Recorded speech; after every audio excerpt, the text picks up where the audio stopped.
I don't know how to make this full screen for me, though, so it's gonna have to stay on a small-ass screen here. I think I've only finished this one time. Yeah, I finished it one time on the hardest difficulty. Hardest difficulty, obviously. And let's get it on. Now, this kind of does some like revamp of like the early stages of the story using different art style, because you know, the show was just not that high quality yet. But yeah, let's just re-experience this. Ages ago, the gods created a new world. They argued as to who would rule over this new realm. In the end, it was Fendar, the god of strength, that was chosen, as he was the He's a sexy-ass dude, I'm not gonna lie. But Cogmor, the god of death, was angered by the ways that Fendar ruled, and so he intervened. He possessed a young farm boy and began his progression into mortality to dwell among the human realm. Appreciate the follow-prone fetish. Welcome to the hill. He killed mortals to build his army, and the new world was turned over to darkness. Evil. Evil little bitch boy.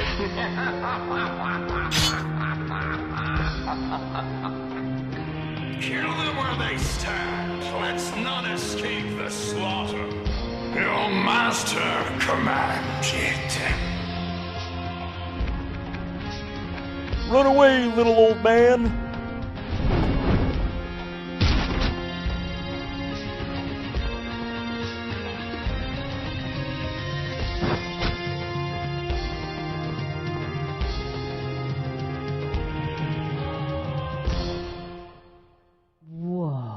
Whoa. Please tell me more stories, Father. I'm not tired. I promise. That's enough for one night, child. Now you need to get some sleep. We have a big day of training for you tomorrow. Mm-hmm. Good morning, Horan. I trust you slept well. When you're ready, come into the training hall and we shall begin. For sure, for sure. Let's go. This really has that Flash Games vibe. Yeah. I have a more hands-on task for you today, child, but before we get to that, you must warm up.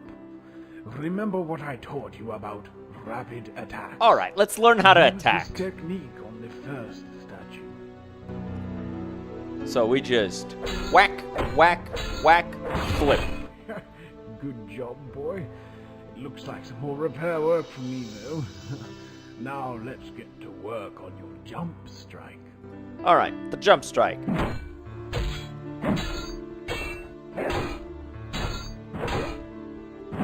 There you go. Very nice. Finally, we'll work on your kick. Yeah, we gotta Keep kick in the thing a mind bunch of times. That although the kick doesn't hurt an opponent as much as your attacking combos, it will push them away from you, giving you that extra bit of time. So, the kick is very nice, but you can also just, like, have good footwork and then you don't need You're it. improving with every day, my boy. And now, for that special task. Early this morning, when in the storerooms to get our week's rations, I had no choice but to flee. A large pack of dogs had dug a burrow in the room from above. From the looks of them, I'd guess they were undead. Uh-huh. Far stronger, and need I say it, hungrier for flesh. I am far too old to fight as I once could have, but you, boy, I think you are ready for a challenge. Go down the stairs and into the store. We're gonna fuck up some zombie dogs. Alright. I blocked the passages with crate, but for now you can jump over them. Also, this task may be a little risky, so take this health potion for when you need it. I'm not gonna need it. And you see here, the same lesson that was in the show, you know? It's like proper form, distancing, how to hold the sword. Very cool. Don't hammer grip, though. Hammer grip bad. Looks like this one from the door. Show him what you're made of, boy. Get fucked, little pooch! Die! Ah, fuck! Die! There's the distance having Dark Souls 1 flashbacks. Yeah, distancing. Because of, because of the dogs. Yes, yes. Alright. And for all the WoW players in the back, you'll recognize the dog sounds. And we gotta be careful. We don't do much damage, and we don't got much reach, but we can beat him without getting hit. We want to not have to spend that potion as much as possible.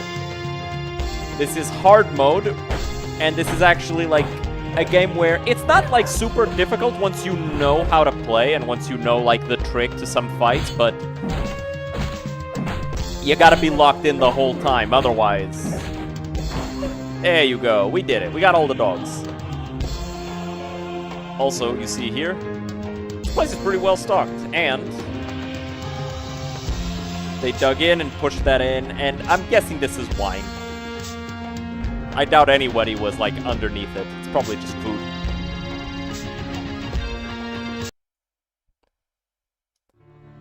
You know what I wonder? I wonder if the priest told Orin about, like, puberty, and if he gave him the talk and all that stuff, or if he just, like, raised Orin for fighting and nothing else. A lot today, Orin. Remember to always improve yourself and your technique, and you will be a mighty warrior indeed. Alright. And we leveled up. Very cool. Okay, so we're gonna put some points into strength, because it increases our damage, dexterity, which increases our attack speed, and speed, which increases our speed. We're gonna put one in each. I cannot say in words how proud of you I am, child. Now you'd better get some rest. I'll head down and clean up the mess. And so, And thus the boy grew. As the years passed, he would be educated in both the way of the sword and the holy rites of the faithful. But all too soon, fate would intervene, and the boy, now a man, would have to leave the sanctuary and set off on a long journey.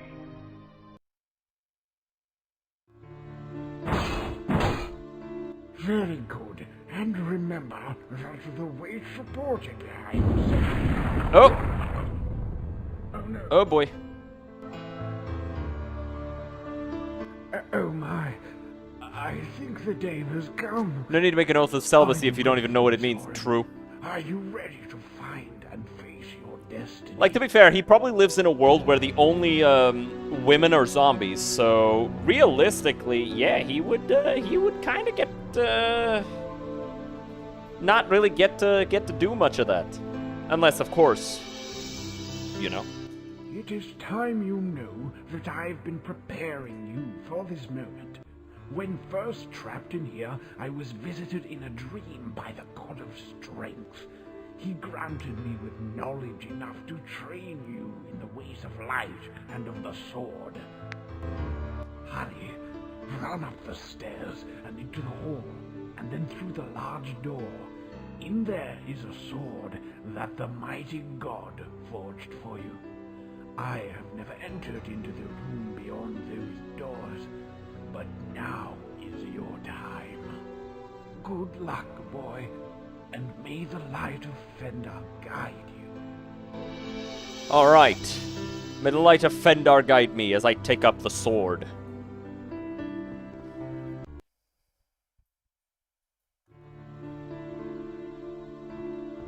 There's even a big-ass barricade there, that's cool.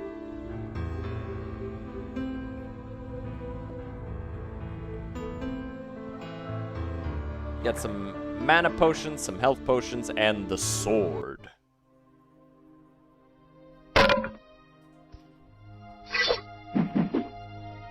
It's a nice looking sword. And I get my first outfit. And I leveled up.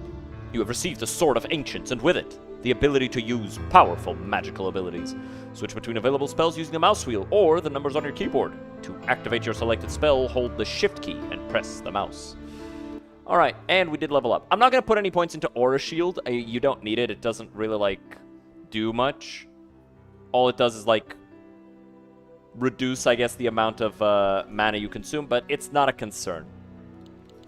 So we're gonna go with speed for now. Oh no! They've broken through! The sanctuary is once again closed, and I must fight the zombies.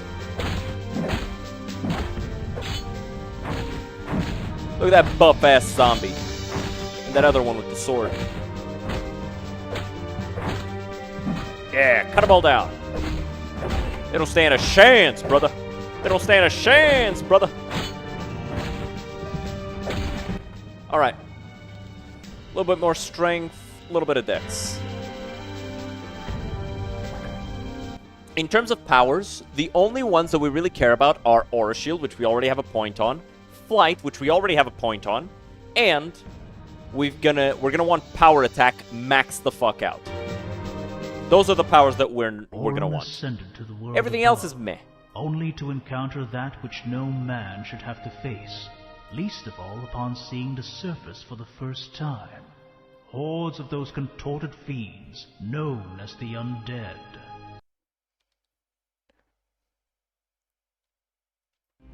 Oh no, the undead. The undead have returned! Sound the alarm! You see, I'm attacking fast as fuck right now, and I'm taking out the dogs in 3 hits instead of 6. 1, 2, 3.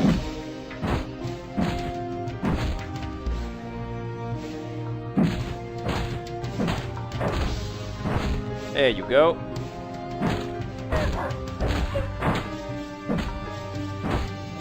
Alright, we're leveling up. You see, we're getting more points per level up. Eventually, we'll be getting 5. Aura Blast is nice, but we don't need it. Maybe 1 point might be worth doing, so we'll put 1 point there. And we're gonna lean into strength and speed. An ad has started, so we're gonna keep going.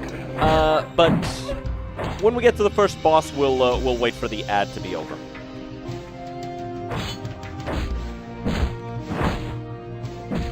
There you go. Get them all. Level up again. I think this is enough in terms of strength and speed. We'll get some more health and dexterity. The last stat is aura. It's mana. We don't need to increase that just yet. That guy didn't have a face. Yep, keep getting them. I missed.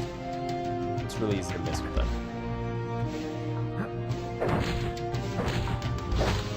There you go. We've got Shockwave, which is a strike with the sword, knocks enemies off their feet. Cause you know what? I'm gonna put a point in that just for funsies, just to test it out, and then the rest into strength.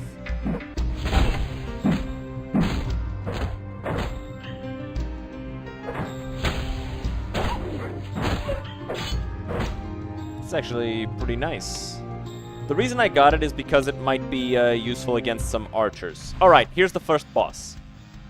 Are we still playing an ad? Yes, we are. So we're just going to wait a little bit for that ad to end. Because, you know, we want everybody to be here for that. Want to make sure that everybody's here. Just going to check some other stuff while we're waiting.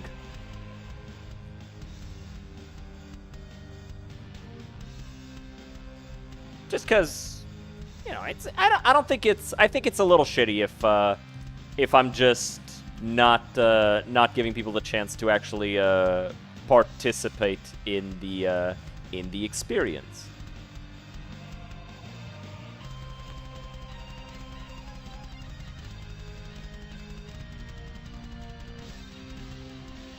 It's shitty, right? Like you're watching the stream, then an ad plays, and then oh, boss is dead, and you missed it. It's like, come on, it's almost there. It's just 20 more seconds, guys. In the meantime, let's check who followed. Let's see if I missed anybody. I don't think I called out HiPad1990, so welcome to the stream. And I called out Rage Savior, Kiko Foxtail, which followed from Kitsuneru's when we raid Kitsuneru yesterday. So, appreciate you. Hope you enjoy the streams if you are here. And I did give the shout out to Prone Fetish. All right. So I think, yeah. All right. Ad is over. Let's beat up the giant zombie. Ow. I fucked up. But that's the mechanic of this fight. He jumps. And we gotta jump with him. But we gotta make sure that we're not too close, otherwise it hurts us anyway.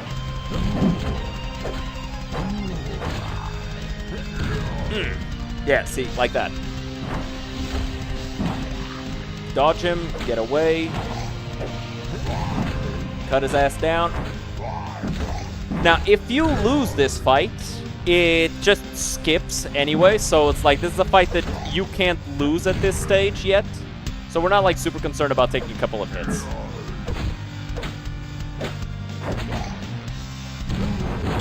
There you go.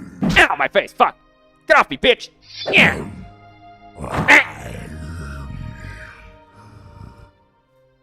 Orin was not That's good choreography, I'm not gonna lie. There, in the world of dreams, he was greeted by the mighty god of strength, who explained much to him. His destiny, to purge the world of evil. His enemy, the dark necromancer Redio, and his weapon, a holy sword forged in times of great peril, to be wielded by one of pure heart and mind. Along with the holy sword, Orin was granted blessed armor by the mighty god of strength, and with these gifts bestowed, Orin reawakened, becoming a beacon of light in a world shrouded in darkness, the last great hope of the human race, the Paladin. Bro, I kind of want just that picture. I hope maybe it's in the gallery. With the armor granted to you by the God of Strength, you now have the ability to fly. Once the flight spell is activated, hold space to fly upwards or F to fly down and land. Flying gradually drains your aura while active. Hey, yo, bitch! Ow. Got his ass. And we leveled up. We now have power attack. We're going to put 1 point there. I'll probably put a point in each of these, just to have all of them. And we don't need aura yet. Let's go health here. Power attack is nice. Just gives us a bit of extra attack, and it allows us to cut through some things. Shockwave is the most effective one against these little ones, though. So we're going to use it to great effect against them. Alright, we're leveled up. Gonna put a bunch of things ready to max out. Or we're gonna put strength ready to max out, and the other stuff is just like that.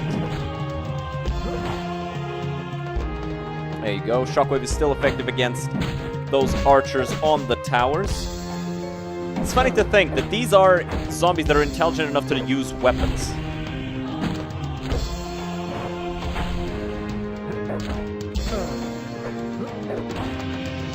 Oh, careful. Alright, we're gonna max out strength. We're gonna put a point in dexterity.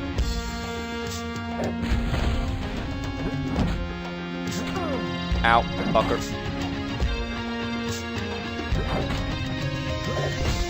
There you go.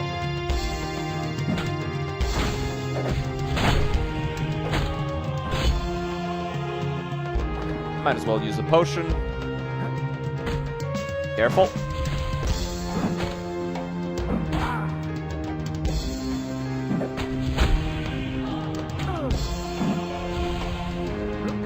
We want to take these guys out before we try to climb over with flight.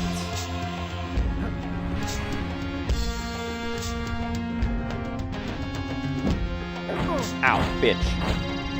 And we leveled up again. Strength is maxed out.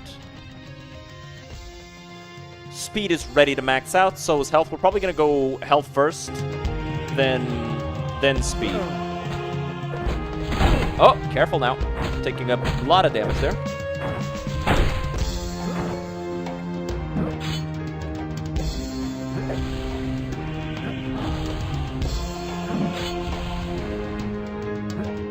Ow, fucker.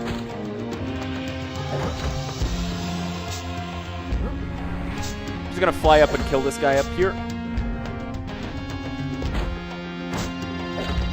Keep the damage going on him. I missed.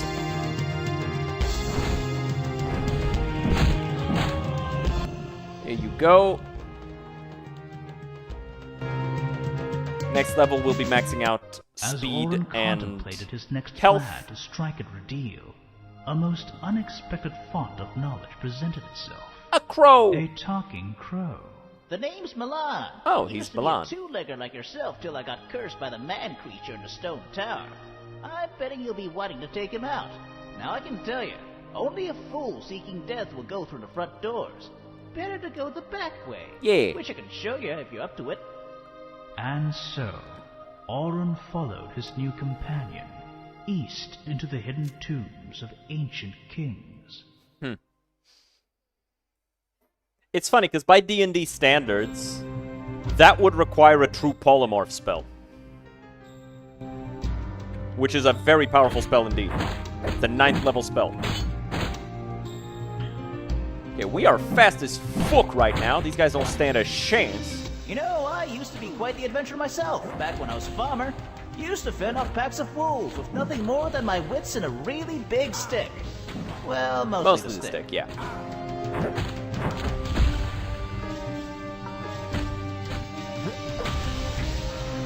And he does help. He's going around poking him in the eyes. Hey, appreciate the follow. Who followed? Official Kenny, welcome to the hill. We are paladins up in this bitch. All right. So we've got Turn Undead and Judgment. I haven't used these, so we're gonna try them. So we're gonna go health. We're gonna max out health, then max out speed, dexterity. Then once we get to the next level, then we'll need to invest a little in aura just for some stuff. Let's see how this works. Okay. It didn't really kill him, but I'm guessing it hurt him quite a bit. When channeled, saps the life out of all undead in the area. Increased turn undead skill raises the amount of damage done to opponents when channeled. The effect affects the amount of aura spell use. And then there's Judgment. Summons shards of burning aura from the heavens, damaging all enemies in the area. While the damage is great, so is the usage of aura. I sure miss being a man creature sometimes. For one thing, the food is better. Eating fresh corpses is the best thing I have to look forward to as a crow. The worst thing? Well, you don't want to know the worst thing. What's the worst thing? Manan, what's the worst thing? Oh, missed.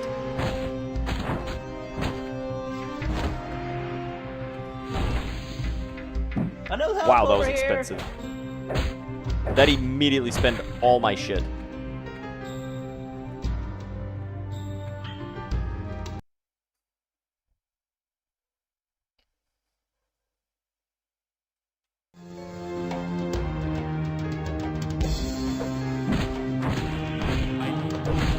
We do not have enough mana to do anything with that. Alright.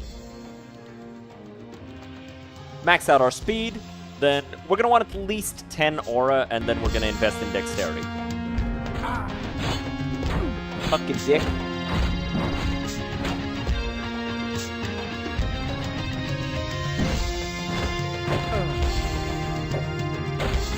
Ah! Stop that.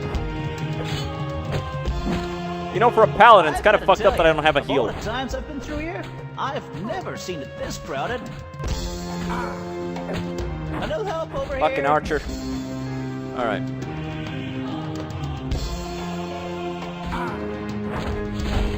Knock him down.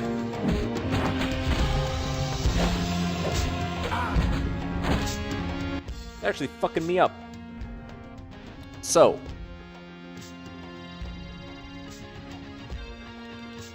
Let's go all the way into dexterity, max that out.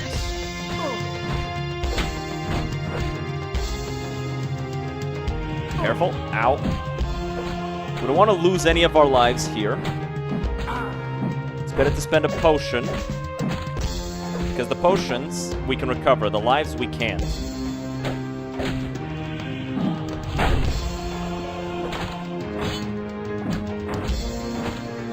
See, we just recovered the potion.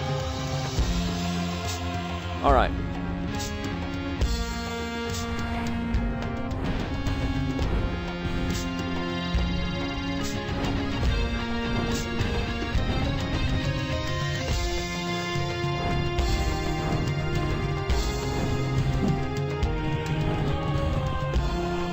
Gotta take out as many of them as we can, or at least 2. Careful. A new help over here. Calm down, bird. It's not like they're attacking you. Wow, Okay, that one was you attacking hacked you. up those guys back there, but good. Damn right. Have you considered a career in cooking? I mean, once this whole saving the world thing is over. Did he say cooking?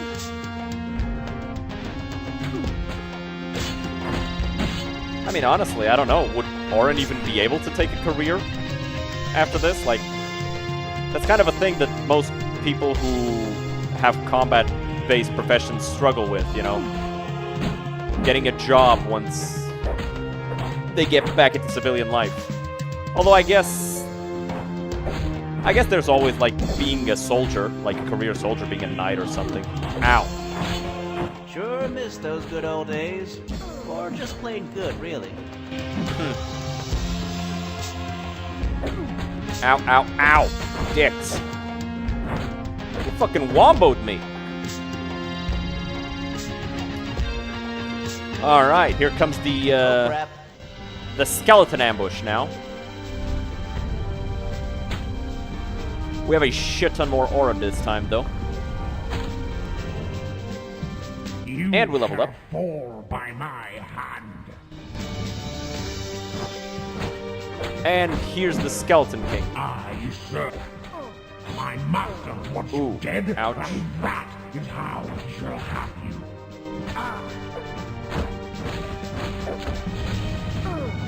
Ah, damn! I did not mean to use that mana potion. You will kneel before. Death is coming, hero. It is high. Death isn't that. You cannot. Gotta be careful with his shields. Ow, fucker. And we got him. All right. Ascending to the highest level of the great stone tower, Orin found the dark necromancer Radil waiting for him. With one wave of his hand, Radil killed the feathered companion that had acted as Orin's guide. No! And with another, he trapped the Paladin, leaving the caged Orin to face his darkest trial yet. One that would surpass anything he had encountered within the dusty catacombs. Okay, so for this one, he's got like this this protection on him that we can only bypass by hitting him with those powered attacks. And then we can damage him. And it has to be the power attacks because everything else is less effective. And it's actually beneficial not to upgrade it too much.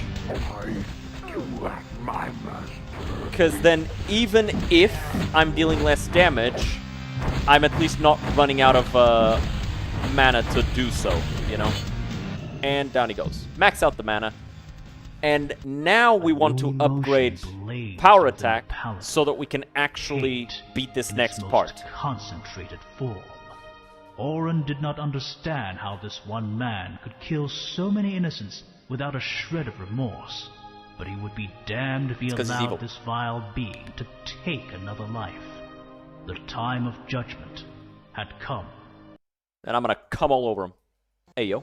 So, we're maxing this out, and now we're just gonna need Aura Shield to prevent him from doing that. Ow. That's hurtful. You and I both know that you're wasting your time. Grab the potions. You are Don't let him nothing do that if one. Not persistent.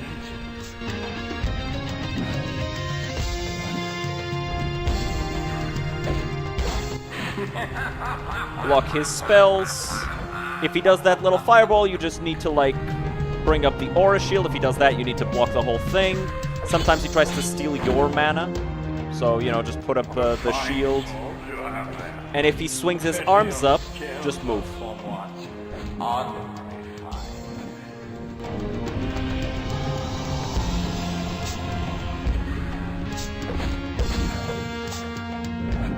Oh, that wasn't very nice. You could have hurt someone. I'm trying to.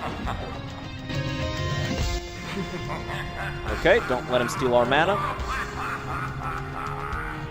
And next phase.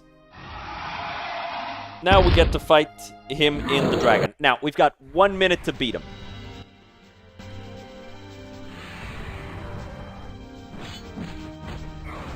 We gotta put this up and then just spam power attacks at him. Don't worry about him hitting us. We've got enough health. I thought he was gonna hit us.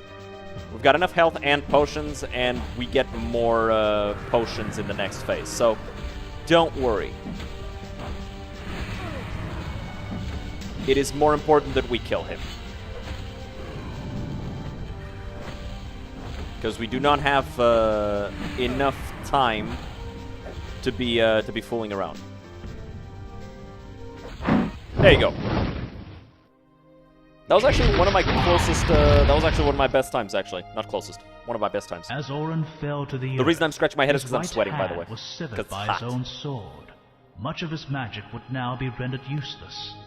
But even in his throes of pain, the Paladin's will to fight burned brightly, like a flame in the deepest darkness. Damn right.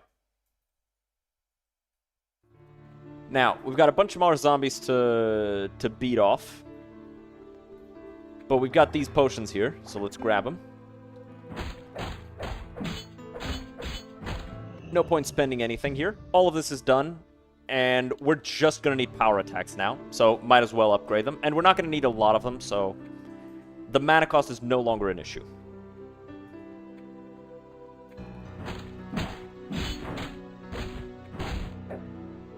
I really like these types of games. It's a shame that they just don't make Flash games like this anymore. Like, it's all like setting up for making a mobile game, or everybody's trying to like fucking create something that's super complex. It's basically a fucking full PC launch. You could save us both a lot of trouble and simply lay down and die right now. Okay. Now he's dead, and here comes the final phase. The final phase is kind of tricky.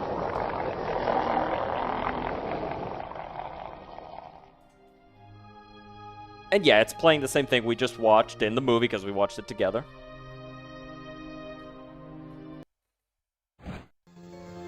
Trouble all you want. In the end, I will be the one left standing. And that's it. He tries to grab you if you're close enough.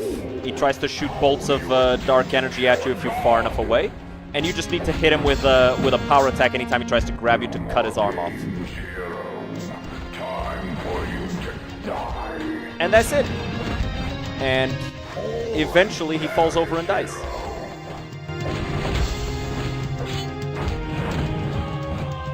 How long do you intend to keep this up, hero? Until you die, bitch. Surely you Just sidestep it. understand by now the futility of your attacks.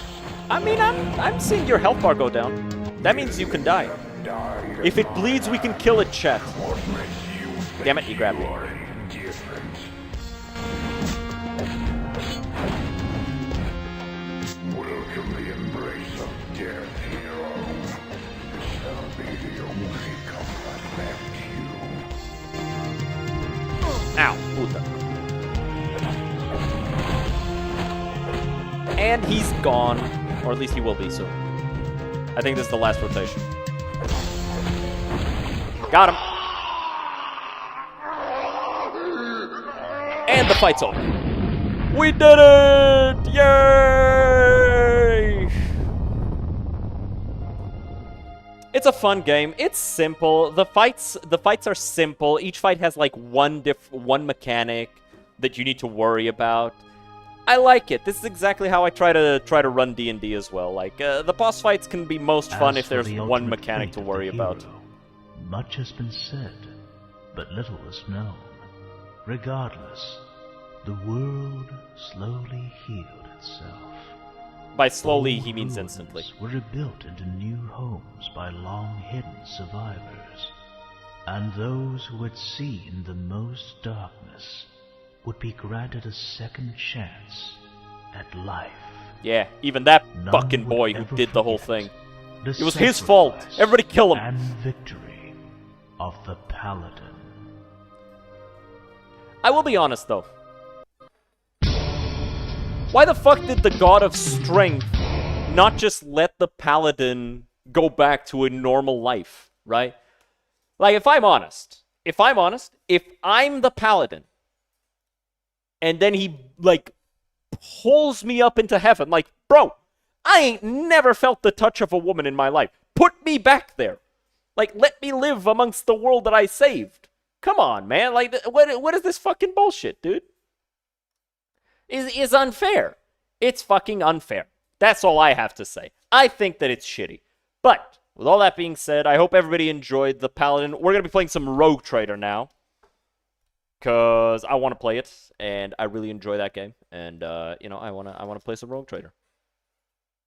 We did some Paladin stuff. Now we're doing some Rogue Trader stuff. And actually, now that I realize, fucking Heinrichs is kind of like a Paladin in Rogue Trader. He's kind of built like a Paladin. What with the whole, you know, he's got the Sanctic powers that are very Paladin-esque, and then he's also got Biomancy to heal and self-buff. So he's kind of built like that. It's kind of cool. Oh, it's playing an ad while that's happening. Is it? No, it's not. I'm dumb. Hasn't been long enough for an ad.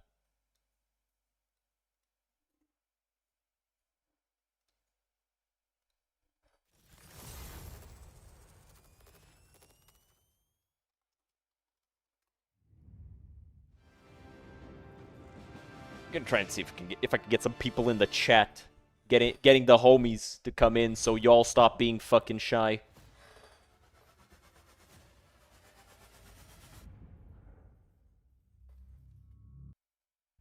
I will remain quiet. Mean to me, Island. President of Mean to me. Democratically elected leader of the Free People's Republic of Mean to me.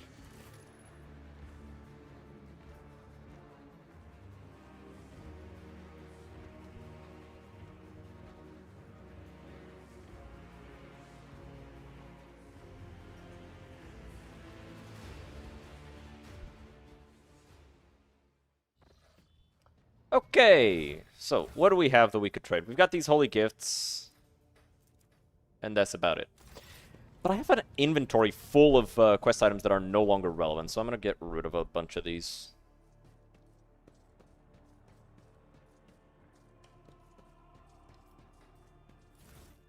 So,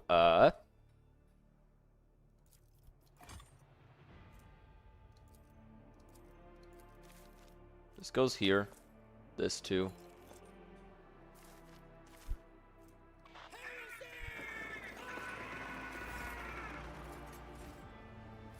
I was having dinner. How about you down on these No. Strange Skull, this can go here. This can stay here. Ew.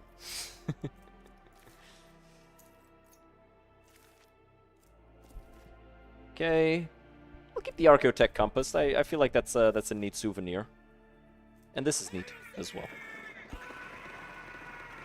That's gay. It's only gay if the balls touch.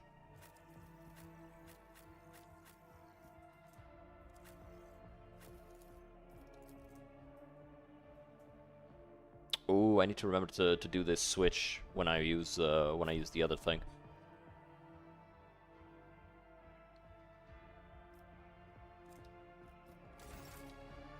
Alrighty. That's okay, I probably shouldn't say that. Why not? It's a fucking joke. It's literally a fucking joke. Nobody's going to go, oh, homophobia. It's like, dude, come on. I think there are a few more signs of someone being gay. Such as? Oh, hey, we still, we could do the unidentified ruins here in Latoshian's Passage. Yeah, let's check those out.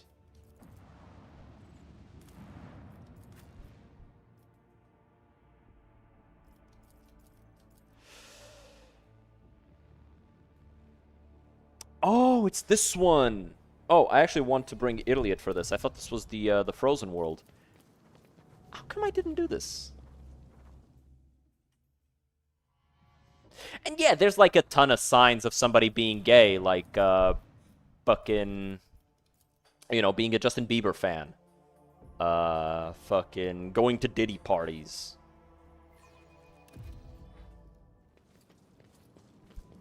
Following exclusively, But you haven't threatened me with punishment like all the rest.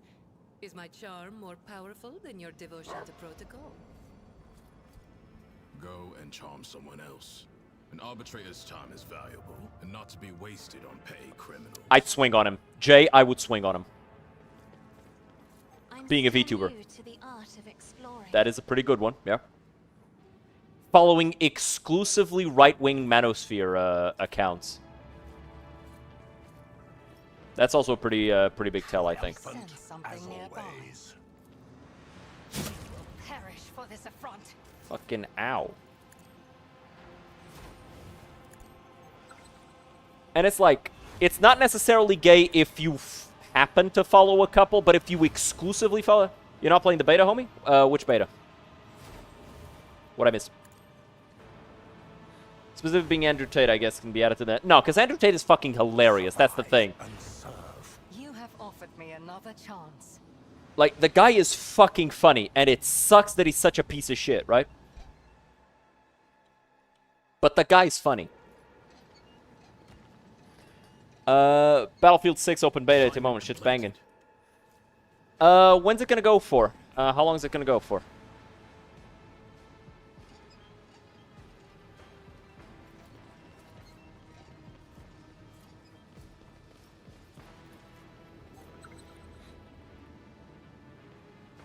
Two days, then weekend, then next weekend. So it's not going to be on for Friday?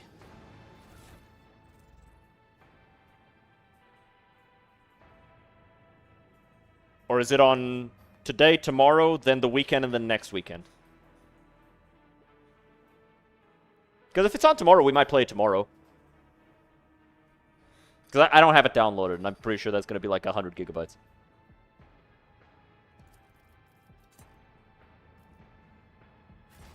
Not at all interested in any EA games. Yeah, I mean, I might give it a try.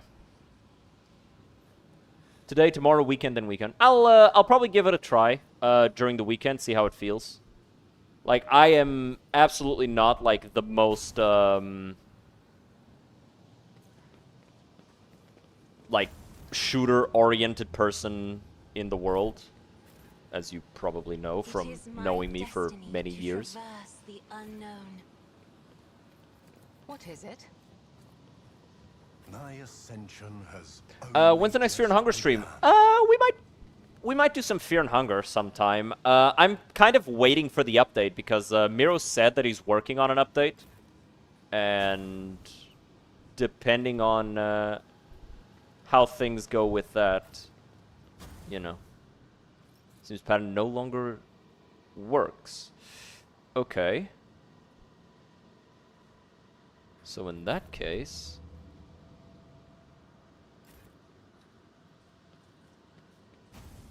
let's do this. So it goes from here to here, then goes there,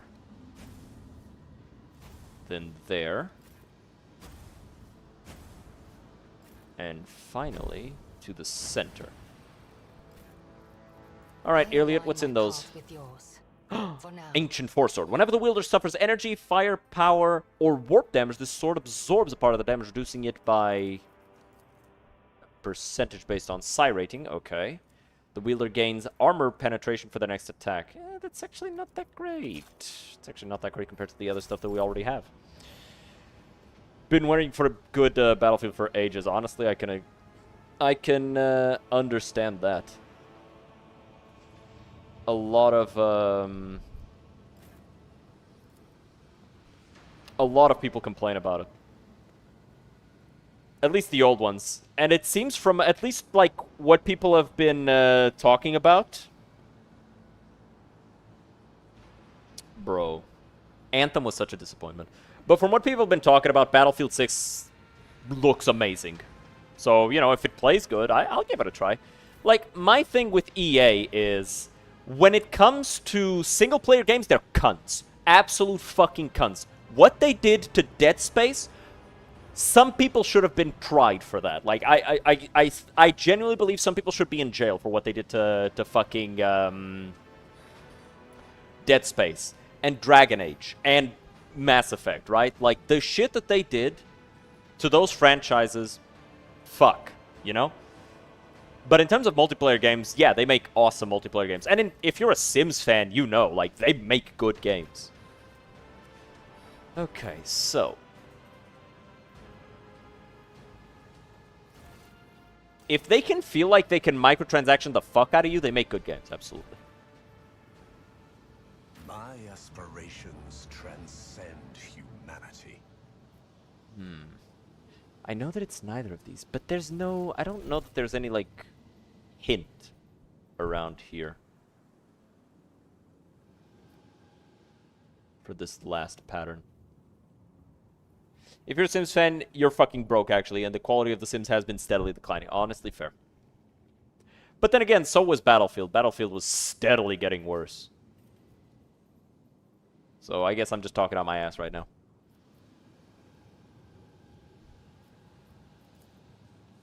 Major bugs for over 5 years, unanswered. Curled up in a notch, it is inside a void suit with a hole burned right through it.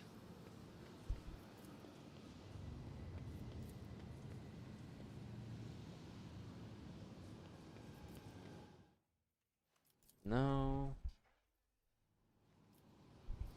Did you want something?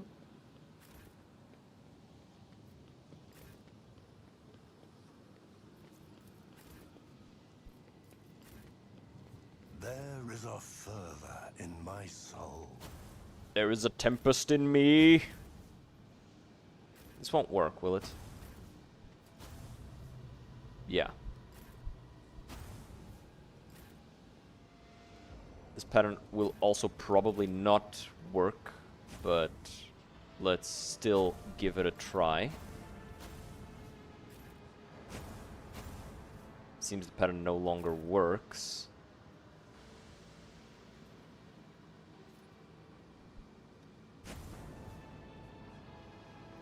Maybe if we reverse the pattern.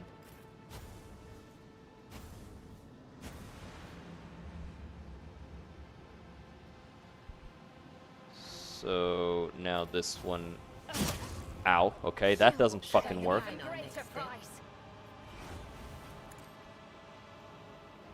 Problem with a game like The Sims becomes that it would be so easy to release it in a single disc, but they will fucking milk you for your money with paid items and such. Yeah. I'm not so sure. Bro, just fucking walk up to her then. And that's kind of like the thing with EA. If they feel like they can make more money by making a worse game, they absolutely will. And that's the shitty part. I have a bigger problem supporting someone like fucking Ubisoft, though. No can do. Ubisoft is way worse. Old EA made banging games, yeah. Well, they published banging games. They didn't make shit.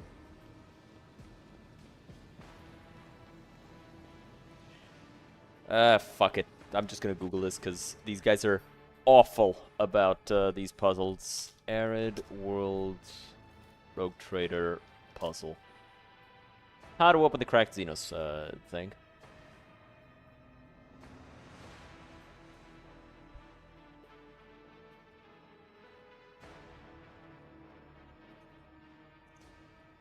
Okay.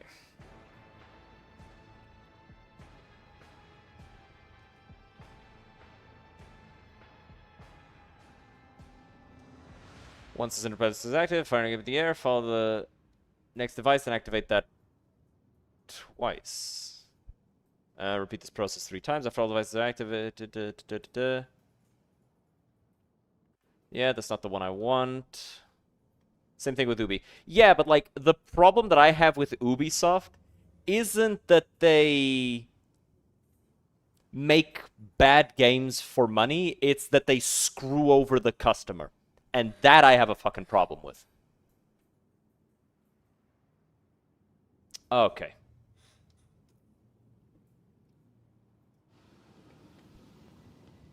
Okay, so...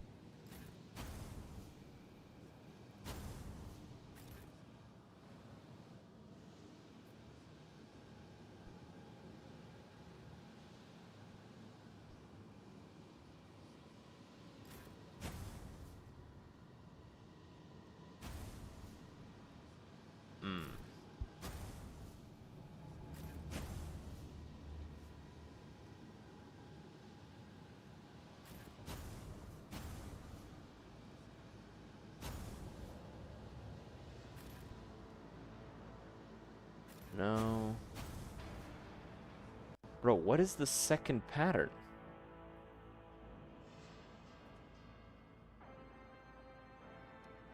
Oh, I was looking at the second pattern before I'm done.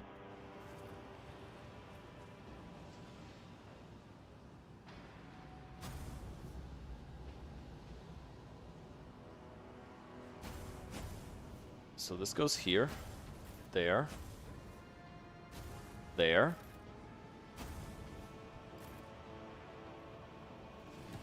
Okay. Change the elimination. Whenever the warrior kills an enemy, they receive a stacking... Oh, that's huge. And this is also huge. Okay, so Iliot. Whenever the wearer kills a target with a single ranged attack for the first time in combat, the wearer immediately makes an additional attack. That's good. Set their French. Also true.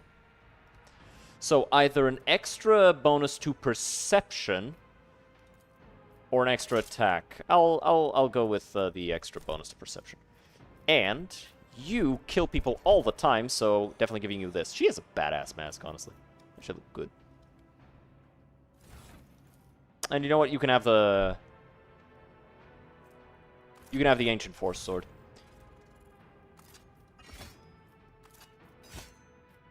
Two swords. No, she just needs one. Not that she's ever going to use it, because this is just better. Because it gives her a shit ton of extra willpower. Alright, we've got some Screamers of Tzeentch here. And some Pink Horrors. The funny thing about Pink Horrors is that they turn into fucking 2 blue horrors when they die. Let's make some distance here. We do not want to be too close. Get into good positions, everybody. Yeah, Cassia, you're good there. Jay, you're not good there. You can't see a damn thing. You too. So we actually have to put you guys here. And Iliot's fine. Alright. So, self-buff. Do that. I don't like E8, but I fuck with dice. Yeah, that's kind of the thing that a lot of people have, right? They hate these, like, the major company, the publisher. But they can deal with the they can deal with that because of how much they love the work of the actual studios. What the fuck do you mean low momentum? Why did we lose momentum? I still don't understand why we keep losing momentum every time I cast a spell with her. I need to look at what the math is for momentum, because, like, it says momentum changed, reason, none given. Reason custom. Like, what do you mean custom? I don't understand what's happening. On it. Will do. Okay. Why didn't they do anything? Weird. Let's move you over here where you have line of sight of everybody. Do this. This increases her perception, ballistic skills, and cover efficiency. She now has a shit ton of perception, actually, which is kind of fucking insane. This is based on her intelligence. It's fine. We don't really care about that much. This increases based on perception, right? No, it's based on ballistic skill. Warp fuckery is happening. True. Warp fuckery is, in fact, the most dangerous of fuckery. Actually, no. Warp fuckery is fucked, right? But Zinch fuckery, that's the one you want to watch out for. Zinch fuckery is the one that you gotta worry about.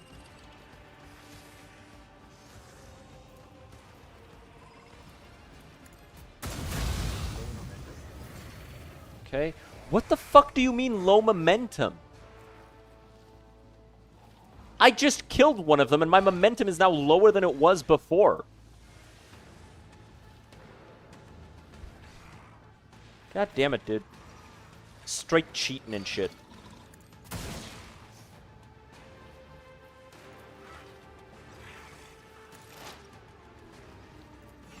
Okay, now we move with our big man. He can hit them all from over here. So he's gonna. Power up. Target him.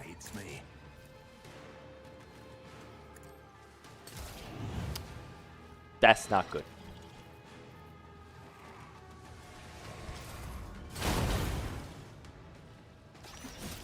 It really annoys me that we're losing so much momentum even though I'm actually like doing shit that should be increasing our momentum. Like, did I gain momentum for being hit? No. I didn't. I just lost it. So if I'm hitting, why am I losing momentum?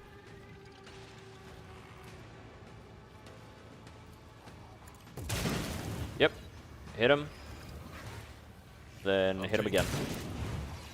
That guy's gonna die. Get him. Alright, if he tries to do literally anything, he's gonna get bit.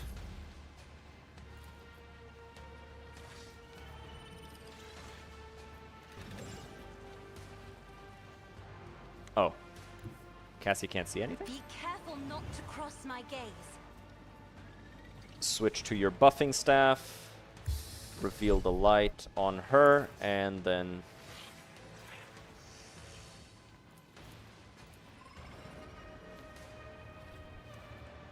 Yeah, let's just walk up to this guy. Fuck the dog, we don't care. The dog, the blue horror, I mean. Don't fuck the dog, that's weird. What do you think you are, a white woman? Kill that guy. And now...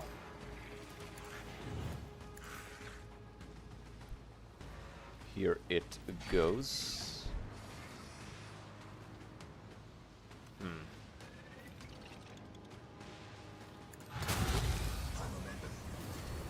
Oh.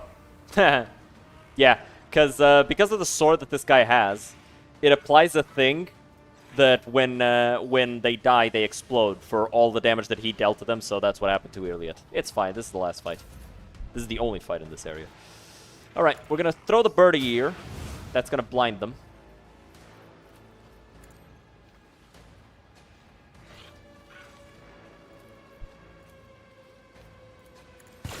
That's gonna poison and debilitate him. And then we do this to make sure that if they attack Idira, there's a little bit of protection there. Alright. Idira. Annihilate these fuckers. What?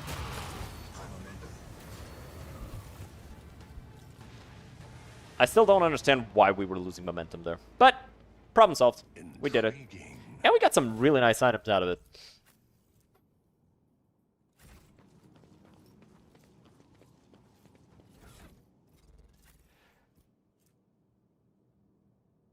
Also, this has a really nice benefit. Like, each time an enemy fails... Actually, no, this is something else. It just makes it harder for them to resist her powers. It's a -10 to everything. Very nice. Very nice indeed. The way that skill checks work in here, it's... You gotta roll a D100. And then you gotta roll under 100.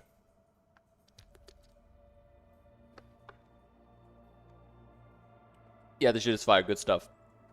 Battlefield 6. Nice. You gotta roll under the... I think it's under 100. Or is it over? I'm never fucking certain. Let me look at a skill check here. Has there been a skill check? I fucking hate how overcomplicated D100 checks are. There's no fucking reason for it.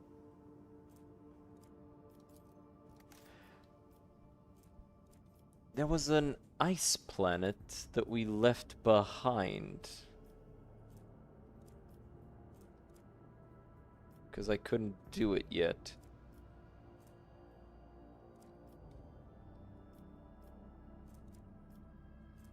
Because I was weak.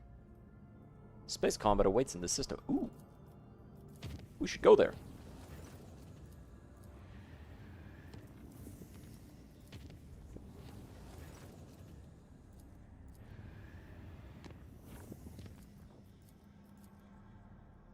What? Oh, right. I'm gonna do this, make this a little safer.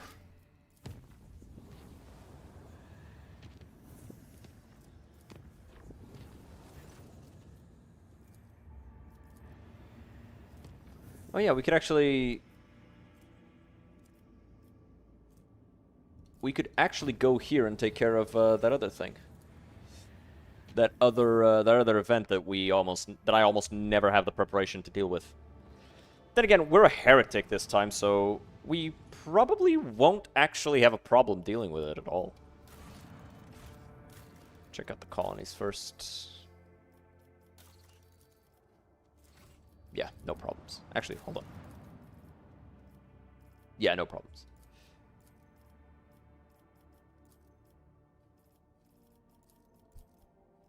Yeah, these are the only ones that that we need to do still. Okay.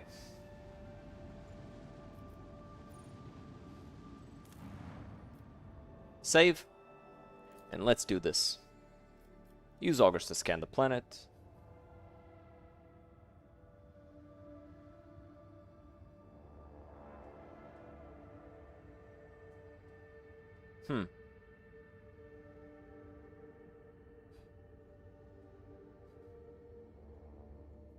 Oh, okay. So this is a different thing. We need more powerful sensors in order to get through there. Okay. That wasn't the thing I was thinking of. Where is it then?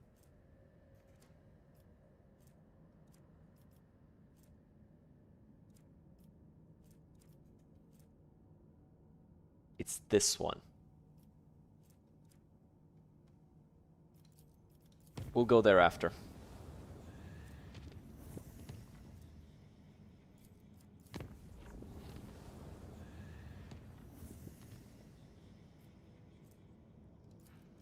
Let's go to the smuggler's cache. And to the space combat. I like the space combat in this game. It's fun. I don't see any space combat. What the fuck? I was lied to.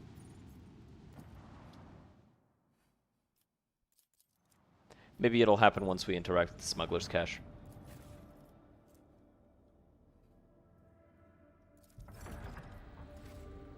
No? No space combat.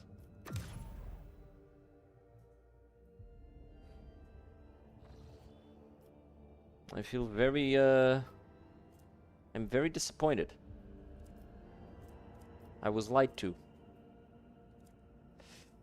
Well, we do need to stop by Janus anyway, so let's do that, since we're here. We need stronger, sensors for this area as well. So that's two places that need stronger sensors. I think that's just a thing that'll happen later on, without us doing anything. So we don't have to, like, think about it at all. Drive right past the star, no problems whatsoever.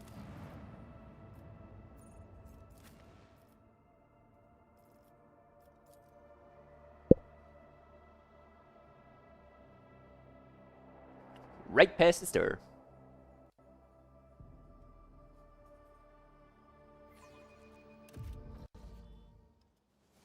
The world will bow. Attilius Quint. I require a seal to certify Mercatum Tabula Officiale. Of course, of course. It would be an honor to assist a road trader. Oh, wait but a few minutes, your lordship, and your humble servant will have your seal ready.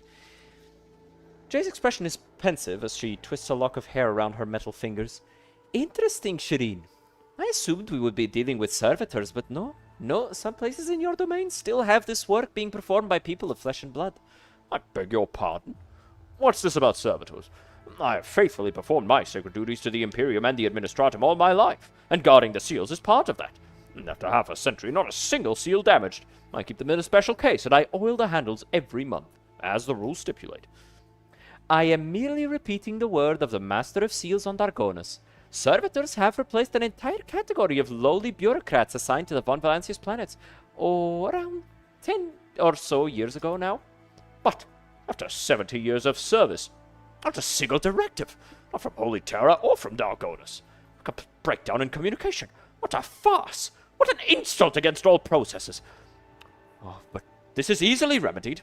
If the Administratum requires such a servant, then I will immediately begin preparations for servitorization. The will of the Lex Imperialis is supreme! Attilius, I do not think the Exalted One has any particular desire to see you lobotomized and turned into a mindless, clanking ghoul, just because someone somewhere changed the law. Janus needs an intelligent secretary, not a brainless machine. Simply acquire a servitor for yourself. Yeah, simply acquire a servitor for yourself. Of course, you are right. I will continue to serve Janus and the Von Valancius Protectorate as before, and today I will dispatch a request for copies of edicts issued by the Imperium over the last 50 years. Who knows what else we have missed here on Janus? That is wonderful, Attilius, just wonderful. Just don't go poking at your eyes with a long needle, at least until you receive a direct order to do so from your precious Administratum. Here you are, and may the Emperor bless your path. How are things on Janus? Without the enemies of humanity on our land? Wonderfully, your lordship. The people of Janus are indebted to you for ridding our world of heresy. Governor Viat has everything well in hand, your lordship. The people are still unsettled, but after your intervention, most of the rebels and malcontents have quieted down. The Emperor has my witness. Janus will continue to serve the Von Valancius dynasty, but not in precisely the same way as before. I appreciate the local species. Oh, yes, the flora of Janus can take your breath away, while the fauna can inadvertently kill you. Alright, we prevented that guy from being turned into a servitor. It's kind of fucked up. The guy was just like, well, lobotomy time. He was just down. Entirely down to get fucking, annihilated. You gotta respect it. At some point, you just gotta respect it.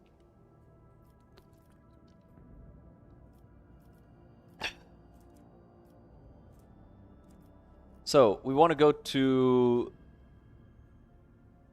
Litoribum Maledicta. Or is it one of these?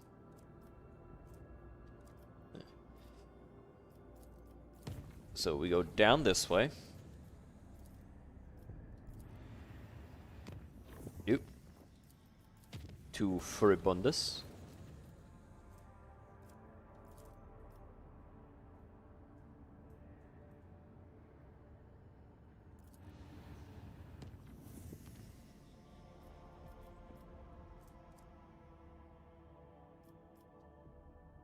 And something was completed here, right? No. I just have to return.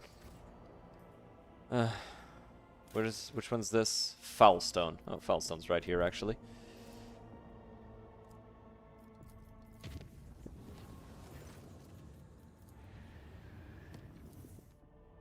So that's actually convenient. I do think it's annoying when you have to go to the planet for these ones, because it's like, these are minor little debacles. Like, just let me do it over the phone. Like, this shit could have been a fucking meeting. There. A little bit more security.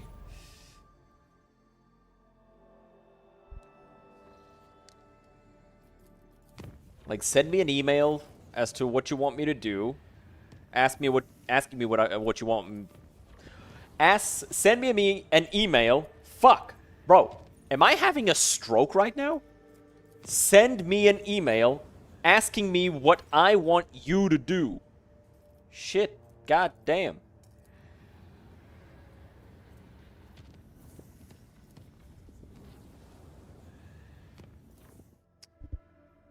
Alright. Litoribum maledicta. To the continental world.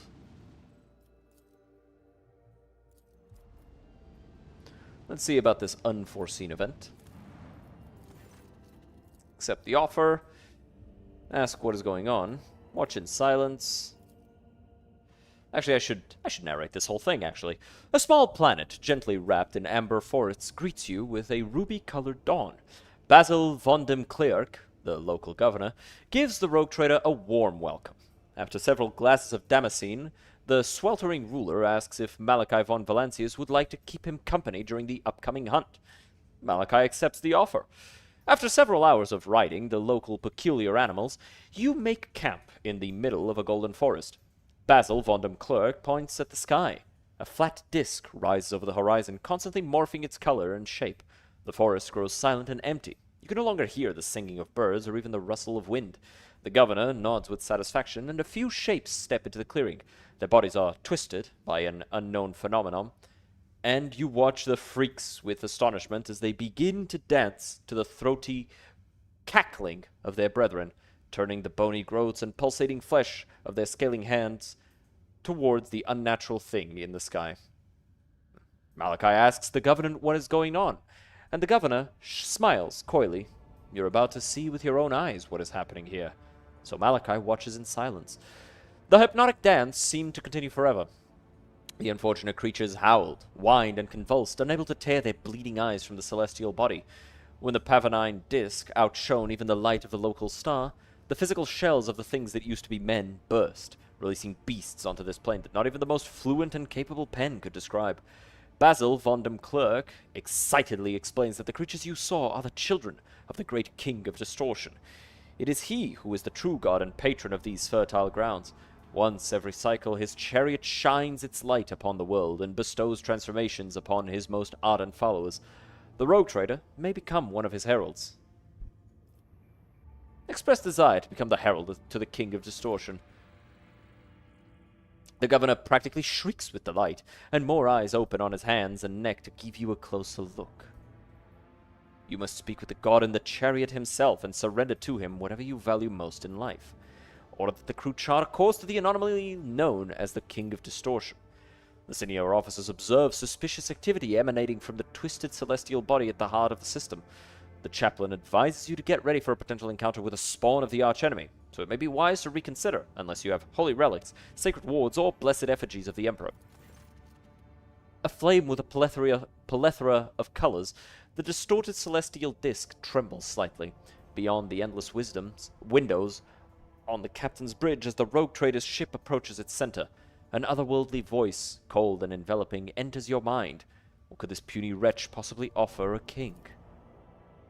The officers on the bridge look around, perplexed. Their eyes are full of terror and confusion. Many clutch their heads and let out long howls of pain.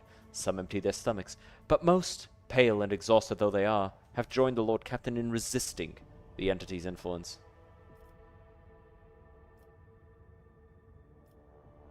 Ask who you're talking to. An endless flow of images fills your consciousness. You see horrifying scenes of millions of tortured souls. Their screams rend your mind. Their pain pierces you with 1,000 red-hot needles. King, ruler, the one who is obeyed. That's all you can make sense of, although you see much more. Say you wish to become the herald of the King of Distortion. The king is intrigued. Never before has a mortal sought to obtain his divine blessing. All you have to do is claim ownership of Amberworld and not interfere with the events unfolding on the planet. If the king is pleased with you, he may even let you collect tribute from his playthings.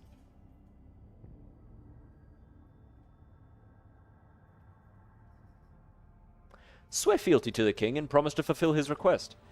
Acerbic laughter fills your head as the enormous distorted disc vanishes from the void ship's augers, as if it had never been before.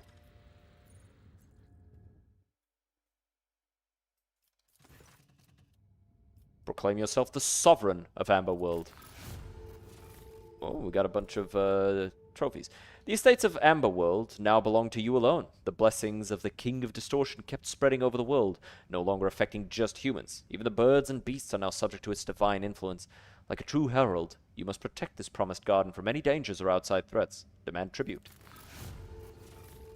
A dozen containers stained with blood and marred with unusual substances make their way onto your ship's cargo hold. The King of Distortion favors you, and you can feel it. Cool.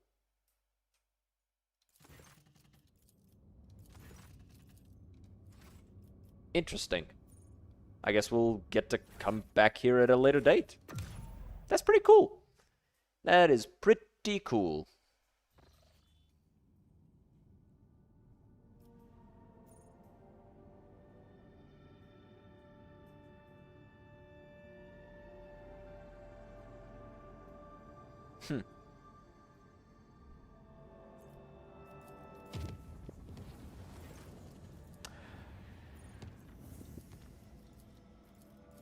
Now we go here.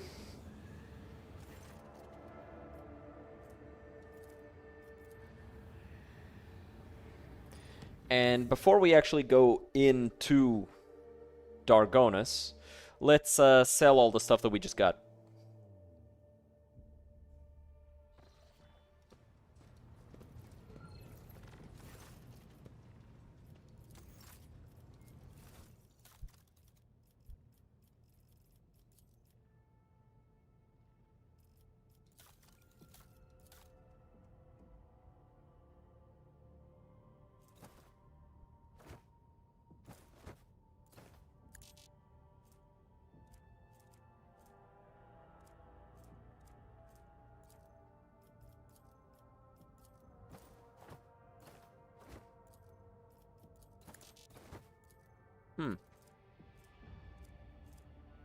Weird that these aren't, like, melding.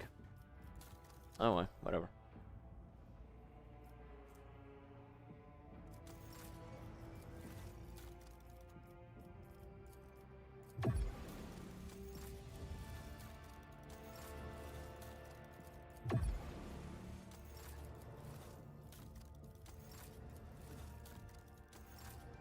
It's a shame that there's no space battles, like, spawning every once in a while.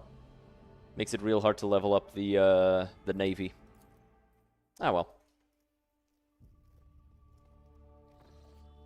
I should finish these cookies first before I open another package. To Dargonus.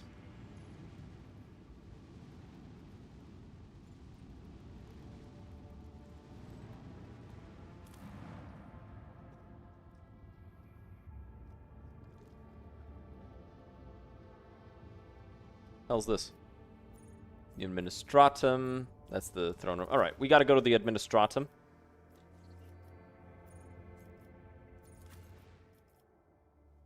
I guess I need Solomon to go to the Administratum? I thought I'd need Jay.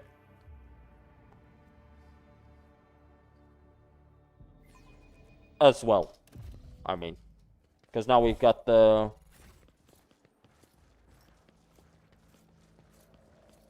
thing certified. Powers unseen uncover my path. What's this?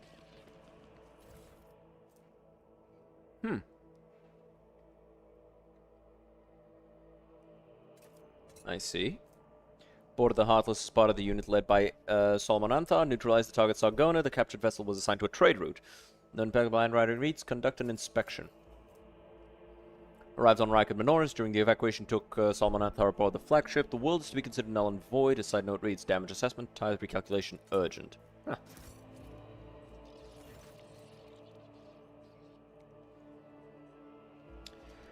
Welcome back to the Temple of Law and Order, your lordship. I've already been informed that you are here about Thessera.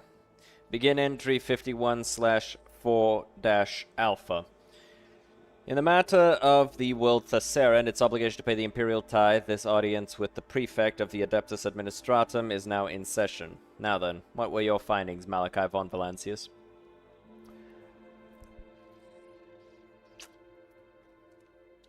Oh, okay. Never mind. Okay. 1 second. Never mind.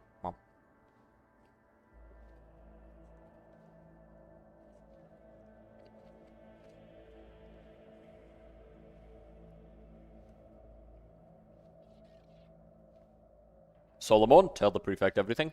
I'm afraid I cannot accept another person's report. According to Coroner's Expanse Statute 19/A-11, any decision pertaining to matters of the tithe shall solely be answered for by the person that directly made said decision. A report made by any other person shall be deemed legally null and void. As you can see, there is a sacred stipulation that you submit your report in person and that I accept it from no one else. Alright then, a heretic had seized power on Thessera. I had him executed. I see. This is regrettable news. Even if your action was forced by circumstance, the loss of the governor means the loss of the very stability that any servant of the administratum is immutably obligated to uphold and protect. Well, let's get to the record then. Rogue trader Malachi von Valentius effected the execution of the governor of Thessera appointed by the Adeptus Administratum. Preliminary damage assessment and restoration forecast of the world's key structures. Class A, severe, noted and recorded. I discovered a unique material, natural psi-focus, called Thessertium. I ordered it to be included in Thessera's planetary tithe. I can quite confidently deem that outcome to be adverse to the interests of the Imperium.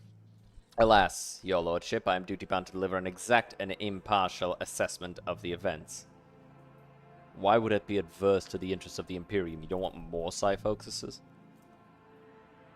Rogue trader Malachi von Valentius sanctioned the transportation of a presumably warp-corrupted material to the Imperium storage. No, it's a psi-focus. It's a tool.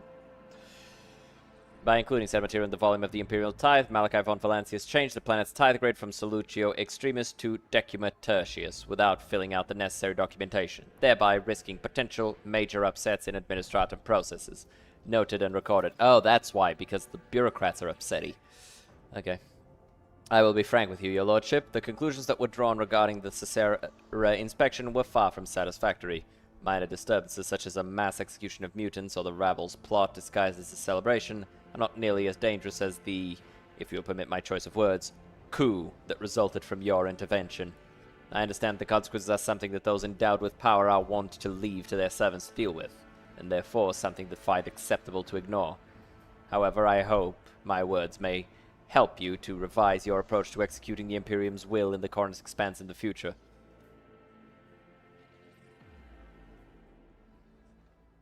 How did you obtain such detailed information about the events on Thessera?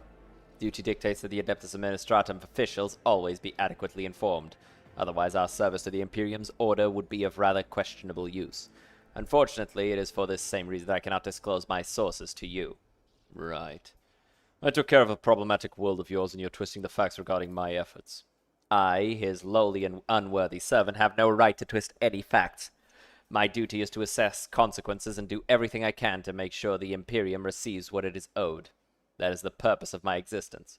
Speaking from my wealth of experience, if I do say so myself, taking care of the Imperium's prosperity is a heavy burden, albeit an honorable one. The fact that even a rogue trader can run into difficulties while doing it only further confirms my many years of observations. Sure thing, Bury. Bury stands for bureaucrat. Her fucking name is in Scribia. One way or the other, we can consider the matter of Thessera closed, am I correct? Closed and recorded, yes. However, that was just the first time it was on the agenda. Now on to the next matter. Begin entry 52/1-Sigma. Competency assessment of Proctor Solomon Anthar based on his performance during the mission on the world Thessera. You hear a painful metallic creak as Solomon's augmented hand clenches into a fist. Competency assessment? Very well, Prefect. I am listening.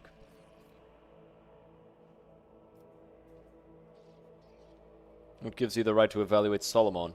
So as to avoid misunderstanding, allow me to clarify that I'm not making any judgment, but rather gathering information at Marshal Strack's request. Proctor Anthar, you will be evaluating your own conduct in this instance. For my part, I will merely state a few key points. Let us begin. How would you describe your performance, taking into account the following facts? You took part in the execution of an administratum appointee without its appropriate permission. You also allowed yourself to be captured, thus endangering your mission and imperiling the valuable equipment issued to you by the Adeptus Arbites. What is more, you sanctioned a tithe-related decision that carries adverse consequences for the Imperium. That is all. Proceed to your self-evaluation. Solomon's heavy gaze is fixed upon the Prefect as he slowly forces the first word out of his jaws, as if they had turned to stone. I took every effort and was acting solely in the name of the Lex Imperialis. However, The outcome of the mission speaks for itself. My verdict is thus that my performance in the Thessera case was inadequate. Noted and recorded. Now that the Thessera inspection report has been properly entered into the record, allow me, on behalf of the Adeptus Administratum, to officially extend our gratitude to you for the support you provided to us. May the Von Valancius name be forever praised, and may the Emperor protect your dynasty for many generations to come. That said, I must now request your assistance in a different capacity. A number of highly important court cases have accumulated at the Palace of Justice, the kind that require formal resolutions by the rogue trader himself. Are you not being a little harsh on yourself, Solomon?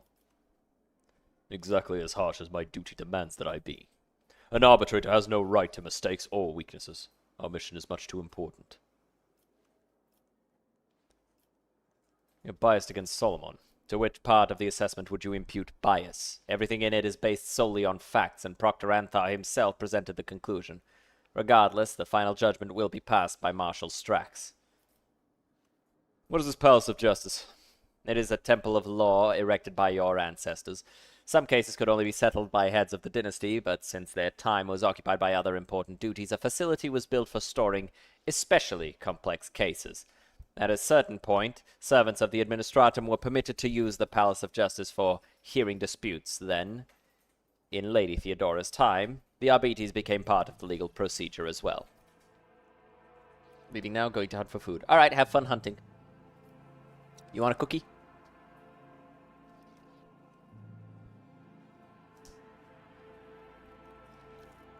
Alright, how will the trials be processed? How will the trial proceed? The defendants will speak first, whereupon you can ask me clarifying questions on the case, and then a death sentence must be passed. You are, of course, free to judge otherwise, but an execution is preferable, since in every case that will come before you, an outcome without highly unpleasant consequences is unlikely. Executions reduce the number of malcontents and motivate prospective defendants to solve their problems before they come under the purview of the Rogue Trader's court. Uh-huh. Very well. One of the Rogue Trader's many duties is to mete out justice. I agree. I have relegated my current task in advance, and thus am ready to escort you to the Palace of Justice immediately. Please, follow me. Gotta love it. It's better if you just kill them, regardless of whatever they say, because it makes things flow more efficiently. Uh-huh. Yeah, right, sure.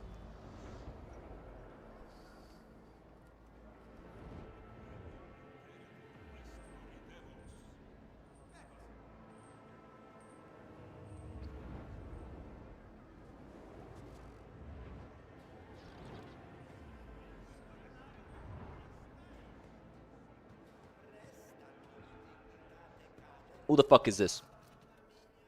Glory to House Von Valancius. We are honored to welcome you to the Palace of Justice, your lordship. Do you wish to proceed to the session at once, or will you grace me with any questions I might humbly answer? What is this place? This is the Palace of Justice, the 9th residence of House Von Valancius, erected by your esteemed ancestor Benefaz von Valancius, and handed over by Theodora von Valancius. Ever may she bask in the throne's radiance, to the Adeptus Arbites and the Administratum for judiciary use. Cases of special interest are heard at this palace. Sentences are carried out here also. Any other such institutions elsewhere in my protectorate? No, your lordship. As is the case with the rest of the Imperium, worlds make do with the traditional method. The accused are not allowed to say a word, and the executions are carried out as ordered by planetary authorities or by powerful organizations of the Imperium. Only here on Dargonus does such an unusual ceremony exist. Benefaz von Valancius was known for his eccentricities. It is said that he invented the system himself and started this glorious tradition in which you are to take part today. What kinds of cases are usually heard here? Only the most important ones, that involve the interests of the highest-born persons and prominent factions of the Imperium. Disputes between noble houses that go on for generations, conflicts between the God Emperor's servants, who are vested with authority, and whose disagreements affect trade and security in the Protectorate, and other litigations of supreme significance. The cases litigated at the Palace of Justice quite literally concern matters of life and death. In such instances, there is always a guilty party whose lies, connivances, or negligences have caused damage to the Protectorate. The task of the judge is to establish guilt and pass a stern sentence, as order cannot be imposed without these, or without summary executions. Alright, let's begin. Please, follow me. God damn it, I'm eating a cookie. I never had time to eat a cookie. Fuck.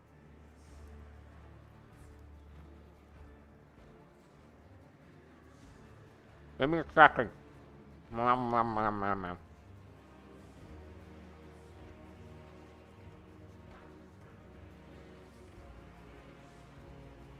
Ugh. Let me drink some water.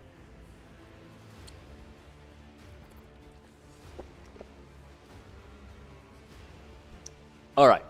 The court will now hear the case DP-1453/2. The doleful host against the astropathic choir of Dargonus. Representatives for the parties will present their arguments following standard procedure.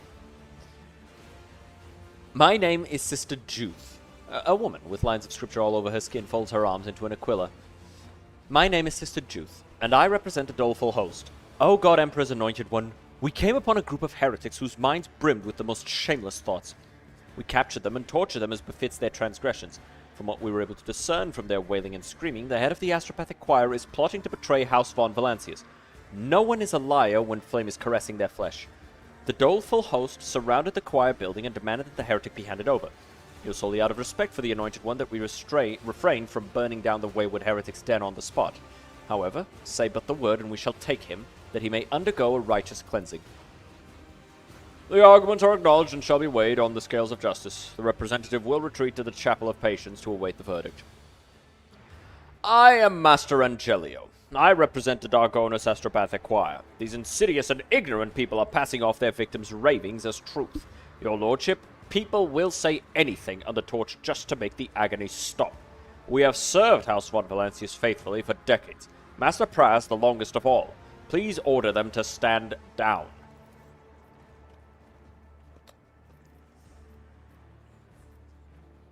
Master of the court repeats the same monotonous formula, bidding the other representative to leave the room. Elden Ring when? A lot of people have been asking about Elden Ring. We might play some. I keep delaying it. I'd like to hear out the parties. Again, I'm afraid they have already said what they had to say and are humbly awaiting their fate. Whatever questions you have, you may pose to me. Alright, why are they putting things on the scales? The scales of justice are a sacred relic installed as a testament to the alliance between the von Valancius dynasty on one side and the Adeptus Arbites and the Administratum on the other. Legends say ancient machine spirits dwell within the relic. The scales of justice are only used on extraordinary occasions when an intervention from the rogue trader is necessary. The ceremony dictates that items symbolizing the party's arguments be placed on the scales, and once the verdict is announced, the machine spirits weigh the decision made and show either affirmation or rejection through the position of the scale. However, there has never been an occurrence where the rogue trader and spirits of the scales were divided on the verdict. It is highly unlikely that such an artifact actually exists. Judging by the design of the device, it is nothing more than a set of regular, albeit enormous and masterfully crafted, weight scales devoid of machine spirits of any kind. Someone must be secretly manipulating the scales in order to add greater profoundness to the rogue trader's verdict. Appreciate the follow, Rufus Pained. Welcome to the hill. Give me details about the parties to the conflict. I want to see who among them is trustworthy. The doleful host is a respected cult of the God Emperor. The Adeptus Ministorum has deemed them to be paragons of virtue who combat every manner of heresies, and has enlisted their aid in various conflicts. Naturally, the Ecclesiarchy stops short of counting them among its warriors, but it uses them in very similar ways. The Astropathic Choir hardly needs an introduction. They're some of the most valuable servants of the Imperium, without whom any and all communication between your worlds would collapse. The Dargonus Choir took horrific casualties in the recent major warp storm. Master Praz made an enormous effort to at least partially restore communication. While we may not have proof of his innocence, Praz's dedication to his duty is beyond doubt. As you can see, this is an intricate situation. You see clearly now that no matter what decision you make, it will backfire. However, there is a way to benefit from this. Allow the host to dispense their vigilante justice, then accuse the fanatics of violating an ancient agreement that forbade the Ecclesiarchy from having its own army, and proceed to confiscate the host's property.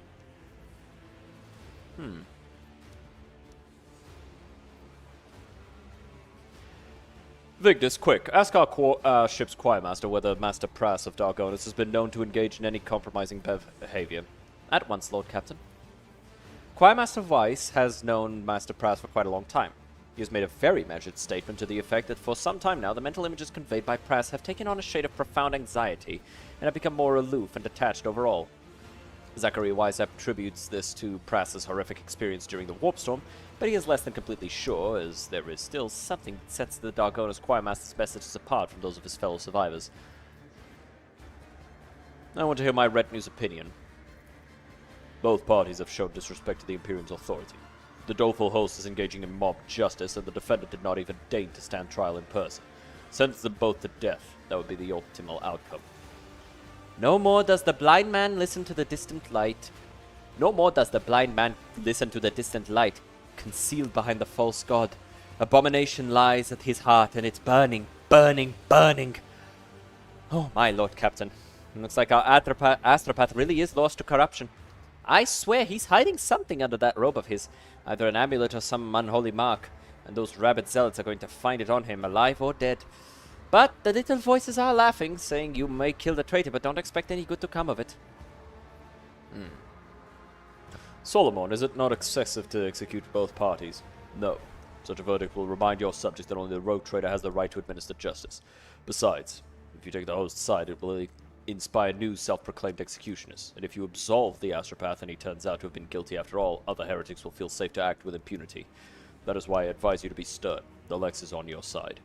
Situation is complex and requires further investigation. As I thought. I deeply regret to inform you that said further investigation is impossible. Those fighters are already breaking down the doors of the choir. Delaying the decision would lead to uncontrollable consequences. I heard you, and I'm ready to pass my judgment.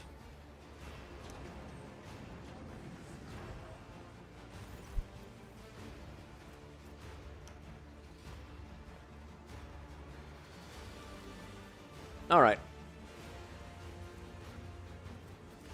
Ooh. We're gonna go with this one. Let us see Sister Juth prove her faith. She may execute Pras if she acknowledges that the host is a minor army of the ecclesiarchy, for indeed it is one in essence. If the sister agrees, then upon Pras's execution the doleful host will be sentenced to exile and expropriation, lest they be tempted to take up arms again.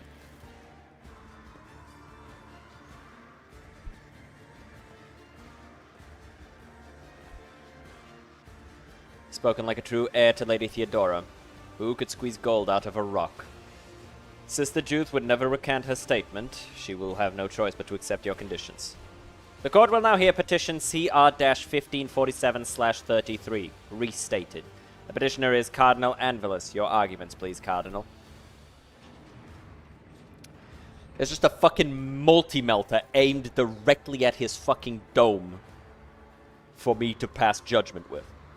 I am Gaunt Man raises his bloodshot eyes at you. For a moment all sounds cease. Even the scratching of the countless servo skulls quills. The man's gaze is full of pain. Of a pain so strong and undiluted that your breath seizes in your throat. I am impure. O Emperor's anointed one. I am beset by impure thoughts, but no one believes my confessions. I have been giving away the treasures I possess, only for people to bring me more. Less still is the knowledge that I am leading people astray. They look at me and believe a state of perfect grace is attainable. While I am very tired. But most terrible of all is that my brethren, the preachers of the Chorus Expanse, see me as a holy man. Their delusion has been so persistent that they sent a petition to Holy Terra, asking that I be made a saint. That was when I became firm in my decision to submit to torture in front of my congregation, thus reminding them that no holiness exists unless bestowed as a gift of the God Emperor. Even clerics of my rank can and must repent, thus becoming more pure every day. Please allow me to undergo mortal torture in his name in front of my parishioners. Am I hearing this correctly? Is this cardinal asking to be tortured to death for his wickedness? That is correct. In addition, he insists on your subjects bearing witness to it, as a lesson to them, so to speak. To refuse a cardinal is impious in itself, but to execute one who is a saint in all but name. You devise an elegant rendering of the sentence, one that will convince everyone that you are in the right and save you from being branded as saint killer. All you must do is accuse the cardinal of intending to murder an all but canonized individual. What does my retinue have to say?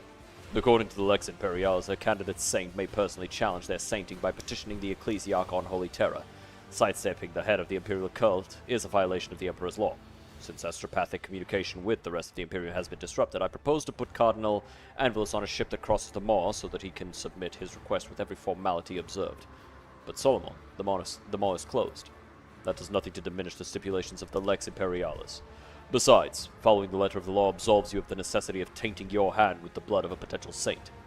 Either the Cardinal will cross the Maw, thus proving his sainthood, or he will perish if the Emperor wills it.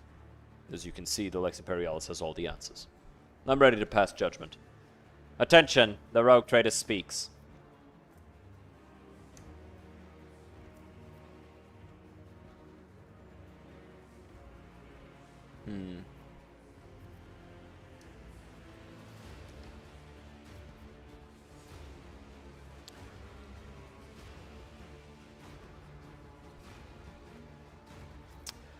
I will put my trust in Solomon's advice. If the Cardinal wants to challenge his proposed sainthood, he should go to Terra.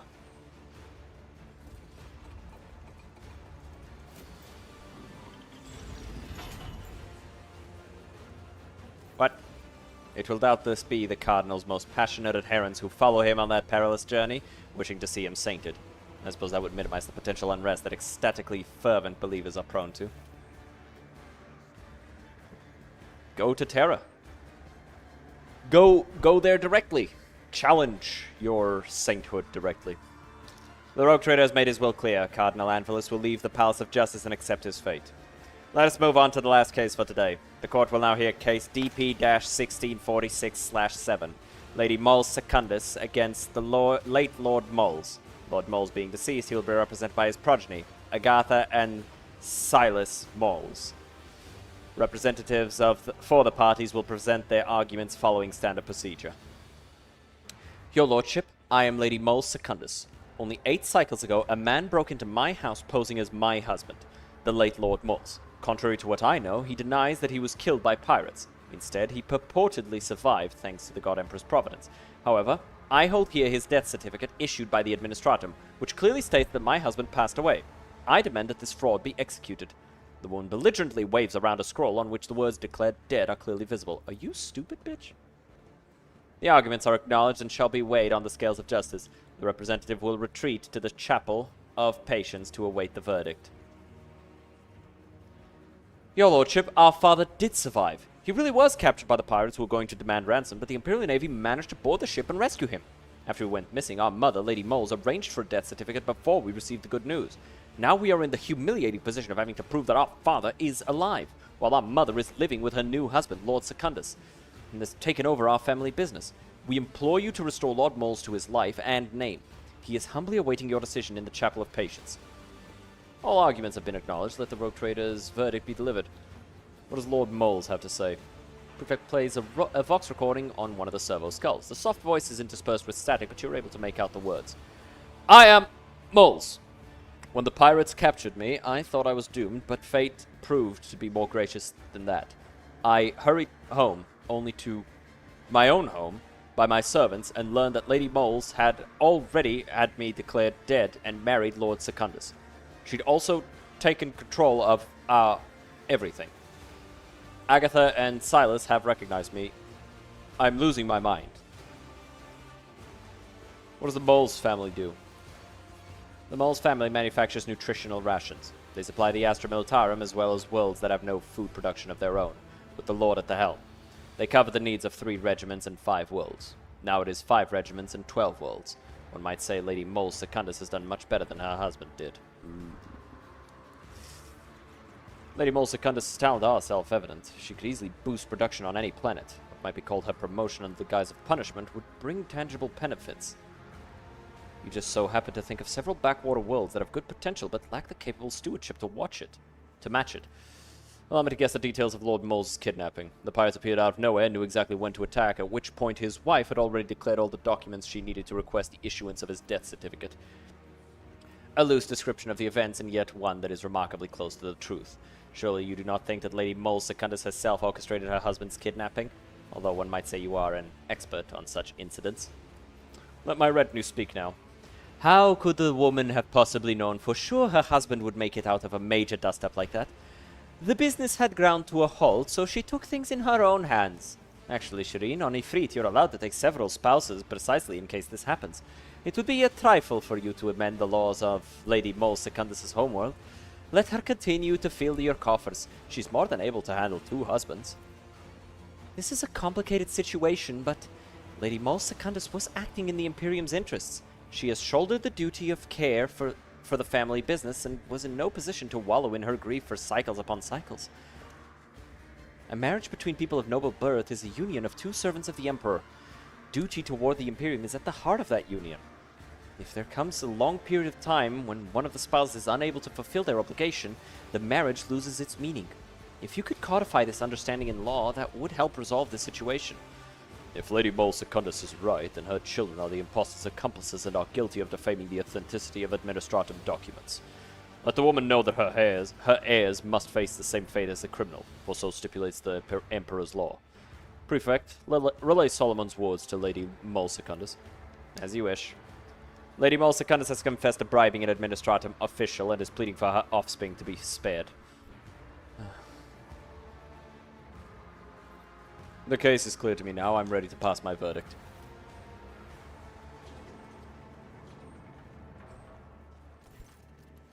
All will be silent.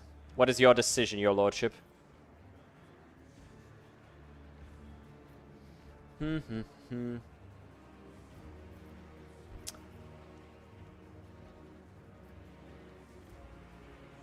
Give her everything she needs to conduct her business. I expect her results to be impressive as she has been found guilty. Lord Moses to be deemed alive.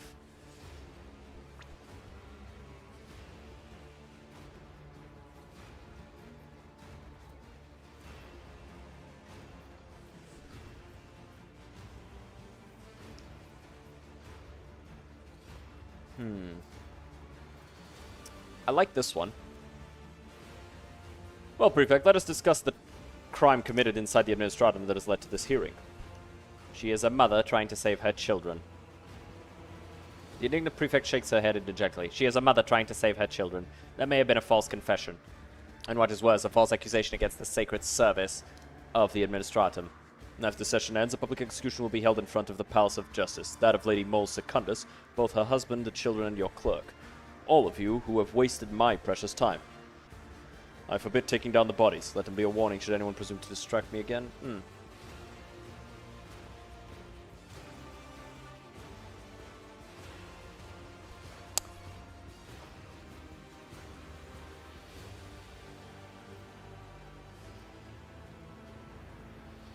This feels like evil for evil's sake, but it's the evil option. I like it. Fuck it. Fuck!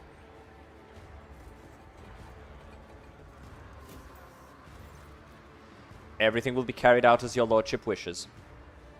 The old woman exhales deeply, shaking off her fear, and proclaims in an unperturbed voice, "Arbitrators, carry out the sentence." Hey, it's as she said, right? It is as she said.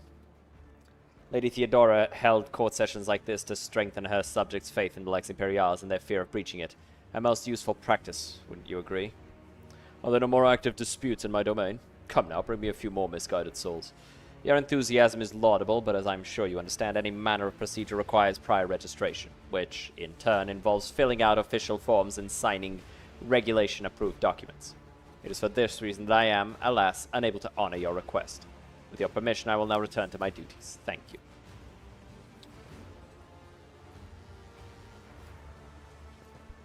Ooh, I think.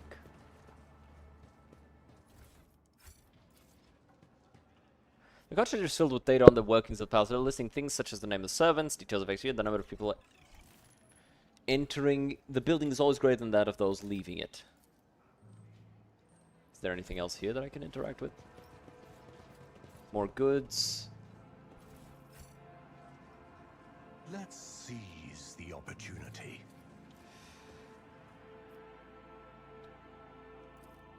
Don't fuck it up, Jay. Contract is filled with personal data of the executed. All their possessions have been meticulously accounted for and deposited in the storms of the administrator. Ooh.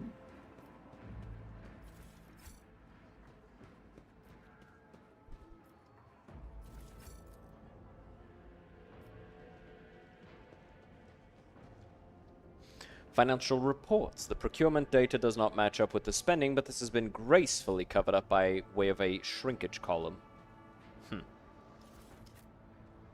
Old complaint.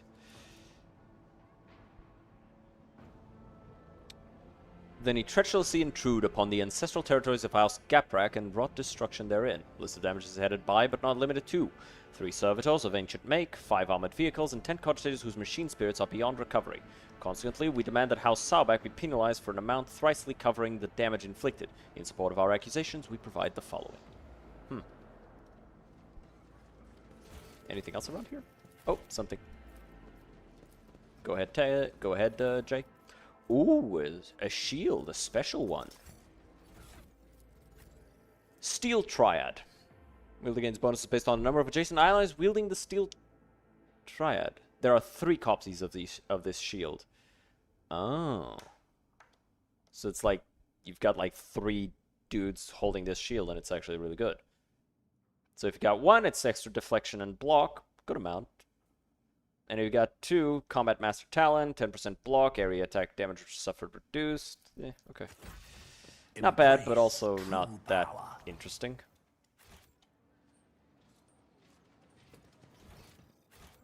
Well, that's it for this area, I guess. Wait.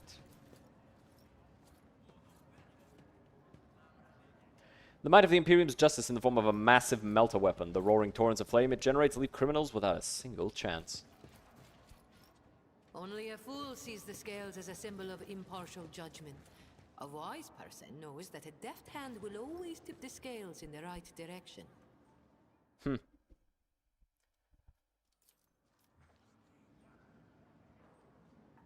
Cartridge filled with the... Why did... What? Weird. Alright, whatever.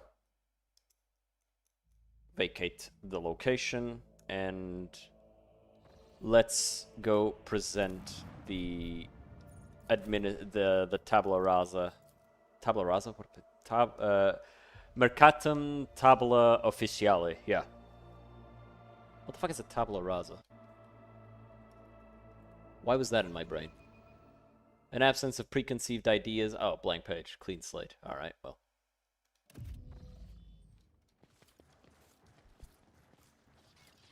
It literally means Latin for clean slate. Alright, Master of Seals. Here's your paper, complete with seals. Yes, oh yes, indeed. It is perfect. The seals are authentic, so we may continue with the certification procedure. Follow me, please.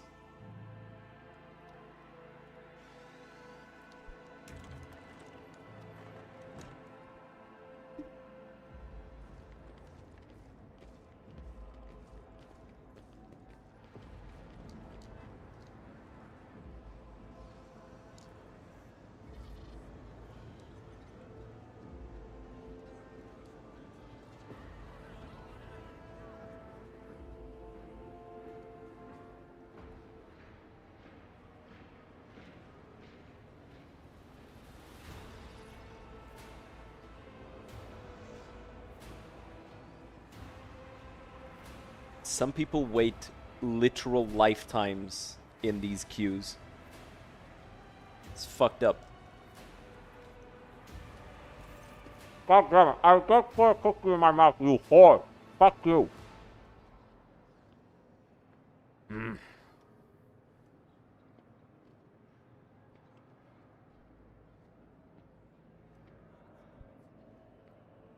Okay. This is your queue, and your ticket number is 394. When it is your turn to be seen, the ranking prefect will review your documentation again and sign the official certification for J. Haydari to possess a Mercatum Tabula Officiale. You'll have a bit of a wait, but it will be worth it in the end, yes? This is some kind of joke? Hardly. In accordance with Decree DA-58, Clause 201, citizens of the capital world of Von Valancia's Protectorate must submit their petitions at one of the assigned windows of the waiting hall. The decree makes no mention of the rogue trader being exempt from this rule. I am the rogue trader and sovereign of this world. I do not queue. Under the Lex Imperialis, your rights and privileges as a rogue trader come into effect only after your official accession ceremony. Until then, you are just another humble subject of the Von Valancia's Protectorate. That's not even mentioning the fact that said humble subject is accompanied by a Xenos. Given that your official induction is yet to take place, you are, technically speaking, performing an act of heresy here and now in front of dozens of witnesses. So you, Elentak, have not yet gone through the initiation rite that grants you all your privileges after all? I regret to see that a lie has passed between us.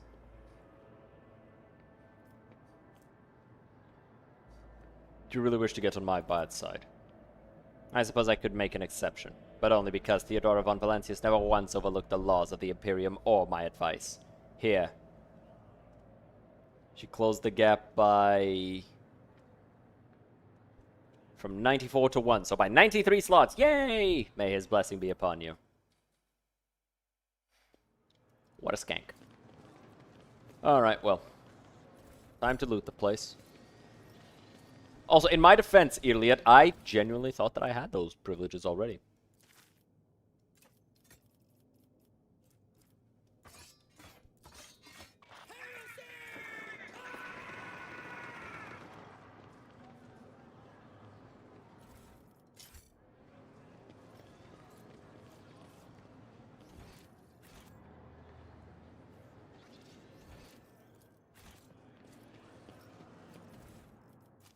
What's this?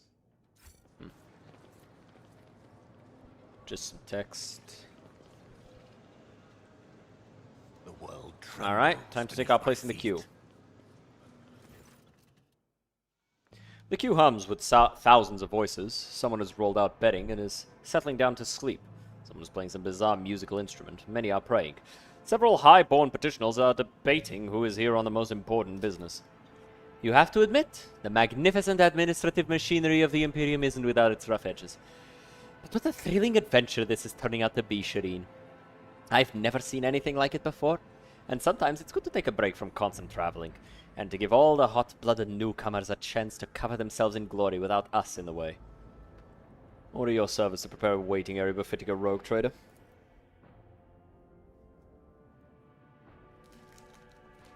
You feel the envious eyes of the other petitioners upon you, but no one dares to do anything more than stare. Heh. Little bitch. I'm a fucking cookie. I'm a pop.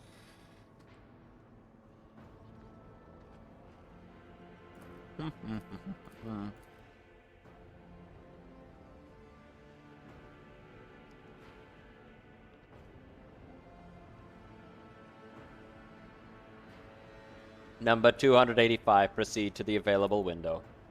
Oh, throne, take me. What torturous trials have we let ourselves in for? So much precious time lost. We've only moved 3 places ahead in 8 hours! 3 places in 8 hours! This is bullshit!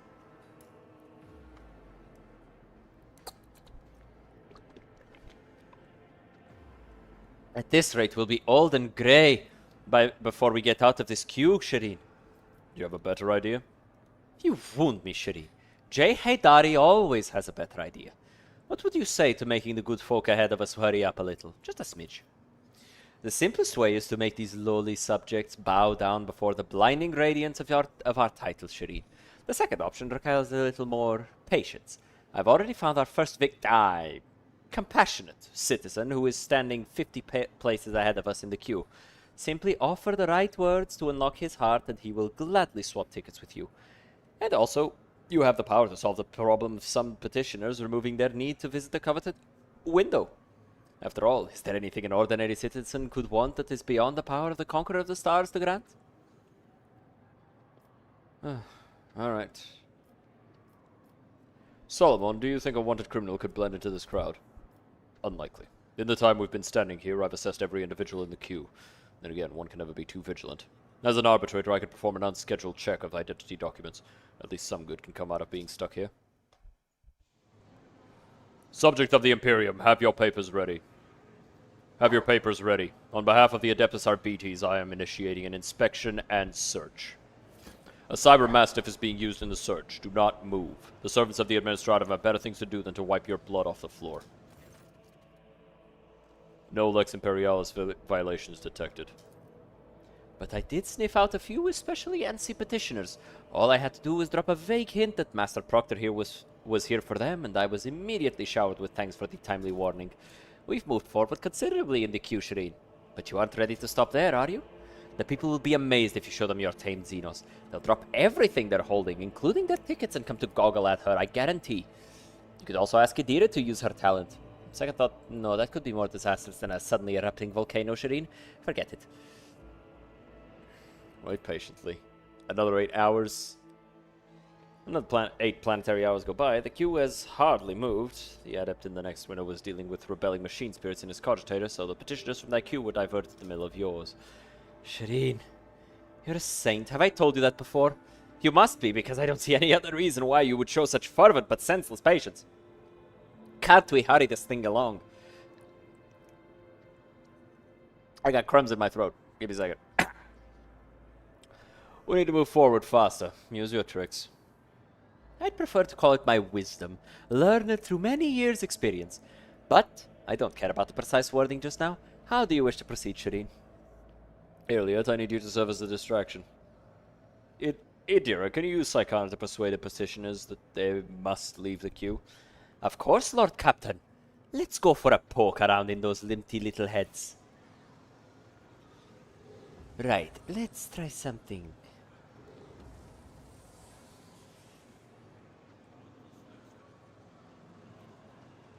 Oh, you filthy rat. I knew you were the one who grassed. Thought you could get away with shopping my mother.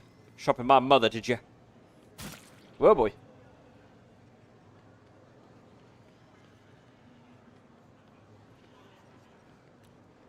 Fucking murdered them.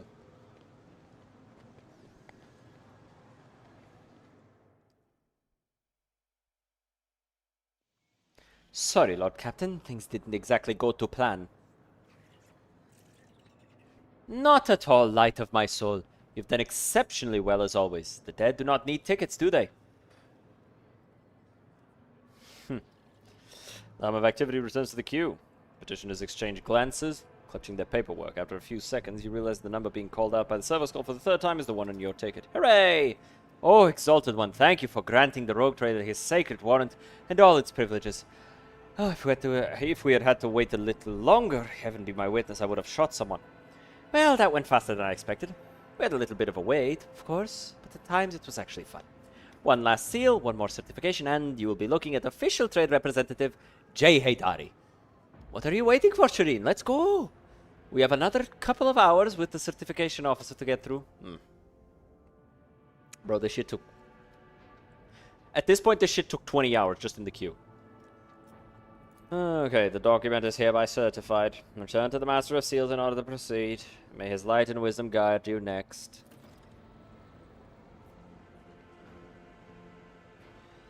Honestly, I would have been on the verge of murder. Here are all of the seals placed by a certification officer. Wonderful. The Emperor blessed you with patience greater than that apportioned to ordinary mortals. Allow me to verify the authenticity of your documents for the final time. Yes, confirmed. Everything is in order. And this one. Ah, the seal is smudged slightly. Avoid scorpions scratch out my eyes. Now what? Well, that came out of nowhere. Well, that came out of nowhere. I suppose I can overlook it, given that the rest has been certified correctly and promptly. Congratulations, Jay Haydari. You are now the holder of a Mercatum Tabula Officiale. Do not forget to repeat the certification process every 100 Terran years. Uphold the law of the Imperium proudly and honorably in the worlds of the Cornus Expanse. And one more thing. And one more thing. Loss of the certificate is a grievous transgression, Mistress Haydari. Lose the original document, you will be unable to regain your status as an official trade representative. Not even with the Rogue Trader's endorsement. Yes, esteemed Damar. Give me the certificate already, come on. Praise the Exalted One who saw me through all these trials, Shireen. This is something to tell the grandchildren about. Oh, a humble mortal became a trade representative of the Imperium. Let's not bother the Damar any longer, Shireen. Why don't we discuss our next steps on the ship? Whew, we did it. God damn. God damn, brother.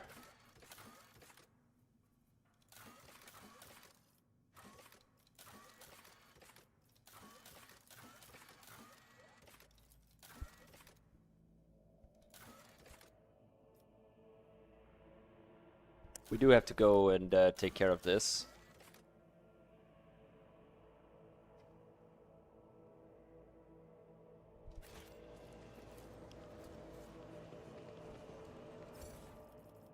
Oh. Okay.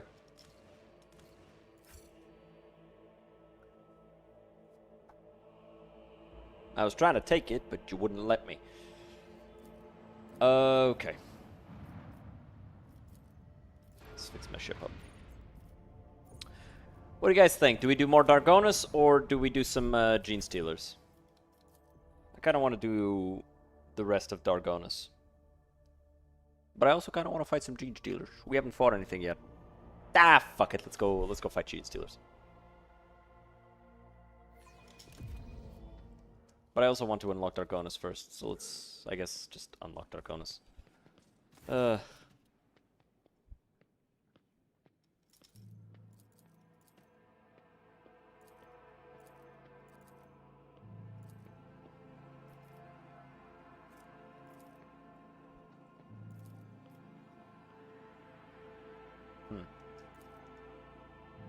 I'm ready to see the governor. Alright. Malachi von Valentius, 20th in his line, rogue trader, keeper of the Sacred Warrant, and ruler of the Cornus Expanse. From the Cranax system to the 100 Dreams Crossroad, I bid you welcome.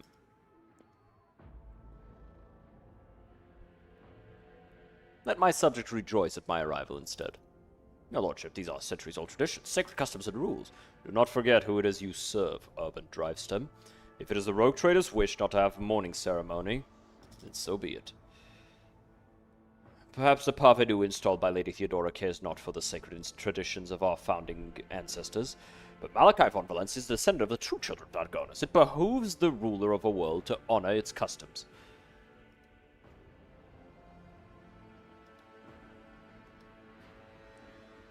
I do honor traditions, Governor. Later, when things in the Protectorate settle down, we will declare a mourning period. As you will, your lordship. Esteemed Malachi, Lady Theodora was a strong leader, and we ought to follow her example. Let us lean on our wisdom and persevere in spite of this tragedy. Together. And let us carry on where she no longer can by leading the Von Valence Protectorate to even greater prosperity. I suppose the governor is trying to appear sincere. There is something on the curve of his nervous half-smile you find troubling. Is it the end of reproach, mockery, condemnation? Or is it merely your guilty conscience playing tricks on you under the governor's keen gaze, stirring up memories of your past? Alas, it won't be an easy task to accomplish. Some time ago, the astropaths of Dargonus flew into a rage, and they had to be subdued. We are gradually restoring our ability to speak with neighboring worlds, but the contacts are still weak.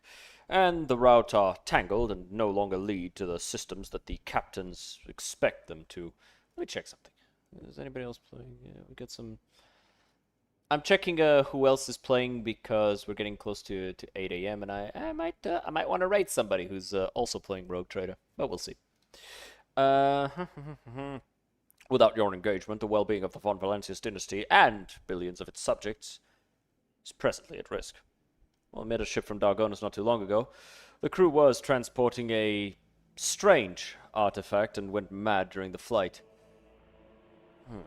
This is truly regrettable bit of news. Once more, leaving Dargonus has been forbidden for several cycles now. It seems the Wesserian family has once again failed in their primary responsibilities. We will investigate this at once, as well as the fact that the ship had to acquire a permit. Bridget the Fowl, Ralph Sporty? Had to acquire a permit with the Administratum seal. Does your nephew still serve at the Administratum Palace? I don't understand. The ship did indeed depart from orbit, but it did so, if you could believe it, on the Rogue Trader's authorization. That is why no one dared to impede its departure. Lord Captain, it would seem that Conrad somehow got his hands on a copy of your authorization. Or perhaps even the original. Two like that in the hands of a traitor does not bode well. Conrad Voitvir, Master of Whispers... Former Master of Whispers, is a heretic and a traitor. Has he shown his face on Dargonus? Lord Voitvir visited the capital some time ago, but he did not request a personal meeting. A heretic, you say? Now I see where all the whisperings in the corridors has come from. I shall be frank with you, your lordship. Lady Theodora's sudden death was a blow to every one of us. The absence of any sort of verifiable and complete information about her successor gives ground for all manner of rumors and misinterpretations, especially if someone is deliberately inciting unrest and discontent. Naturally, none would dare challenge you by accusing you of something as sacrilegious as murdering a rogue trader. However, Conrad Voitvir was once a true boon to the Protectorate back in the day, and as such, some might heed his word. Publicly rip out the vocal cords and tongues of every slanderer and replace them with vox implants to sing the praises of rogue trader Malachi von Valentius without interruption. I should think that will serve as a reminder of who rules this world. I shall immediately make the arrangements so that your order can be carried out properly. What exactly do the Dargonis nobility expect from me in light of the loss of routes and communication with other worlds? We are all troubled by the fate of the agro-world Janus that supplied Dargonis and other planets with foodstuffs. Empty stomach can drive even the mildest rabble to revolt. Furthermore, House Gabrak is perturbed by the loss of communication with the industrial world. Kiavagamo, which is in their charge. But if you wish to know my opinion, the world that deserves your attention the most is the penal world Phoebus VI, one of the key mining suppliers in your protectorate. Such intriguing concern for Phoebus VI outpost. Doesn't your house happen to own the extraction stations there? Your lordship, I beg of you, do not interpret my words as an attempt to influence your decisions in any way. You see, without Phoebus VI, the manufactorans on your world will need to make haste to find new suppliers elsewhere and arrange for new ships, and in these troubling times they run the risk of delays and other most tragic mishaps. My only concern is for the prosperity of the von Valancius dynasty. I've already visited the agri-world Janus. Governor Viat found herself facing a number of problems in my absence. Truly, the Viat line is one of the oldest of the von Valancius protectorate. If the inheritor of such well-respected blood could not handle whatever had befallen her, then the situation must have been extraordinary indeed. You could say that. Still, all her worries are behind her now, and Vistenza continues to govern the agri-world. I am delighted to hear it. Many on Dargonis live in hope that food deliveries to the capital will resume soon. We're getting an ad. That's unfortunate, but as always, ads are the only way to keep the stream going, basically. So, if you would rather avoid ads, there is the way of a subscription, which is the, in my opinion, preferable way to support the channel. It allows you to not watch any ads, it gives you the emotes that you can use in this stream and other streams, and also gives you the extraordinary benefit of not having to watch any ads. Now, you could also just, do bit donations, which, they're equally appreciated, but you get less out of bit donations than subscriptions.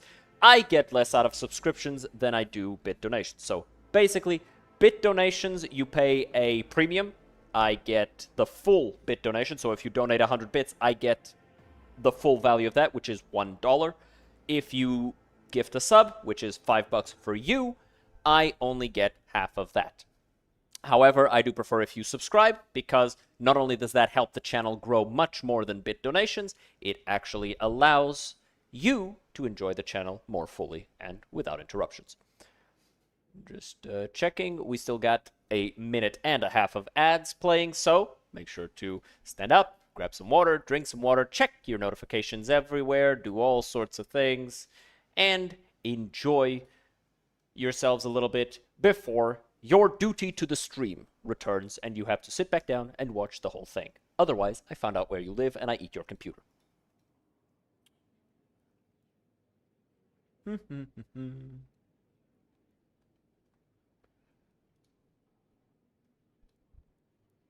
Give me a second. I am actually going to take this time to just fix something here, because there you go. I am now sitting in front of a fan as we wait for the ads to end. Feels good. Feels good because it's way too fucking hot. Nice. Alright, back to work. I'm pretty sure the ad has ended. Nope, we still got more time. I'm going back to the fan.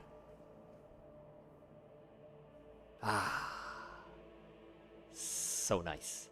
So very, very nice. It's like being licked by an angel.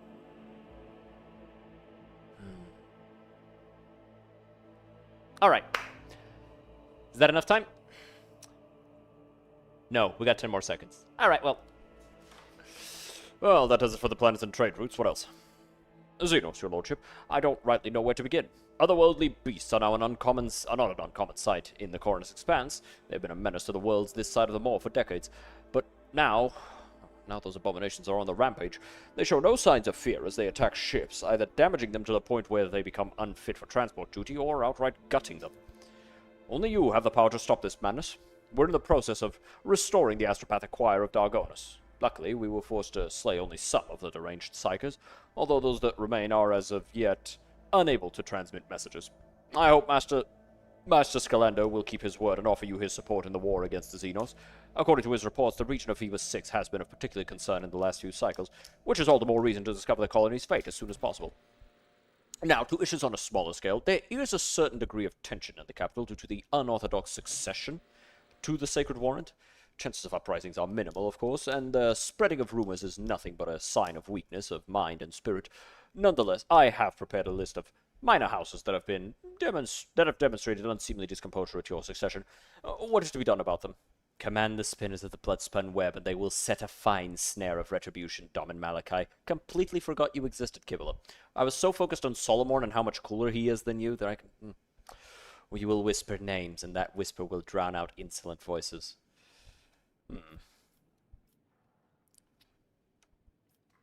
I cannot with those units. Make arrangements for public purges. All who have sullied the rogue trader's name must meet their deaths.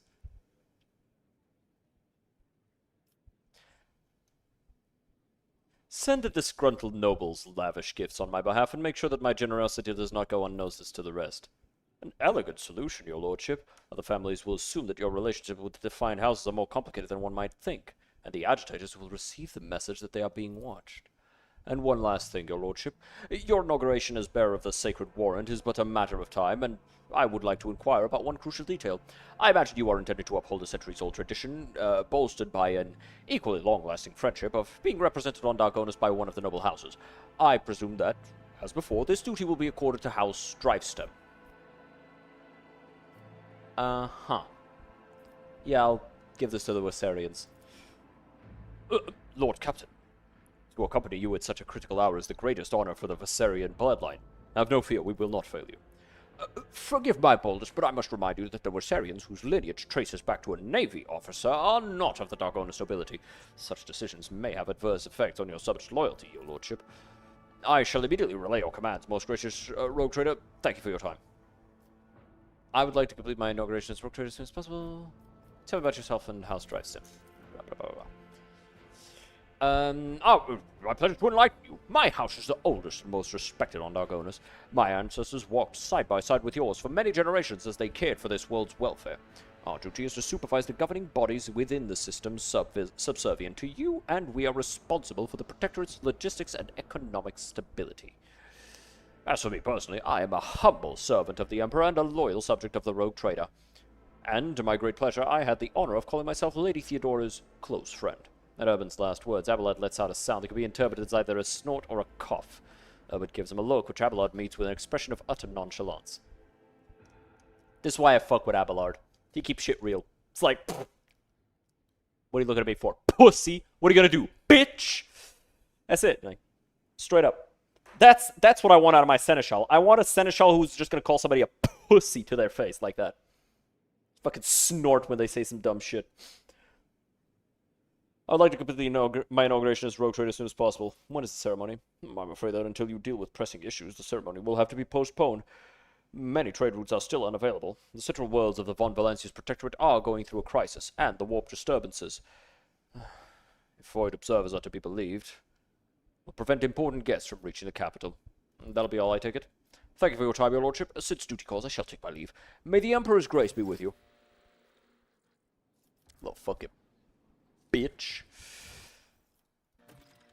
I feel like if you're a nobleman, part of your duties is to not be a fucking pussy, you know? Like, you gotta be hard, at least a little bit. You wouldn't believe the kinds of poisons Glato has detected in your various nobles' possessions.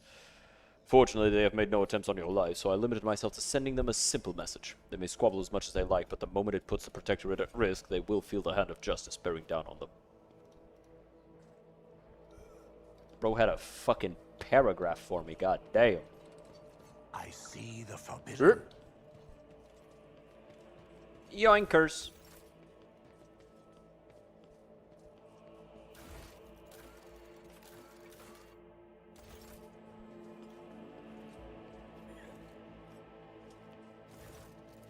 You don't have anything, you know. And I can't buy this either. Alright, well.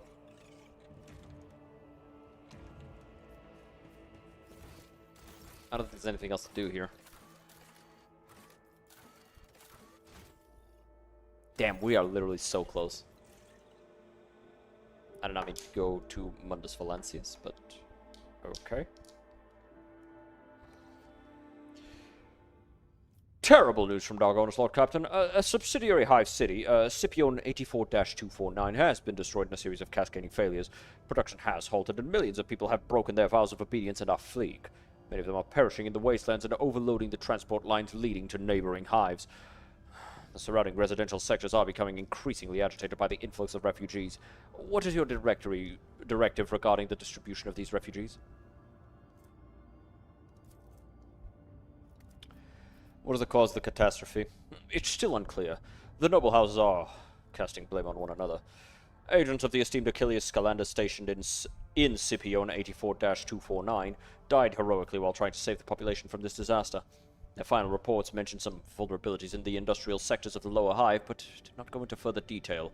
All your servants are currently too busy dealing with the consequences of the crisis to investigate its causes.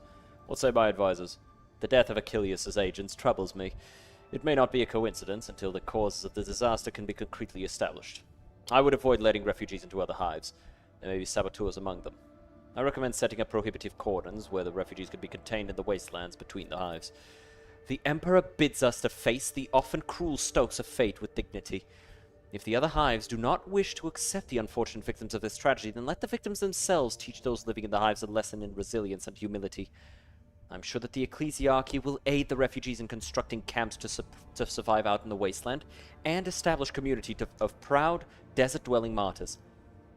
Such harsh conditions will be a crucible of fortitude and fearlessness. This tragedy, a feat of spirit.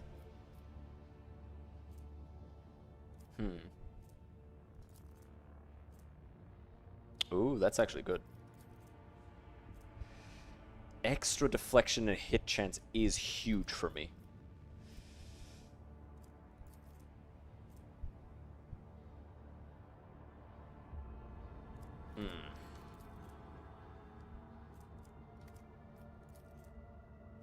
Refugees from the fallen hive toil without the rest to prove that they deserve the honor of serving the Protectorate. These servants have now been tasked with maintaining the rogue trader's equipment in perfect condition, and they do so with painstaking care.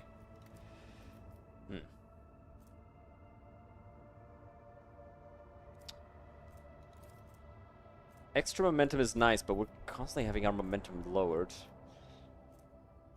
Heinrich, set up prohibitive cordons at the perimeter of the hives.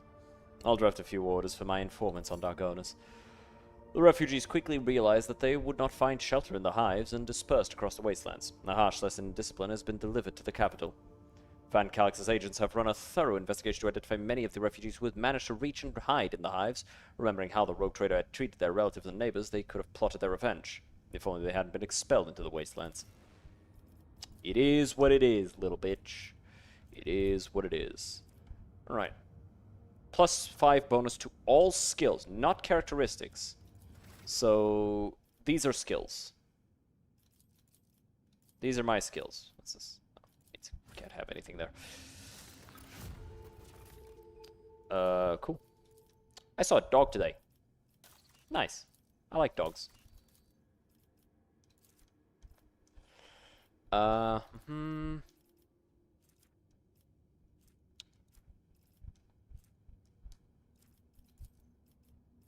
So this would cost me people. This would cost me provisions. We'd lose a profit factor and gain complacency for all colonies, one of each, and we get people. This spends people, but we get profit factor and complacency.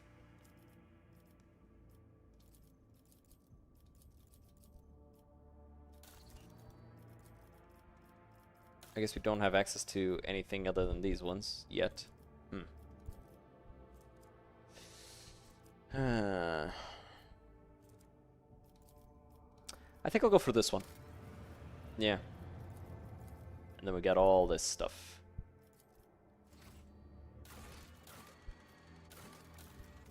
Gonna spend this. We're out of people, but we'll get more people.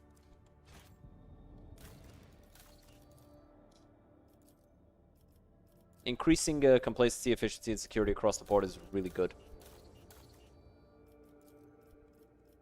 That one's looking pretty nice. This is the one we want. We need more people, we need weapons, and we need a higher complacency.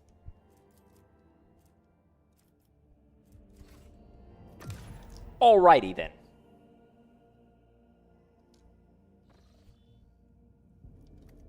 So, let's go have that interrogation.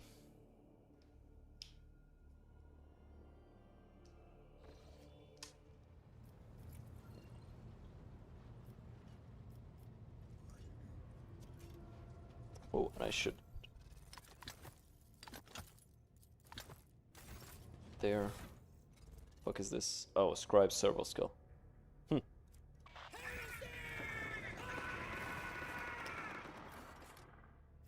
Plasma drive chambers. Let's go handle that interrogation. Let me see something about Kibble, because I do want to include her. What are you good at? I think it's just Medicae.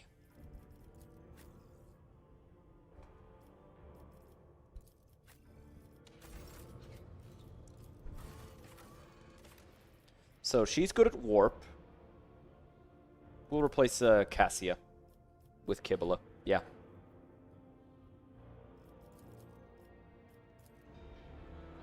And then, oh, actually that was a fuck up. I'm gonna reload the save because I want to rearrange the party a bunch.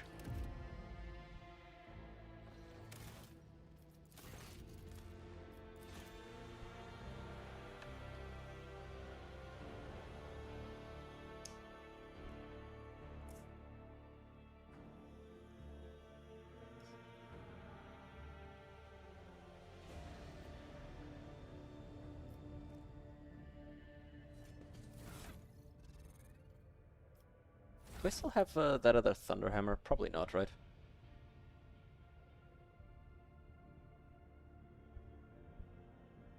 Yeah.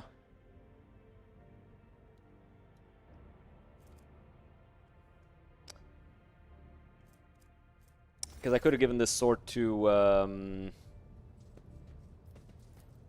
Kibble. Okay, so Solomorn here, then you, then you, then you, and then you. I disapprove of this. I wanted to organize these people the way I want them organized. I really wish that was a thing, like in, like organizing them however I please. Oh well. The man kneeling before you has an ungainly build, a stubborn jaw and a heavy gaze. He looks no different from any other worker in this compartment except for the tattoo on his forearm, his design resembling a worm devouring a star. Your lordship, this serf was arrested on suspicion of stealing machine components. He was searched and found to be carrying a strange weapon built from the parts. We also discovered symbols matching the description you provided. Big one of the tattoo looks fresh, standing out starkly against the color of his skin, which means that it's a very recent addition. You look closely and you notice a pair of scars at the base of his neck, suspiciously reminiscent of an almost healed bite. Sarbak, your people have exceeded my expectations. We're honored to be of service, your lordship. Who's this man? Shuf Galai, servant of the blessed Leth Beta-2-Diligence. Or Beta-2 Diligence. Low-ranking worker, easily replaceable. No apparent signs of mutation. Well, do you feel like talking yet? I've got nothing to say to you, heretic. Not me, Lord Captain. Please. I'm the heretic, am I? And fear has robbed him of reason, or he has a very skewed perspective. You're a false believer, false captain, leading people into the gloom of heresy, away from salvation. Well, he's not wrong, but he still can't say it. The speeches of your enemies, monkey, sound just like your own. Fanatical, composed of nothing but rage and contempt. Is even that not enough to make you wonder? Why are you so mean to me, Irliet, really? Calm yourself. Talk to me and I'll not let these people do what they intend to do. Tempting are the promises of heretics, but barren is the darkness-cursed void in which they bury the souls of those who trust them. Jocasta, I'll do this myself. As you command, although I believe this zealot will require some effort. Questioning fanatics is a long and exhilarating process. Idira, acquaint this man with what lies beyond the veil of reality. Or, Solomorn, show us why our beaties are feared. At a barely noticeable gesture from the proctor, Glyto lunges at the prisoner, bites down and starts violently shaking his arm. You hear the man's bones break and his flesh tear apart, but his screams are filled with horror rather than pain. So overpowering is the sphere of this living weapon of the Lex Imperialis that knows no pity. Glyto, heal. The Miskir can't take any more. What we need is answers, not execution. Your song. I hear it. I won't break. Not much longer, your lordship. Nadira, acquaint this man with what lies beyond the veil of reality. Idira lays her hand on the prisoner's temples, looks into his eyes, and opens her mouth. The shadows in the room dart back and forth, and an unnatural, discordant wave of noise bursts from the psyche's lips. The man's body shudders, his breathing turns ragged.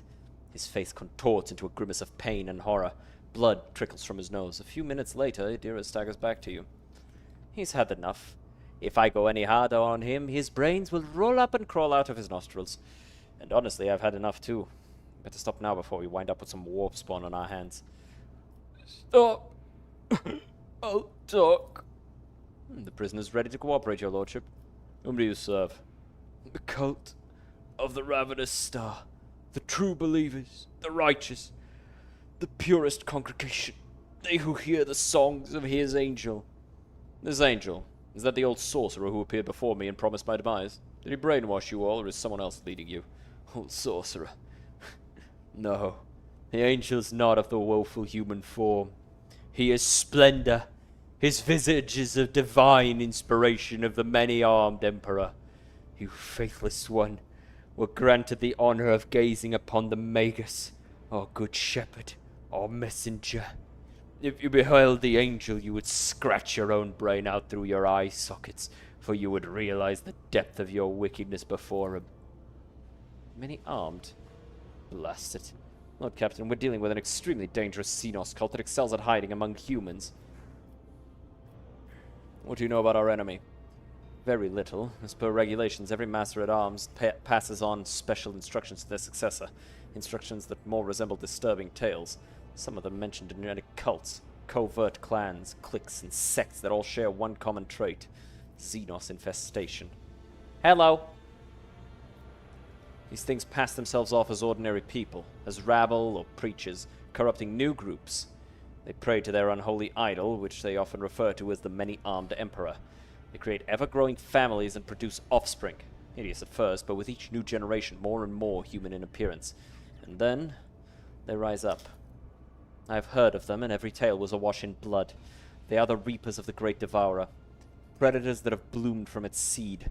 Beasts whose gift is to turn the weak-spirited into their enthralled fighters. Beware of them, Alantok. When they are near, even a loyal friend may turn out to be a messenger of death. Why the many-armed emperor? Their arms, Lord Captain.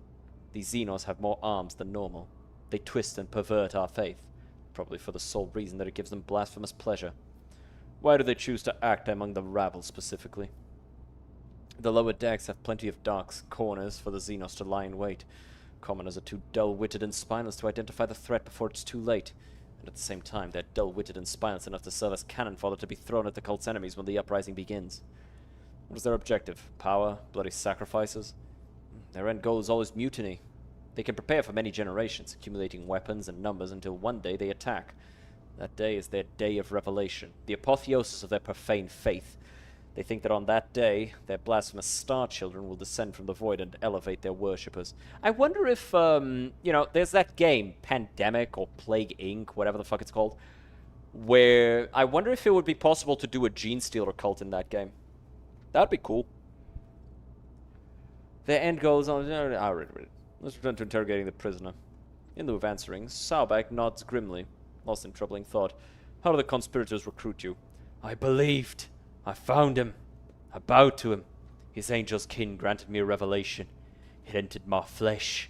Let me join the congregation. The man's words devolve into nonsensical mutterings. Pingish. I wish to know everything about your vile cult. We believe in the many-armed emperor, he who waits for his children, cast out into the unknowable abyss. He's kind, merciful. He uproots tyrannies of evil. He sends his angels to the righteous, and angels' kin follow. This is a pawn, a mindless tool. He was brainwashed and forced its submission. He's not even a distributor of ideology. He was merely fed the rudiments, and without trusting him with anything important, they sent him out to serve and die. Appreciate the follow, Captain Tattle. Welcome to the Hill. You better be tattling on all the heretics. What are you plotting? A mutiny? Donut! I've been given a donut. I am overjoyed. Where are you hiding? Where are your leaders? In a sanctuary. A tomb for heretics. A quiet place. The dynastic crypt. The vermin have infiltrated the crypt holding the bodies of the worthiest servants of the dynasty. No one is allowed inside save for the Lord Captain's personal retinue, and they dared. But how? The crypt's defenses are impenetrable. I presume our next objective is the Von Valencia's dynastic crypt? Yes, your lordship. We must attack now while we still have the element of surprise. I will lead the strike force, but I will require your presence and Confessor Adalbert's help. Fierce machine spirits guard the dead. They won't let an armed troop pass without a direct command from the rogue trader and the ring of the ship's confessor. I'll meet you at the door. And this vile scum, with your permission, I'll throw out the airlock. I doubt he'll be of any further use. Such forthrightness deserves a reward. I gave you a cage in my own quarters. You're now my personal slab of meat, and your torture has only just begun. It will be done, your lordship. You gotta let these bitches know! It's like, what? Death? Nah. You just make out a faded symbol on one of the tiles, a serpent and star. There appears to be someone's stash behind it. But the stash has long been abandoned. Fuck!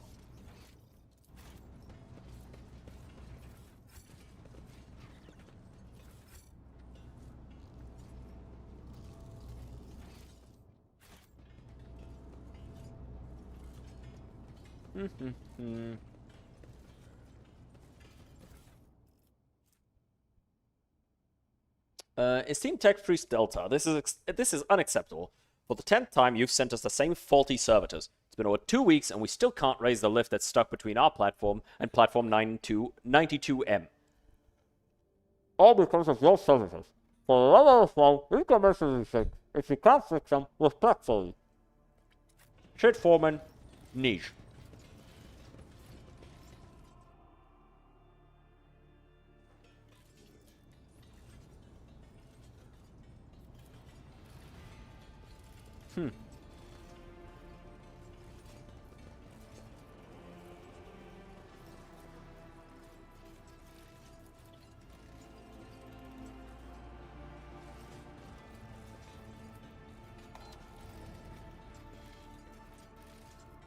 Are we missing one?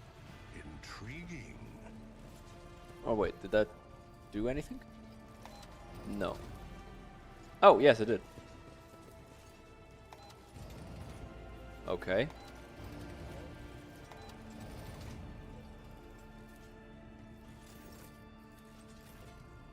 Maybe now we only need one?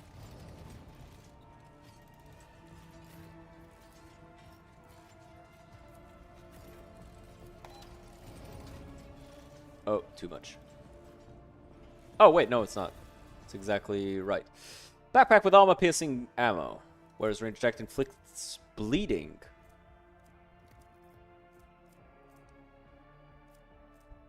Enemies within the wearer's area of attack suffer minus 4% dodge, and allies within the wearer's area of attack gain plus 4% dodge.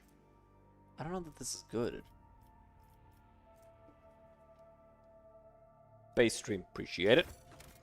I appreciate being called based. It is the highest of honors that I strive for every day.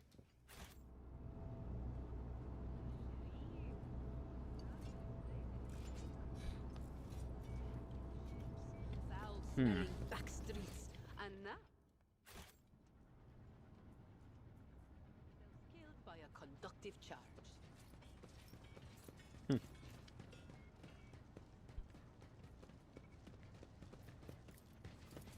Well, Jay, you know how it is. Anyway. Off to the crypt, I guess.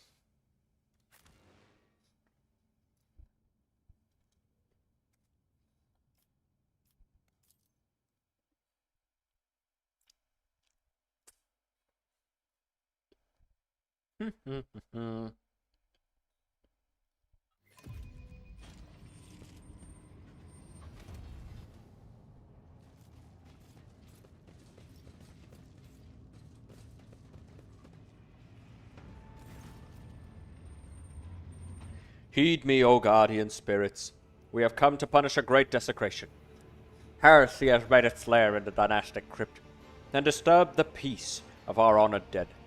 I beg you to perform the ritual of unsealing and allow us passage. Hand-shaped panel opens in the altar of unsealing. Just a second. A little bit of the donut fell.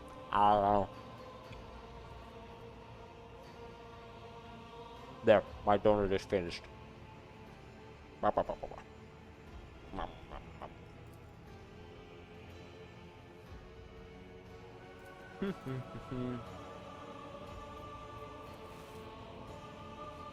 Alrighty.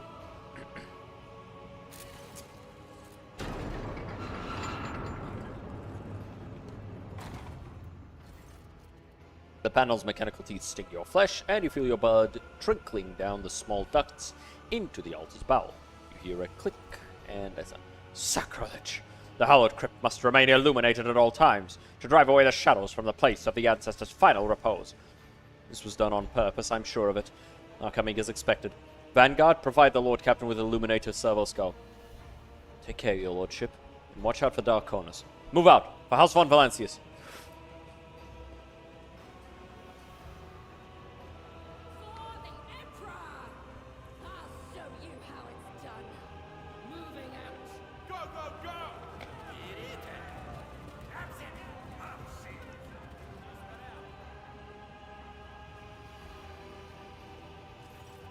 Your lordship, wait. There's been... Damn it, I'm late. I'm in to report an act of sabotage. They cut off the Promethean supply to the crypt's lighting. They're walking into an ambush. Why did you fail to discover this early? They cover their tracks well, but I was worried about your safety. Which is why I took the liberty of sending maintenance patrols to inspect the perimeter of the crypt. Your expedition performance is laudable in furtherance, Master. Whether through darkness or well-lit halls, we're going in. I fear we might be underestimating the enemy. The Enforcers have already done it once. The Infernus Guild would join in this fight if you would have us. To get inside, the aberrations would have had to make a passage for themselves somewhere in the crypt's perimeter. No one knows the maintenance zones better than us. We can find this breach and attack the enemy from the rear. I doubt a few workers armed with axes and torches will make much of a difference, but we would be honored to die in your name. Then you'll use the means you have to fight, and die if it is required of you. We will, your lordship. Die is second nature to us. The Emperor protects.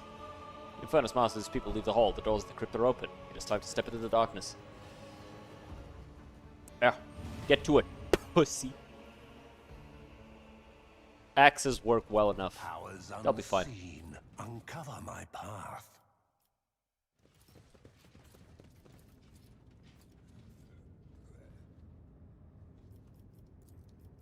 Okay, that was annoying. The gates have been blocked to cut off all possible escape routes for heretics and enforcers alike. They will not open until your victory has been secured.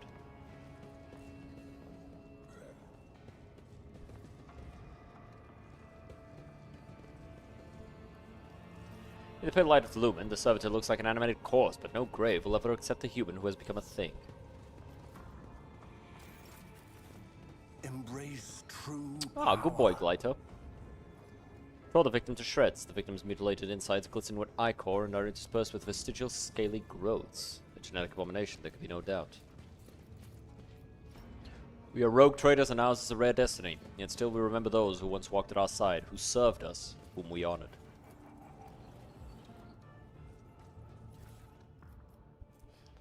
Whenever the wearer scores a critical hit with a ranged attack, then the next attack against any target automatically hits cannot be parried or dodged. It's actually pretty fucking sick.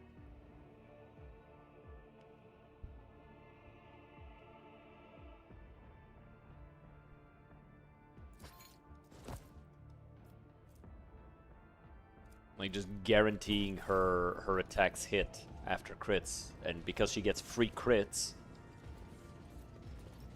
being a bounty hunter and shit, she like can guarantee crit shots. Trembles beneath my feet. There are large footprints in dust, but the 2 feet are different shapes, one human, the other clawed and horribly mutated. Here lies Alaric Wolfgang of Gesture, the first seneschal to have come on board this vessel. Your duty is done. Now others will serve in your stead. Remember the deeds of the hero who died to protect the Lord Captain. Why does this place look deserted? On Ifrit, the burial sites of eminent figures are always crowded with people absorbed in prayer.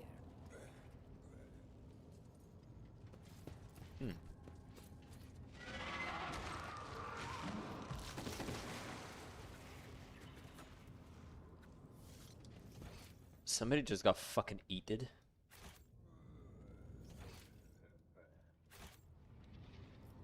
It said that a passage opened. It's not that.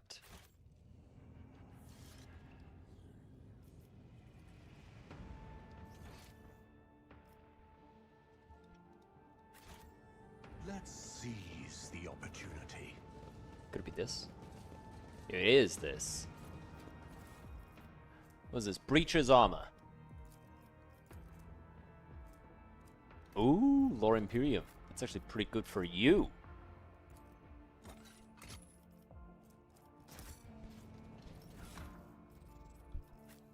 Or maybe for you, actually.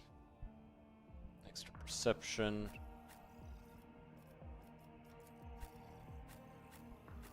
Why? Why? Like, I'm pressing F3 to select the third person. That's Kibble. That's not the fucking dog. Ugh.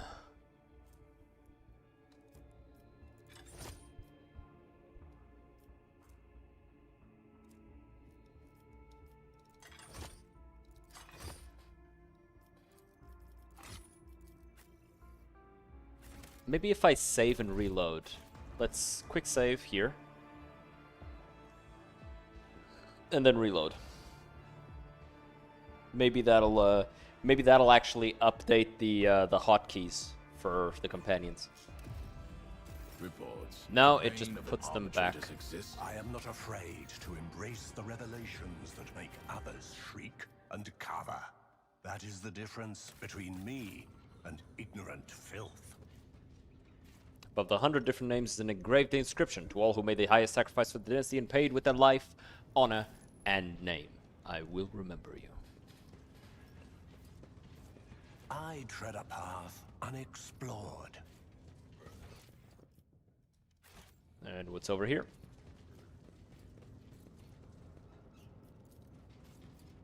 Sarcophagus was installed recently. The inscription reads, "Here Archmilitant Mort keeps his eternal vigil, protecting in death the one he could not protect in life."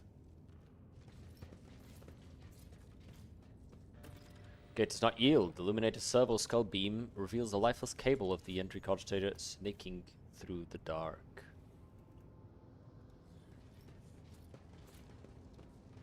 That's new. I'm guessing that's what we heard. Fucking fly just landed on my face, the fuck? So it is gone. Fresh pools of blood and embalming fluid dripped down into some deep grooves on the floor that looked like they were left by monstrous claws.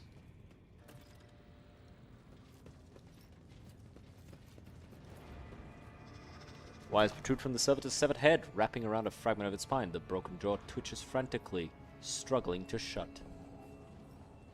Powers unseen uncover my path. Spooky. I like these vibes. I really wish that, you guys all know Space Hulk Deathwing, right? You play as a Terminator and all that. I really wish that instead of going for like a Left 4 Dead vibe with that, they had gone for a horror vibe. Forward, faithful, pure. Crap. Okay.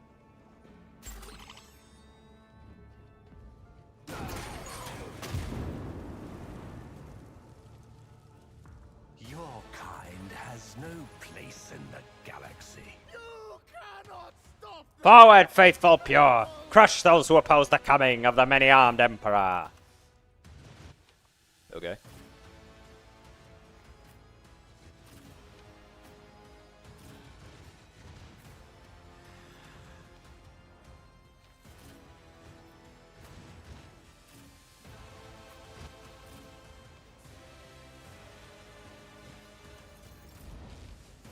Begin.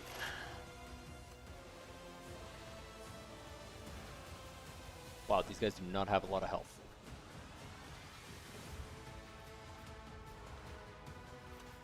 Alright, well.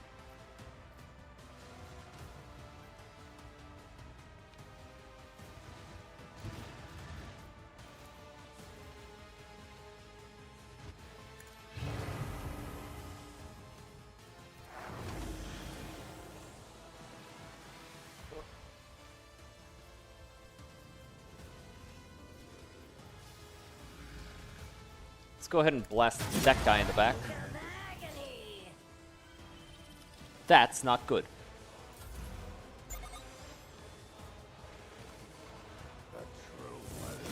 Dumbass.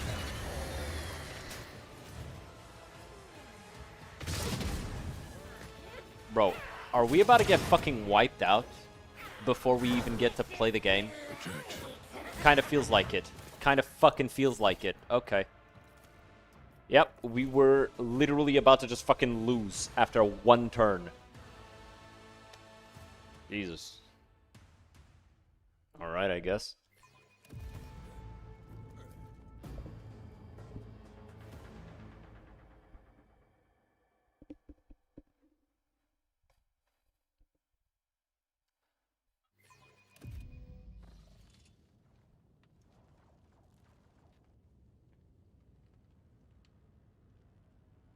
You are but a fleeting flame before my tempest. The angel's blessing awaits!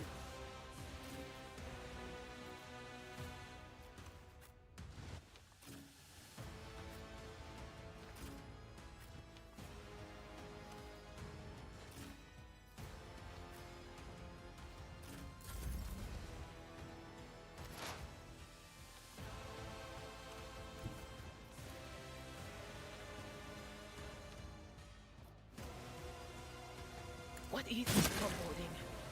Damn, I almost destroyed this. I thought I couldn't destroy this.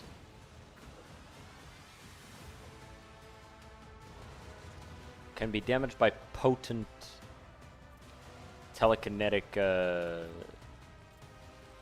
powers.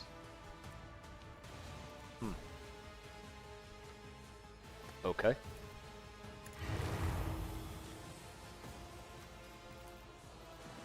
Mark him, because we're going to want to shoot him.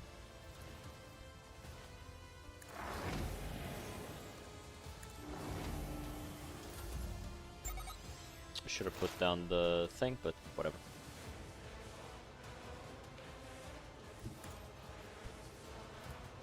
Marked.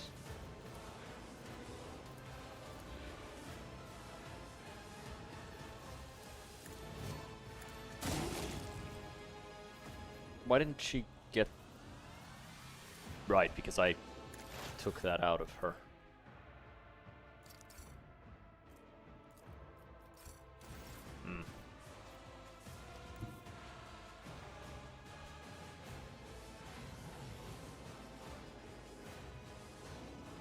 Yeah, I'm gonna move you here, and I'm gonna make you cut these two down. She doesn't hit particularly hard, but that's fine. So, let's see here.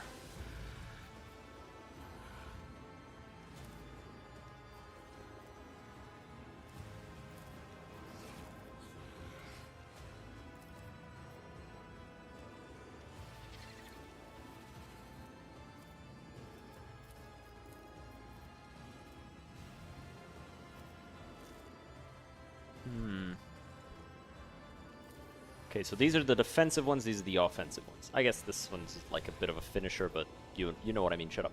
Go away. Shush. Ah, okay. So... Really?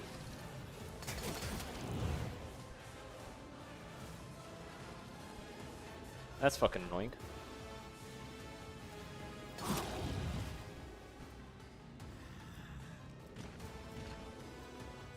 The shadows will see it done.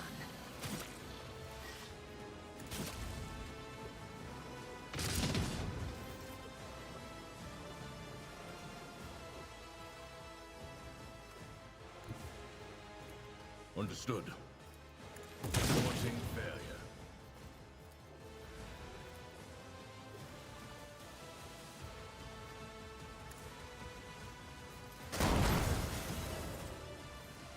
I don't think I'm supposed to be able to deal damage to those things.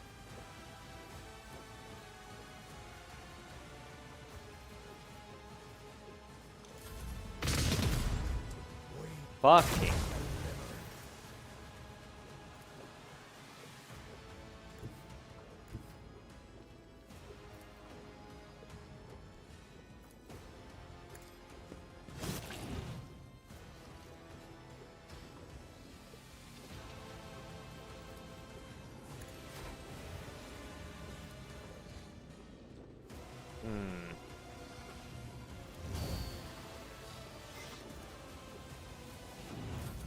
I should have shot the guy. Whatever.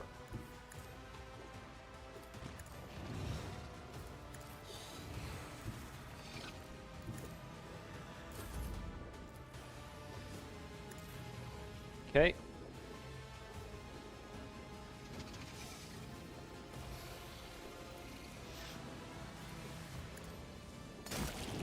Yeah, it seems like we could destroy these things now. I don't think that's intended. Pretty sure it's not, actually. Accept my offering.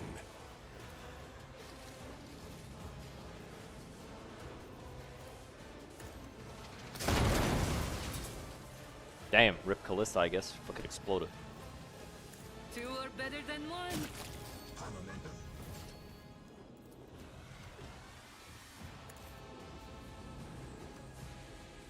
Ooh, Gene Stealer. Descend upon the weak. Ruin.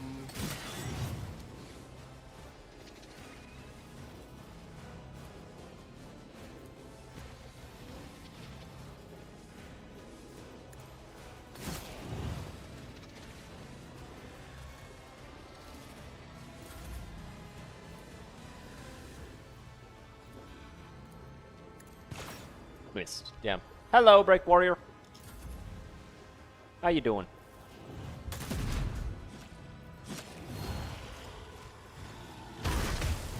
Damn, Kibble is getting her ass whooped. My death. May my blood Who should you just shoot? sacrifice. Hit? Yes. Motherfucker hit.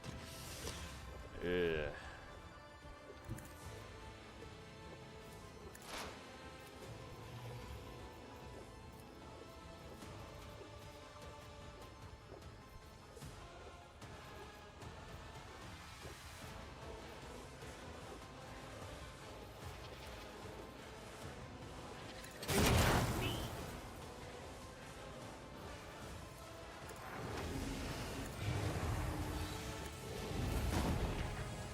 Okay. Nice shot.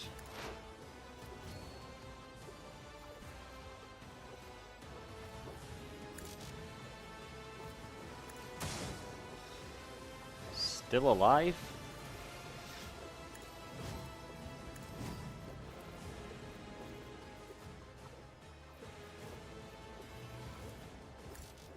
He'll die on his next turn, but still, I was hoping he would have died. Whatever. Which she could hit herself, that's funny.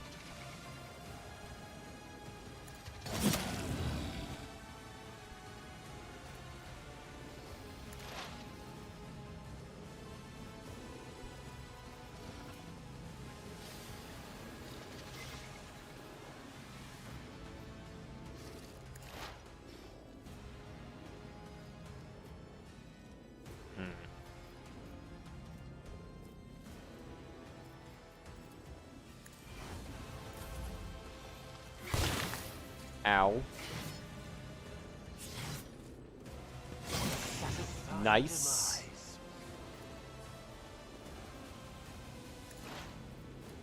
Kill that guy.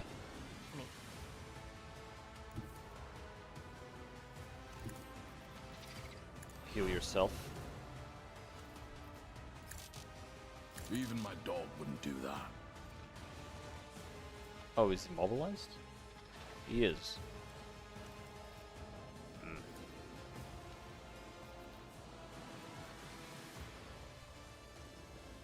I guess we'll do this one. Nothing else that he can do. Turn this off. Cut that bitch to bits. You missed, pissy. I urge you to try and move.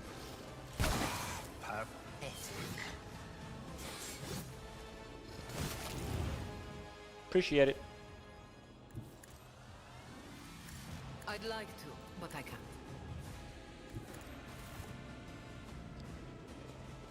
Okay, in come these guys.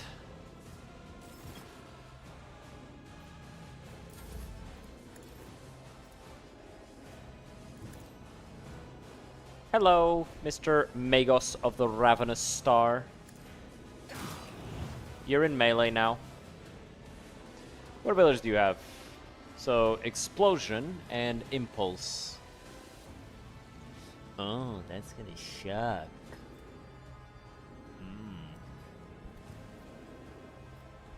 That's gonna suck balls.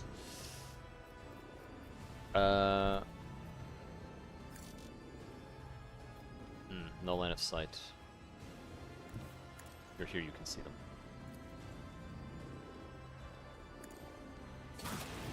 Yep, blind as ass.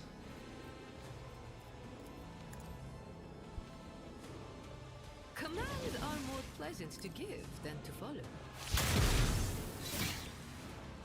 And then obstruct that guy. Ow. Dickhead. Missed. Got the Infernus workers here. I don't see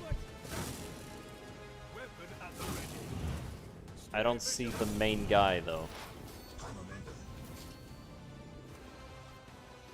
Which raises the question of where the fuck is he? You know?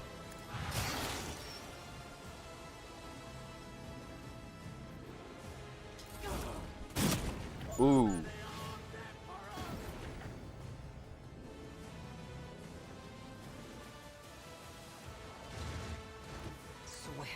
She can see him.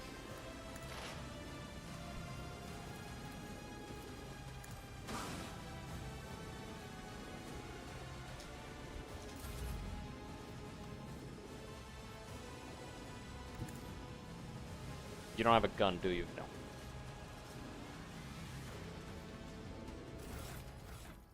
Do I have a pistol to give her, like a needle gun? Something? Something that she might benefit from using? Don't think so.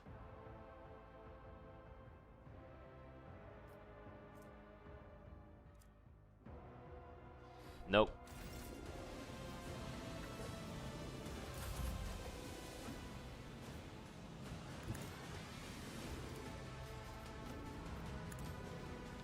Let's send Glyto all the way up to him. If we can, of course.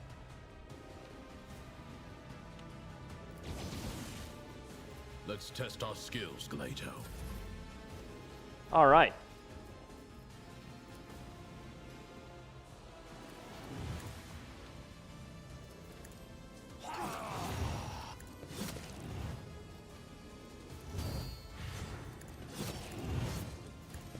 Got him.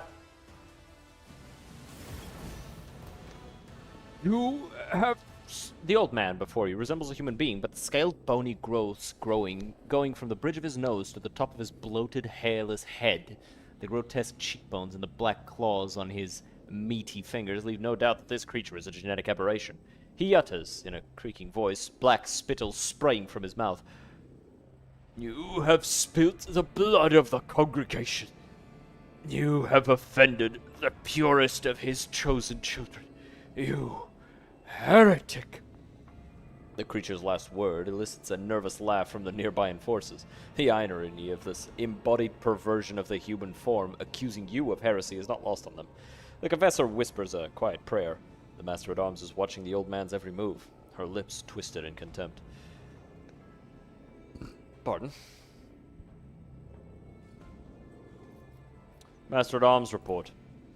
Strike forces have cleared the side sections of mutants. The freaks fought like madmen, but they could not match the skill of the Von Valancius enforcers. Once victory was secured, our pursuit units made sure that none would escape. Our flamer squads are in the process of purging the crypt. All degenerates confirmed dead.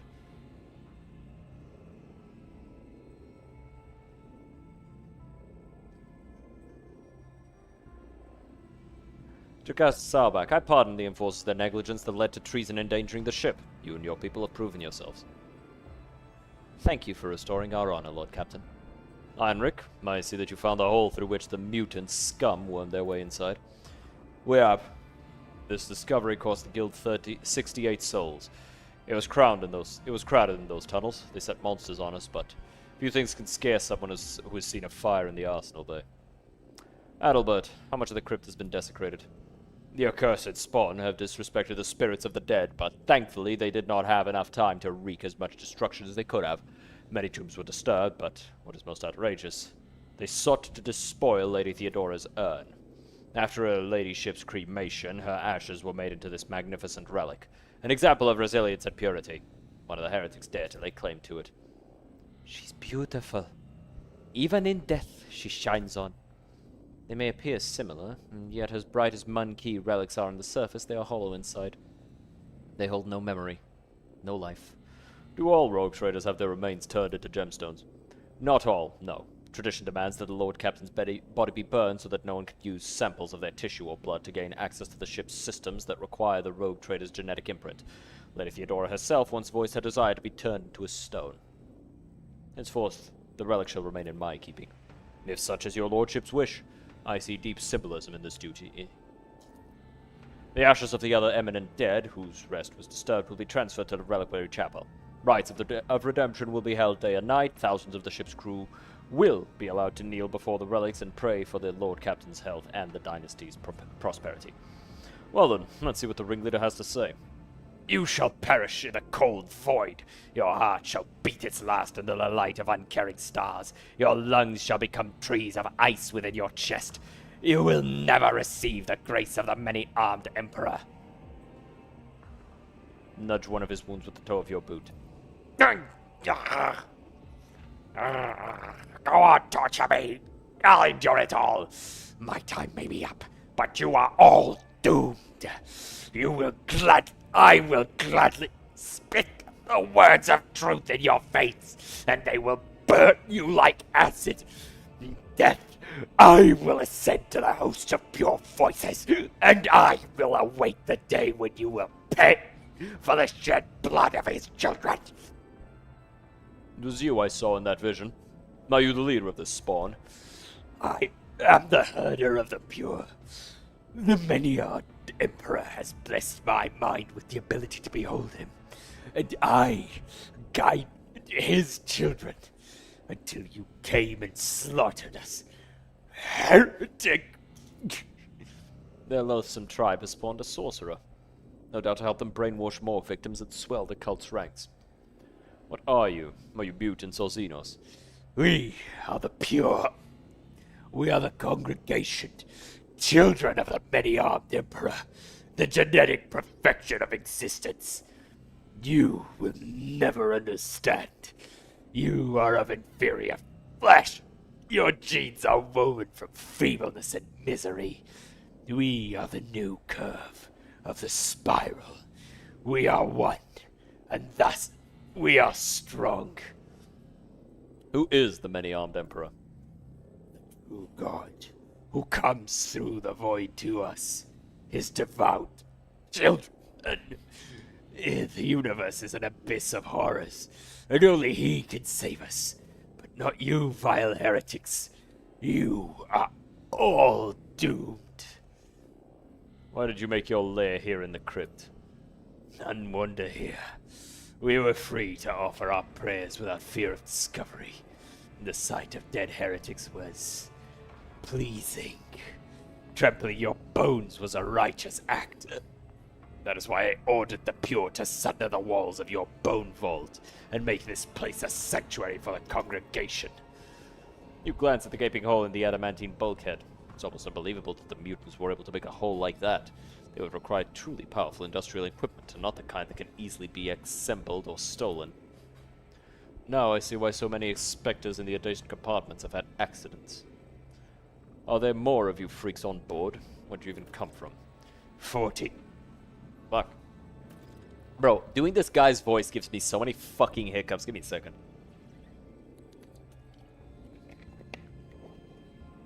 Ugh. If y'all like the voice acting, subscribing helps. Support the channel. 40. Fuck. Fucking hiccups. 40 years ago, the profaner Theodora, the false sovereign, stopped at the trade outpost Heriock's Rim to replenish her crew. The outpost had long served as a bastion of the pure. My brethren and I were chosen to embark on her ship and prepare it for the coming of the many-armed Emperor. This uprising against your godless Dominion has been many years in the making. You notice that the crypt looks surprisingly undefiled even after all these years. The Herrick's could have turned it into an inconceivable nightmare, yet the signs of corruption are few and localized here. Herrick's Rim, that cesspool of abomination, must be burned. Who knows how many ships they have infected over the decades. I've had enough. Hang this carrion. The many-armed Emperor cometh. The true God shall avenge us. When he does, I will laugh. Ugh. Yeah, hang his bitch ass.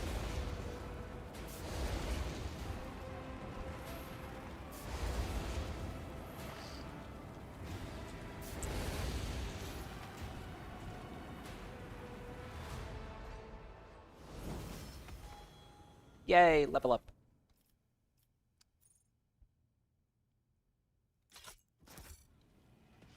Love you too, far off.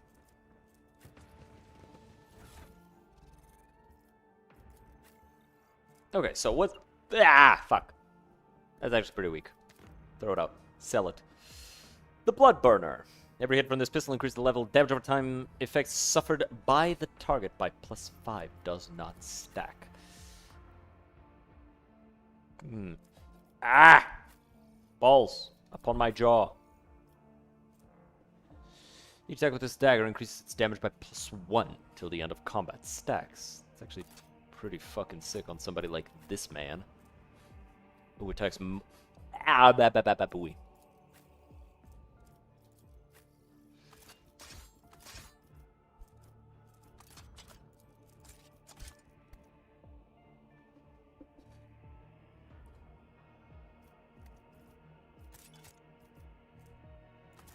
Ah.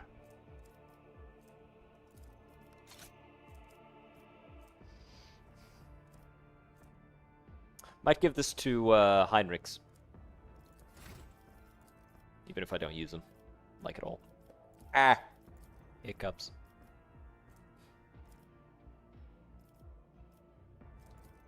Carouse. Agility, ballistics. Might as well go strength. Fuck. Yeah, you can have Medicae.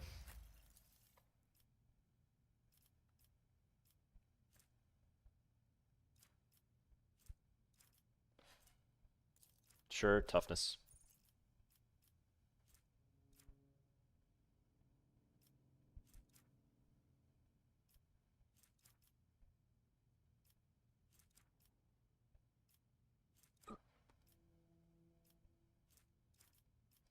I guess demolition because she has high agility. So for you, agility, you've already got maxed out awareness. Laura Xenos might be a thing for you.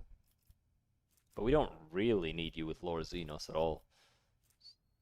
Ah, fuck it. You can have Laura Xenos. Fellowship, ballistic skills.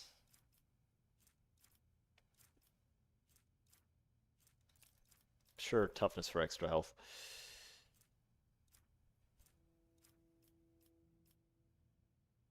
I guess tech use. Let's increase her tech use even further. And for you, you've already got a warp lore.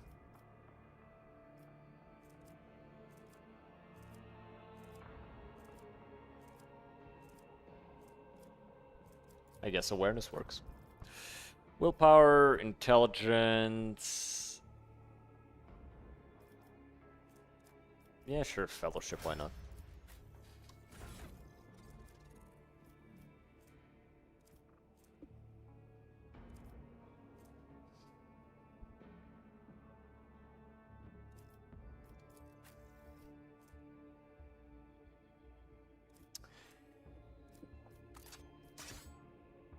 I'll give her a sword.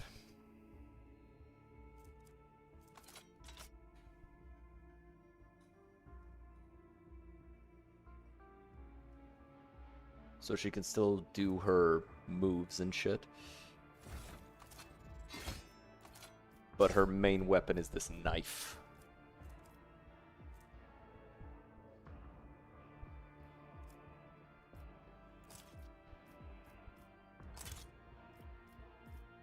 It is kind of shitty that all of her abilities require a sword.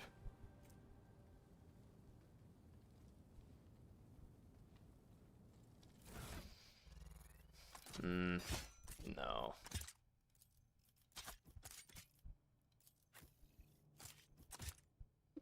Do I still have a needle pistol?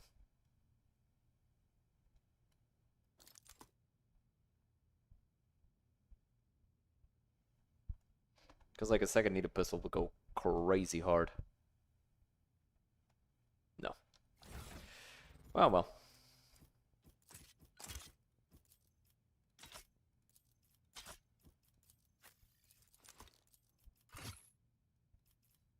Yeah, that extra shot, really good.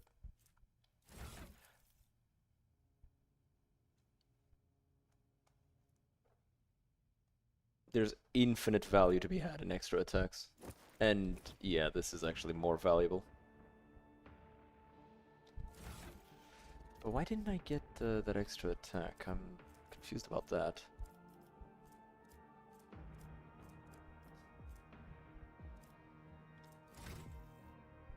I guess it doesn't super matter.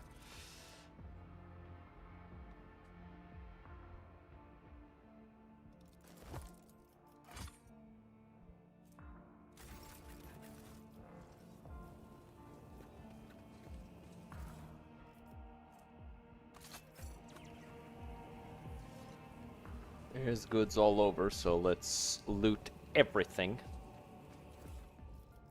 Oh, hey.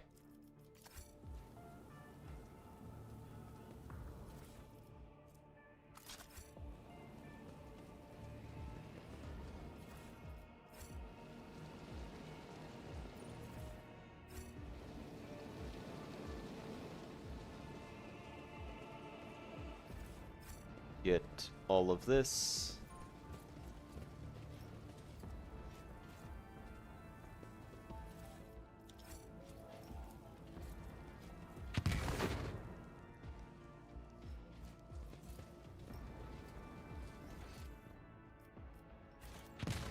Just a little bit of extra experience.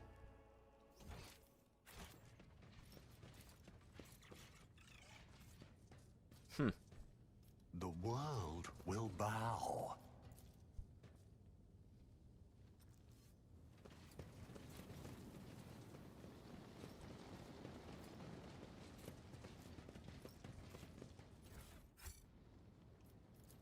All right. Time to go. Let's go to the Void Ship Bridge, where we can gear everybody else up as well.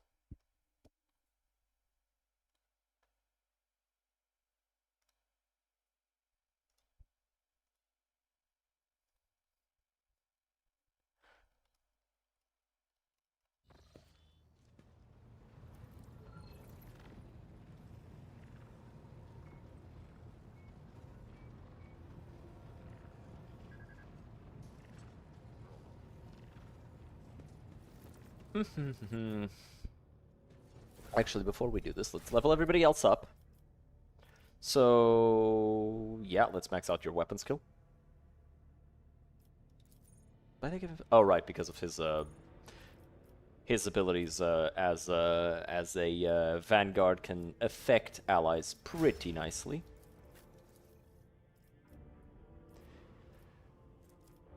Willpower for her abilities. Having high lore Imperium is nice, but you're not... I don't know. I don't feel like it's worth investing into it. Willpower, perception, I guess fellowship, sure. Upgrade her officer abilities. Warp lore. And for you, you've got intelligence, you got perception. Let's go ballistic skill so that you know, stop fucking missing with that plasma gun of yours. And logic. Okay. Oh, Heinrichs. Almost forgot Heinrichs, my boy.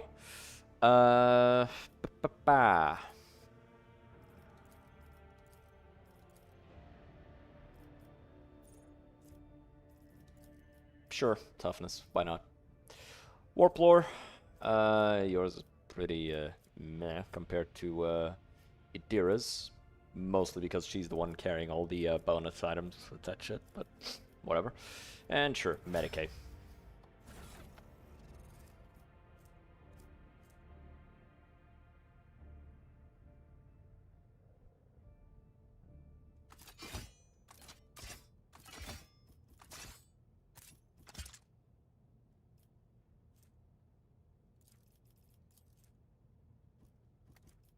It actually loses out in damage, because this deals just +5 damage.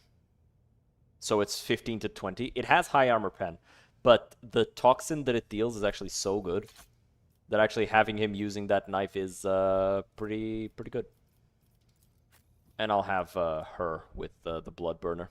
And then if we get her an additional needle pistol, we can do some really nice stuff.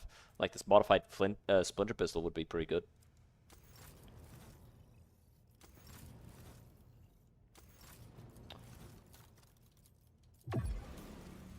Really? One level up, no more.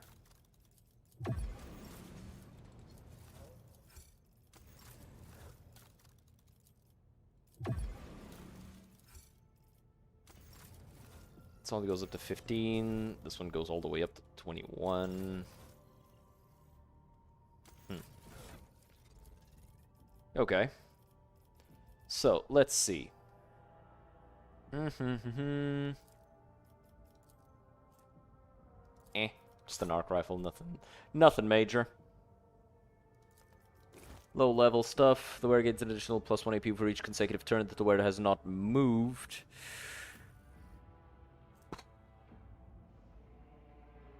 That's not bad. That's not bad. But everybody kind of moves all the time.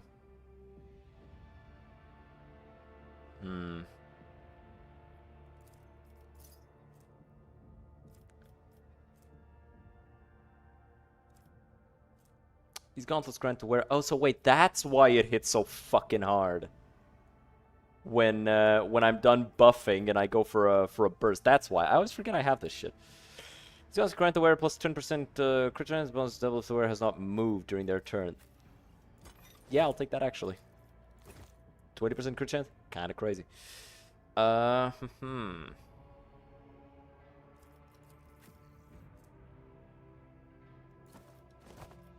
give her attack back.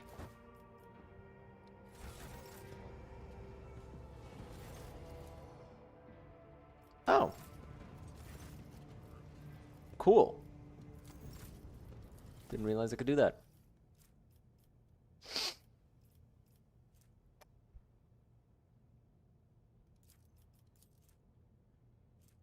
That's a little crazy. That's just a little crazy. Okay. Why the fuck is there blood all over this place? Kibble. Was this you? Did you do this shit? God damn it, Kibble. No kibble for you. Fuck you. I'm gonna put this away. Why the fuck is there blood all over the fucking place? Oh, hey, it's that guy. Yeah, see, there should be blood around him. Moaran's helmet. Oh, hey, it's my statue. The Aurora's mask. Right there. Let's put this here.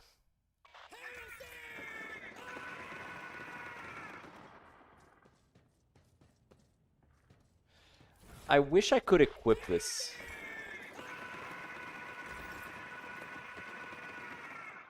What the fuck was he screaming so fucking bad, bro?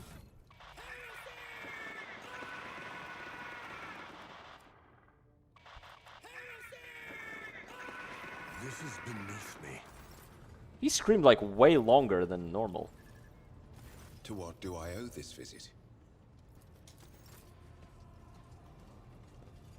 Okay. Now. Yeah, we gotta go destroy Harryok Station. Sure, we can finish the stream off with a big. Actually, I don't know if this will be the last thing this stream, but I do want to beat the shit out of Harryok's station. Beholding the truth?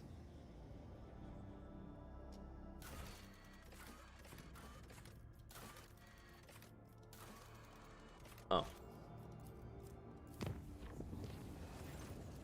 Lord Captain, the Lex mechanics assigned to the Astropathic Chapel are reporting a significant drop in our communications potential. This may be a consequence of the telepathic ritual in which your lordship deigned to participate. The enforcers report that the choirmaster asked for an audience with the Lord Captain and has since locked himself in the chapel, refusing to let anyone in. As brazen as the audience request may seem, I cannot shake the feeling that this is a cry for help. The Master-at-Arms reports a disturbance in the Foundry Bay. A certain Nemesite, an avenging figure beloved by lower-deck rebels, shot the Commandant during a routine medical supply delivery and called on the vessel's serfs to fight for a better life. The rabble immediately plundered the medical storehouse and proceeded to smash other supply stations, slaughtering officers as they went. The instigator, fueled by the mob's anger, with outrageous but regrettably popular stories about the rogue trader's allegedly reprehensible character. As a result, a certain vile epithet has spread rapidly throughout the void ships, the dynasty's pustule. Nemesite has escaped, and the situation on the deck is increasingly spinning out of control. The Master-at-Arms asks permission to employ the harshest possible treatment, not simply to restore order, but to avenge the dead Commandant as well as the fallen Enforcer. Discover the details of the Commandant's murder. Nemesite's reason for the attack has to do with the widow of a respected foreman. She had delayed the queue by begging to be given medicine for her afflicted children, which the Commandant refused because her request exceeded the expenditure quota. The widow persisted and was given 10 lashes on the spot. That was when Nemesite fired the lethal shot that set off a mutiny in the compartment. Learn more about Nemesite. The Master-at-Arms reports that this is the 4th Nemesite to operate on the lower decks over the past few years. Previous 3 were captured by enforcers and each openly identified themselves as Nemesite. Public executions evidently had no effect. People continue to rally around their hero as soon as one emerges, and always believe in the invulnerability of their champion. The Seneschal points out that all Nemesites act in the same fashion. Whenever the rabble is feeling oppressed, they step forward, serving as the spark that ignites the fires of sedition. They target the officers most hated by the workers for their strictness and adherence to order, with every murder bringing the cheers from the commoners. The Voxmaster shares the rumors about Nemesite that abound on the lower decks. Some say he arises from the blood of oppressed laborers, some that he is the vessel's spirit of justice. Others still believe he is an immortal hero. Such veneration makes it very difficult to capture the Riffraff's champion. In light of the discovery of a gene-stealer cult cell on the ship, Heinrich van Calix recommends paying special attention to the Nemesite story. The interrogators suspect that an escaped mutant is behind the incitement to revolt. It is too similar to one of the tactics employed by these enemies of humanity. Request information about the Foundry Bay. It is a place of unbearable heat and poisoned air, where scrap metal is melted down into plates that are later used to repair and refit the hull. There are no critical facilities here, and the bay is fairly easy to isolate. This opens up opportunities for quelling unrest with no casualties among the enforcers.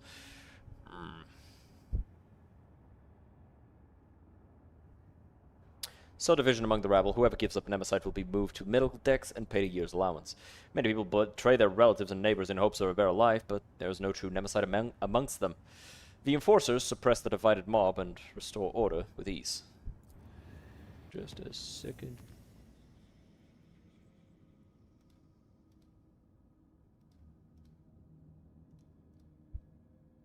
Alright. So, we're gonna handle Harryok Station. And then we'll go deal with whatever it is our astropath. Our master astropath has to bring up to us. We'll deal with it later. Which is exactly how you should handle everything. Lord Captain, the ship's cannons are fully primed, the station's well fortified, and its inhabitants will probably attempt to fight back. But we're stronger. To command, we attack this hotbed of genetic aberration.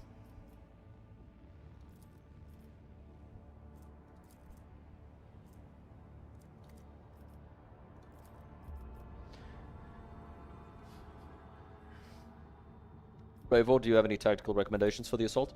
I'd advise a decisive approach strategy. Station's well prepared for a long-range artillery duel. Rumor has it they traded with the explorators for improved macro cannon boosters and warheads whose spirits can adjust the flight of missiles. In short-range battle, their guns would be less dangerous. Harryok's Rim, this is Malachi von Valancius. Surrender without a fight, mutant scum, and I will grant you a swift death. Emperor have mercy. What mutants? What about a bunch of voidsmen? collective of harmless traders. I urge you to leave station orbit, or we will be forced to defend ourselves.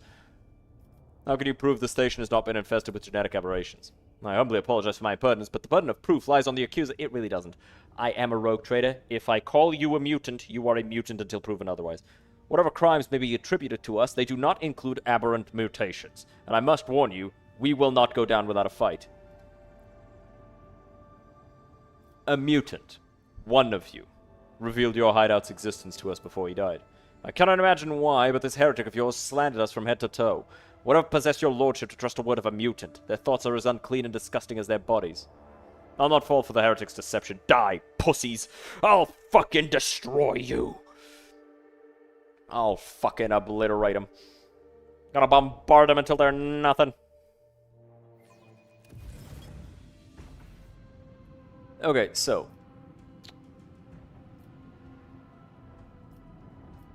The struggle is going to be to get all the way up in there. Those are being reloaded still.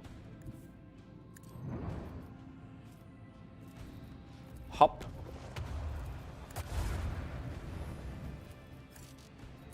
Annihilate that guy.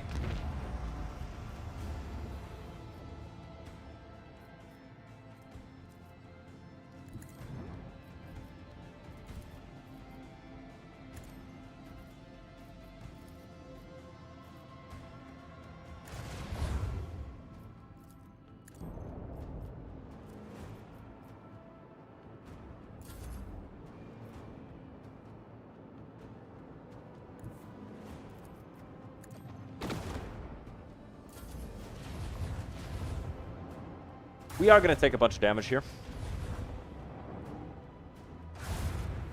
Our shields fail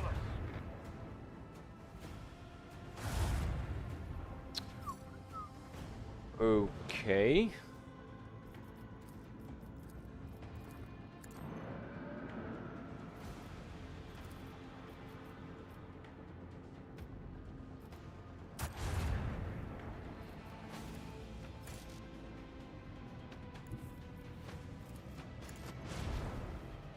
Any drama? No, not today.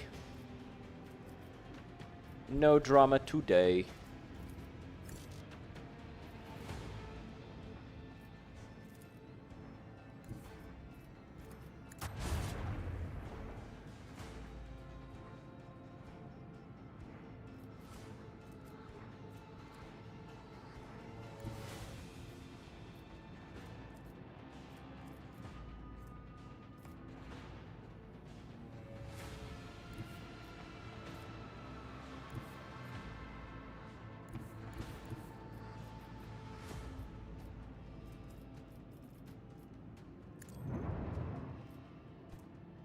Reload everything.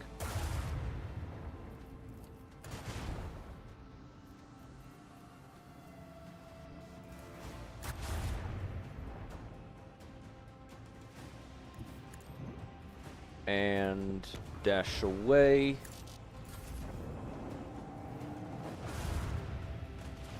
Ooh. Are we dead? Yeah, we're dead. Why don't your technomats recharge the shields?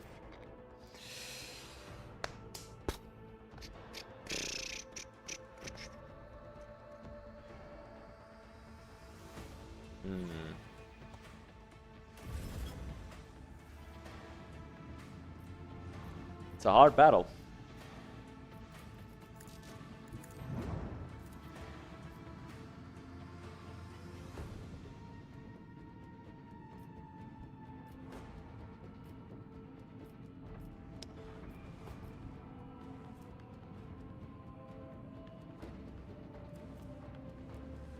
Long range focused shot, and that's 5 shots. That's it deals more damage at short range than at long range.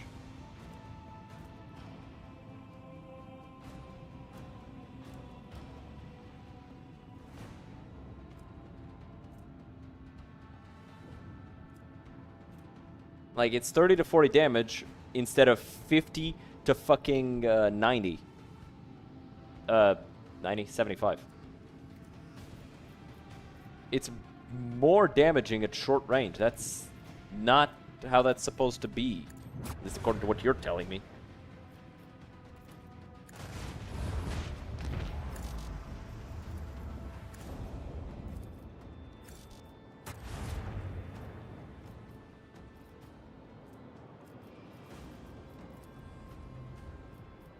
Okay, we're gonna do this so that we can...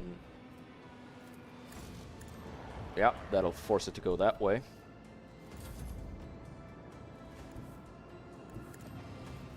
We've got to destroy these two void lands so we have free reign of this.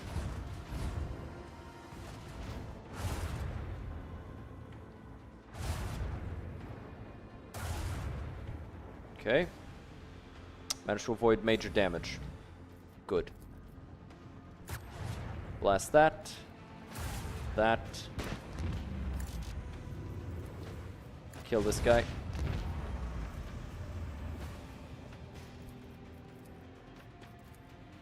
Let's launch some torpedoes.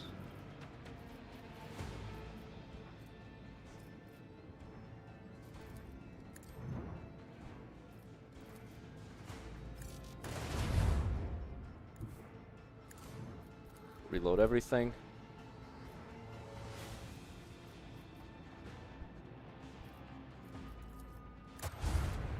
Third opening! Our gun batteries await your command! Let's jump. We're gonna get hit by this guy. We shouldn't get hit by this one, though. Like, these ones shouldn't be able to hit us. Range 0 to 10 cells. Yeah, we're much too close for the long range and much too far for the short range.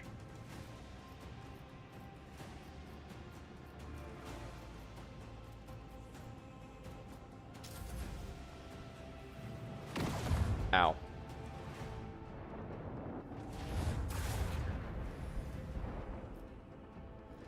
Not necessarily dead next turn.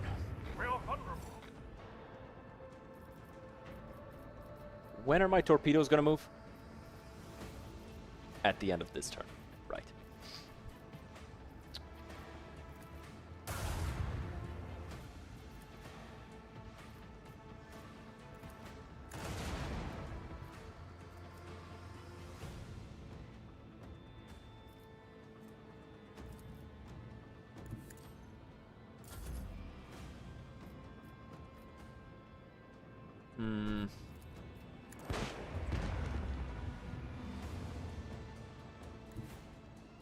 Let's go ahead and do this.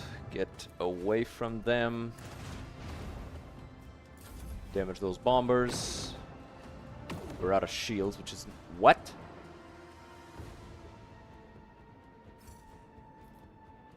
Weird. Very weird. Okay, let's destroy that. Yeah, it'll go down next turn, almost certainly.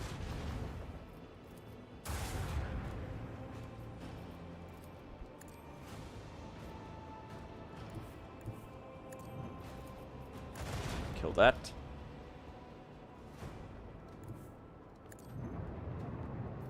Reload. Nice. See how much damage we can deal. If we can destroy that, we destroy their turrets as well. Ooh, but that's not good because now we're in range of all of them. Is your mic turned on? Yes, we actually had that problem before. My mic was off, but now it's on. Appreciate the reminder.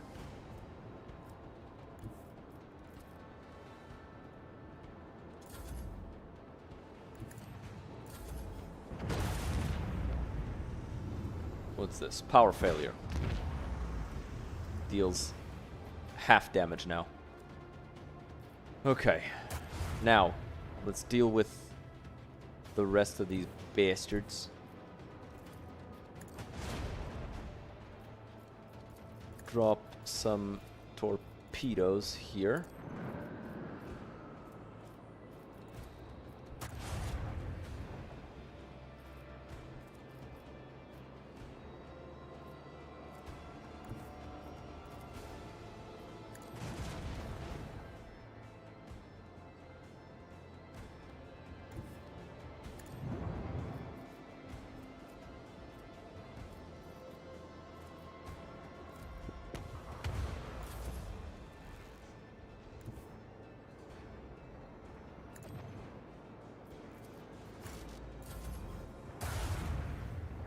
Oh, we're gonna die now.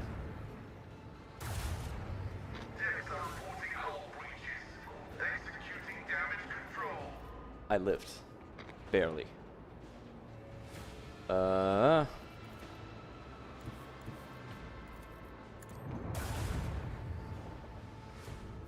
And we're somehow not on fire either, which I greatly appreciate. Thank you, game.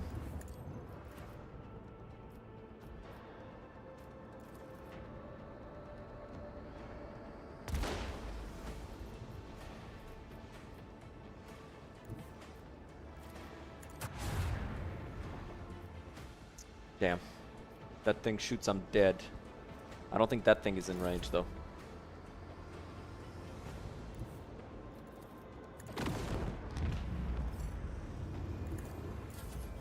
Okay. Alright, we win. We did it. All it took was two tries.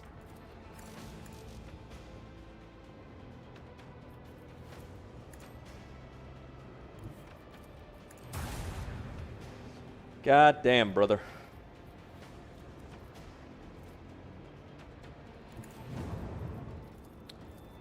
Reload. Appreciate that, Argenta. Woo!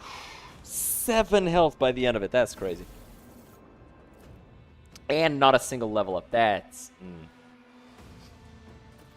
heartbreaking, even.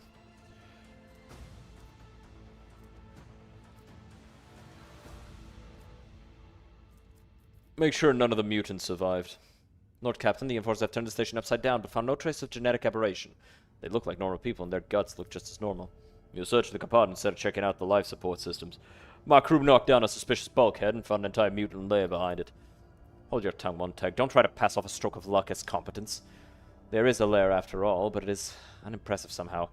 All the symbols of their foul faith are simple, crude. A few sleeping bags, primitive weapons, a decrepit Vox station, almost no records of future planned actions. I was of the opinion that our previous foe posed a greater threat than this. Search every nook and cranny for anything of value, bring it back. The station should be full of caches packed with plunder. The shuttles with trophies are already on their way to the flagship for unloading the inventorization. But what about the station itself? I dare say it is a more valuable asset than the recovered commodities. What is this? Neat stuff, and neat stuff. We'll look at it better in a second. Let's give this over to the Imperial Navy. And the admirals will appreciate the gift, and the merchants will extol your lordship for bringing a new safe route to the Expanse. Very cool, very cool. Alright. So, a little bit less hit chance, but this one has more hit chance and also improves the hit chance of allies, which, meh, right? We don't do that much fighting as a group with our ship.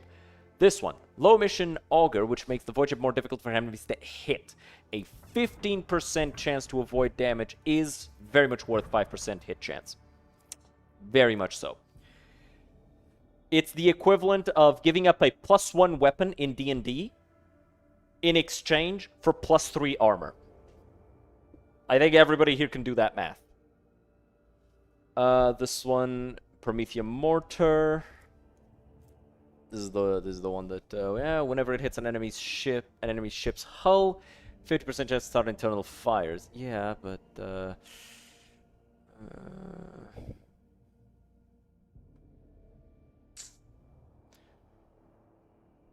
that's wait. Medium range dorsal macro cannons. So 3 shots, that is 42 damage. However, they start the fires, the internal fires.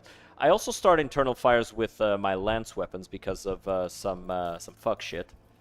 Where is it? Demonic presence. Yeah, there it is. Right. Whenever the flagship's lance hits an enemy ship's hull, it has a 50% chance to start internal fires. However, when no ship is on fire, I get fires. This is the same thing. So, allows Ionic Blast to be fired from plasma macro cannons. Ionic Blast never score critical hits. When hit, the Ionic Blast immediately removes the target's shields from 3 sides, excluding the side furthest from the attacker, and inflicts the Ionic effect on the target, reducing its hit and critical chance during the next round. I'd rather just blow shit up.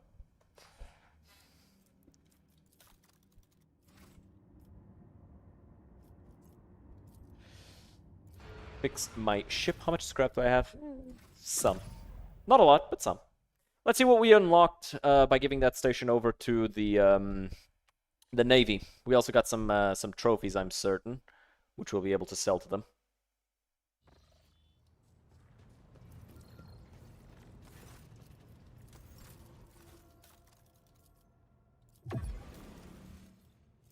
Alright, we're level 9. We do not have the money for any of this, but, you know, we gotta level these guys up to the maximum. That is an important thing that we've got to do. Psyker's breastplate. This is actually pretty good. I wouldn't mind giving this to Idira, because she triggers psychic phenomena automatically.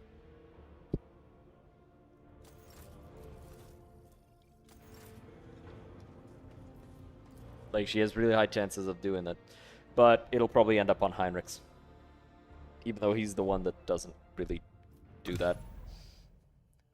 Any hoosers.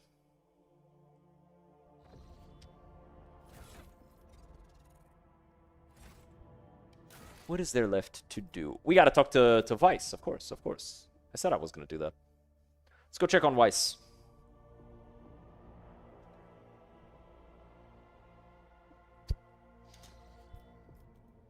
Let us go check on Weiss.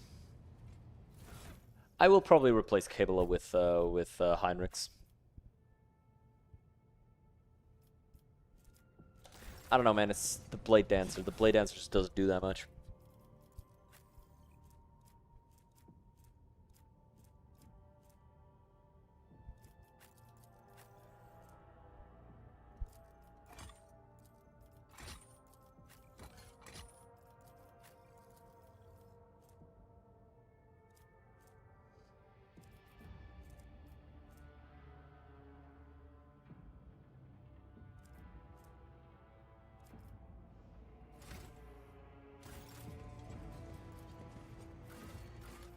Alright, to the Astropathic Chapel, and we're bringing Heinrichs.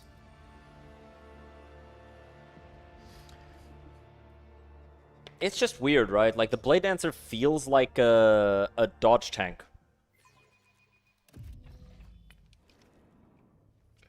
And really struggles to deal consistent damage.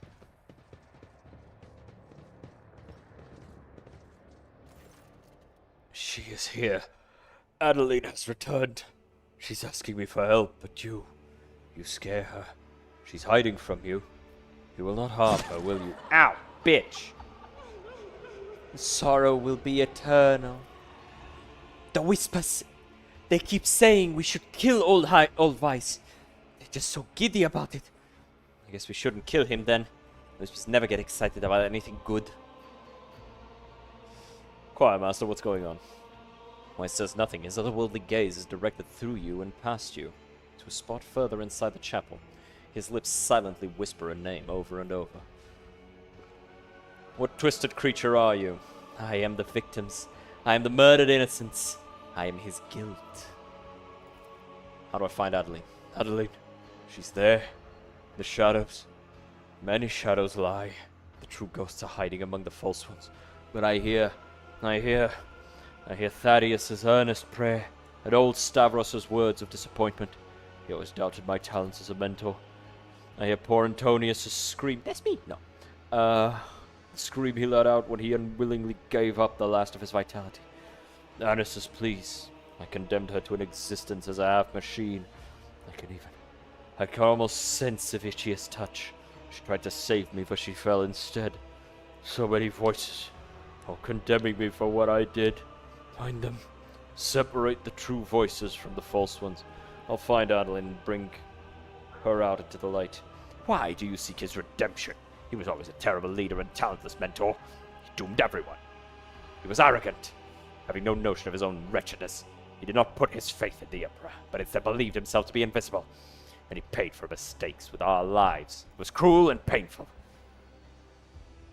We begged him to reconsider, But he took our minds away as punishment. But we were loyal to him regardless. We tried to save him even though he had not saved us. He is guilty. Alright then. The world trembles beneath my feet. You're a failure of a teacher. You've taught them nothing.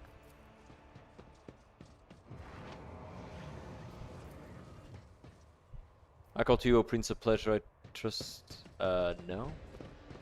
No, that's not the real one. Thaddeus was the mad one, right? Thaddeus was the one that, no, wait, Thaddeus was the devout one.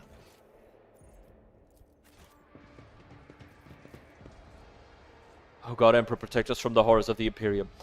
Shield us from the Immaterium's corruption. Be our shield. Yeah, that's the one. That's the real one.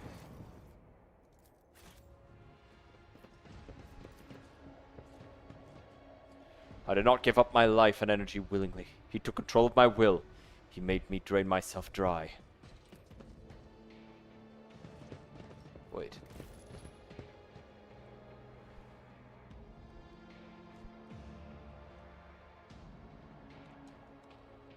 He unwillingly gave up the last of his vitality.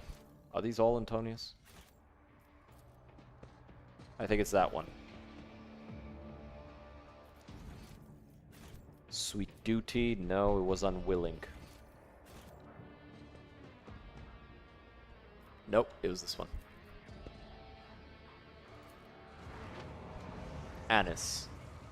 She pleaded.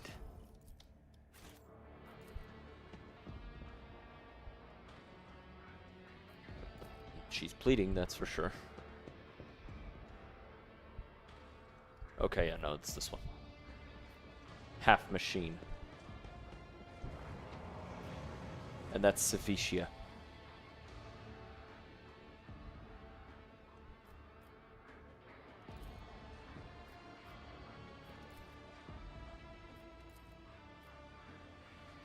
It's this one. And there's Adeline.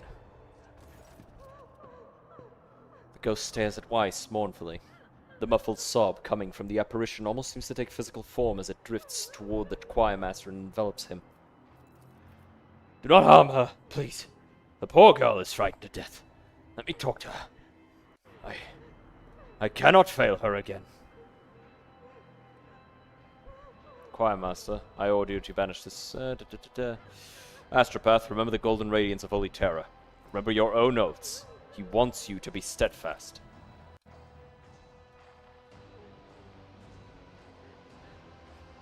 I know. Your lordship, I know this is not Adeline, but an echo of the one who devoured her soul. I just wanted to see her again. Hear her voice again for a brief moment.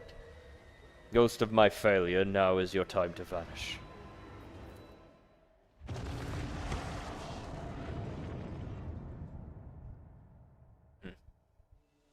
Thank you, your lordship. The burden was too heavy for me to bear. You alright? In a bodily sense, yes, your lordship. What was that, choir master? A reckoning, Lord Captain. A reckoning for my great arrogance. Demons have been pursuing me for years, following my scent, sending me dire messages, hunting me. And now they have me. The entities that manifested here during the ritual were banished, but a lingering echo of their presence has latched onto the shadows. It has sprouted in the darkness and pounced upon my mind. Why are they pursuing you? I'm guilty. I wronged them. I had been promised a great future at the Scholastica Psychana, for my talents were exceptional. But fate would not have it, and instead of serving on Holy Terror, I ended up here in the Expanse, where barely a gleam of the Astronomicon reaches. My pride took a heavy blow, but my spirit was not cowed. I set about to assemble a choir unlike any yet seen here. The mighty, resonant, astounding choir. Lady Theodora expended tremendous resources bartering with captains and governors to procure astropaths of my choosing. I brought together talents and budding geniuses under my authority. They were to ensure I would make a triumphant comeback. And they could do that for me, that team of brilliant astropaths whose talents were honed to perfection. Adeline, Annis, Antonius, every one of them surpassed myself as I used to be. I saw that my time was coming, and I lied when I told you it was Lady Theodora who had forced us to go through the ritual. The idea had been mine. When in her paranoia her ladyship set out to find spies aboard the ship, I made her an offer. A ritual that would give her the names in exchange for my fledgling's freedom and my own. It was a good deal. She was willing to trade 7 astropaths for the names of traitors, and I doomed them all. My pride killed them. Why'd you stay on your ship if you got your freedom? At first, Lady Theodora wanted to have me executed for what had happened, but then she regained her composure and graciously agreed to honor our deal, but where was I to go? My dead were all here. What went wrong? Adeline was my ritual protector, only to become my greatest vulnerability. When the mad stream of other people's thoughts started to disorient my astropaths, I became frightened for her. I hesitated. I wanted to spare her, and I lost control. The right thing to do would have been to sacrifice her, but I couldn't. I'd always had a soft spot for her. Her genius had made her my favorite. What about the other voices? Not all were my apprentices. Stavros was the oldest in the choir. He had been on the ship even longer than I. Mighty wise man, if acrimonious. He envied me and criticized my ambition, but I was fond of him all the same. Thaddeus was the ship's confessor. Theodora had insisted on his presence. When it was over, he was the only survivor, and he confronted me with any angry accusations. I could not bear to listen to him, so I silenced him. I killed him. Savitia was an ordinary servant. She fought the immaterial monsters until the warp began to prevail. She tried to save me, to lead me away, but I did not listen. She stayed at my side until the last moment and died a terrible death, all for my accursed pride. The rest were my voices. Antonius was the youngest. He had been in the choir for only a short time. When the situation turned dire, fear got the best of him, and I was infuriated by his weakness. I dominated Antonius's mind and impelled him to use up every spark of his life force for the ritual. Annis's doom came even earlier. She was the one person who told me in front of the choir that the ritual was madness. In my anger, I ordered her servitorized. I believed I had to protect my authority. She died on the spot where you're standing now. I think she was still aware. All my voices. I remember the name of each one whose life I cut short within these walls. And now I know the truth. That is for the best. I can no longer carry this burden alone. With Lady Theodora dead, the thought of my crime being forgotten, erased from history, is unbearable. I want to be judged and condemned. You have already condemned yourself to years of torment. I cannot give you a new punishment, only forgiveness. And you must forgive yourself.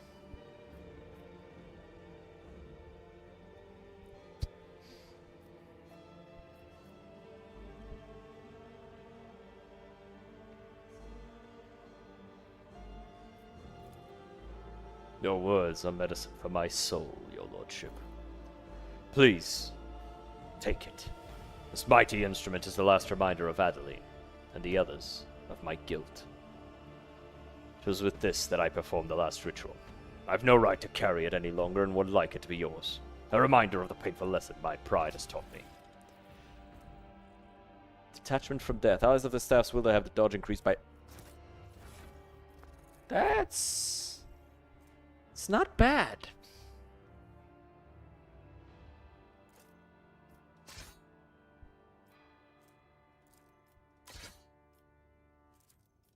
Like, she loses a little bit of awareness because she loses a bit of actually, what are the stat boosts? No stat boost?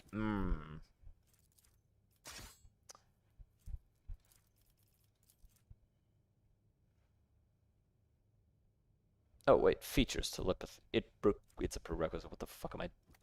I'm stupid as fuck, brother. Stupid as fuck, brother, man.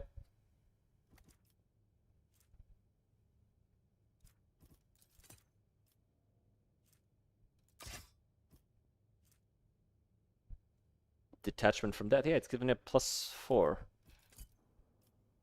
It only gives a +4 to willpower. And then it's a +8%. That's actually... It's actually garbage, bro.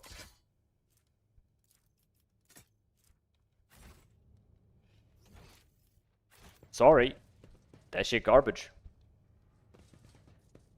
Not my fault your staff is garbage, bro. You're not gonna make me use that shit. Because I won't. Fuck you. Pussy.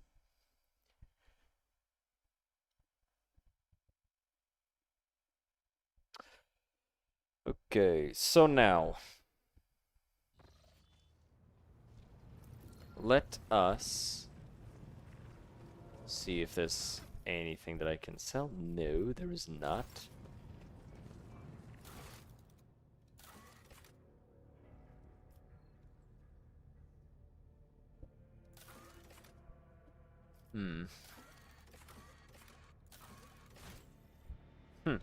I gotta talk to Jay.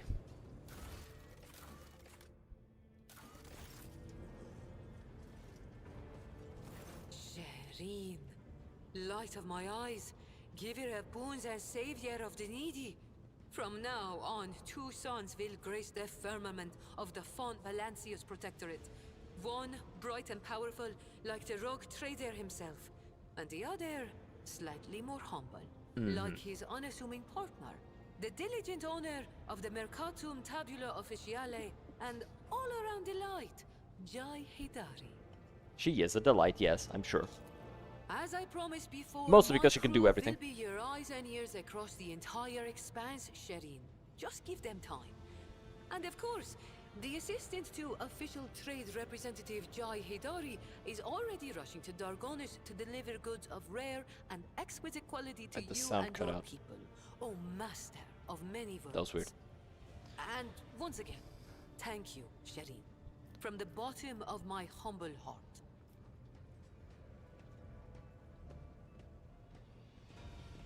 Enjoy freedom, Jay. I see you have found it too much to your A taste. taste that is sweeter than honey, and more titillating than the scent of steamy, young bodies, Shireen. I have no interest in relations of that kind. No? Huh. The Aji must have clouded my mind, Shireen. Or was it your piercing gaze? Either way, I only wanted to thank you for your assistance and give you something in addition to this humble gift. Oh, I have no doubt you will. Alright, what's this? Ends the turn, they remove burning, bleeding, and toxin. The wearer gains. I guess I can give it to him. Or, actually, I'll give it to you.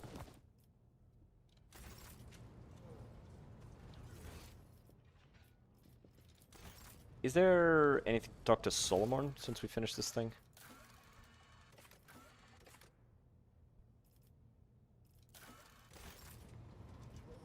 We're literally one good decision away, maybe two, Trader.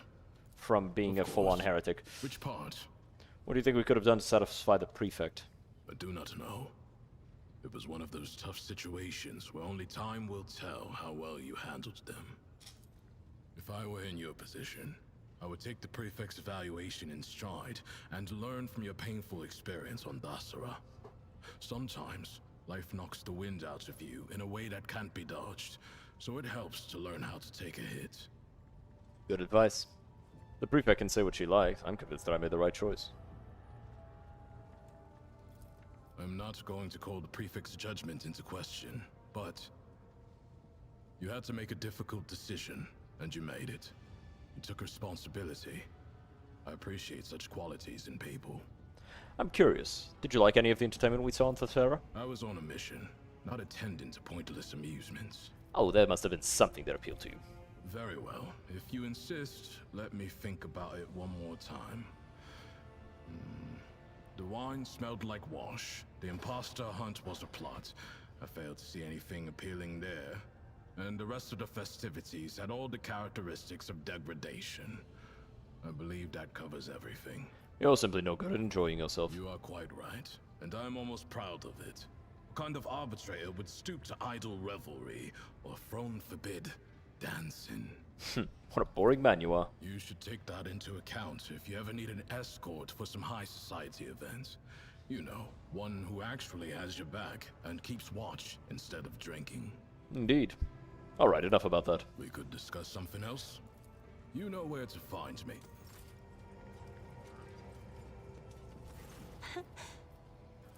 Master and Wait, what? Whoa, whoa, whoa, whoa, whoa. She said something about Antha? Master Anthar is enveloped in dense gold, but like the sun on an ice world, its radiance offers no warmth, only the steely sheen of immovability. Sometimes I see flashes of another color. It is as if the metal carapace were only a screen, but deep down inside, scarlet fire rages. It's because of the dog. He loves the dog. He should. Glyto's a good boy.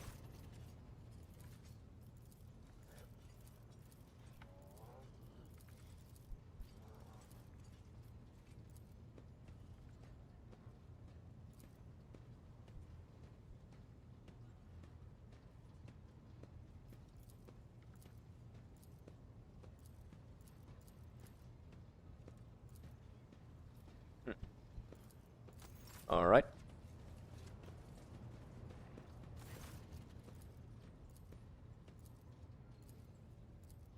Just clearing all these out.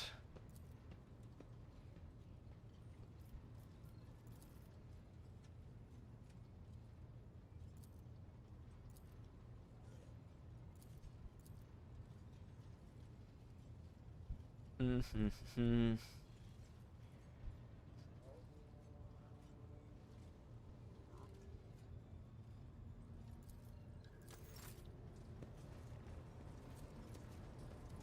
Just making sure there's nothing, like, new.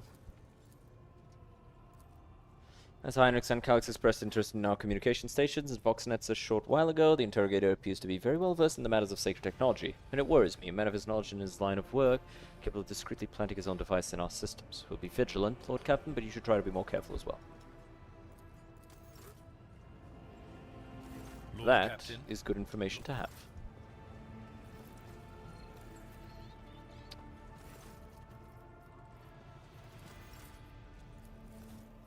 Oh yeah, I already checked. I can't sell anything.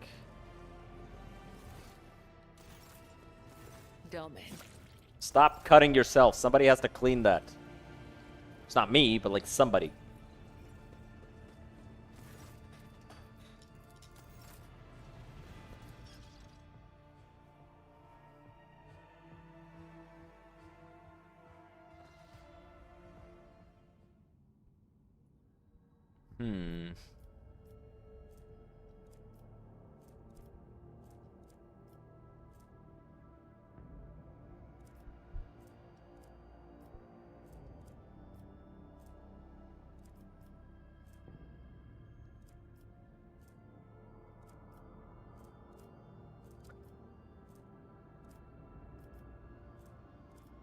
What is that unforeseen event? I'm curious about that.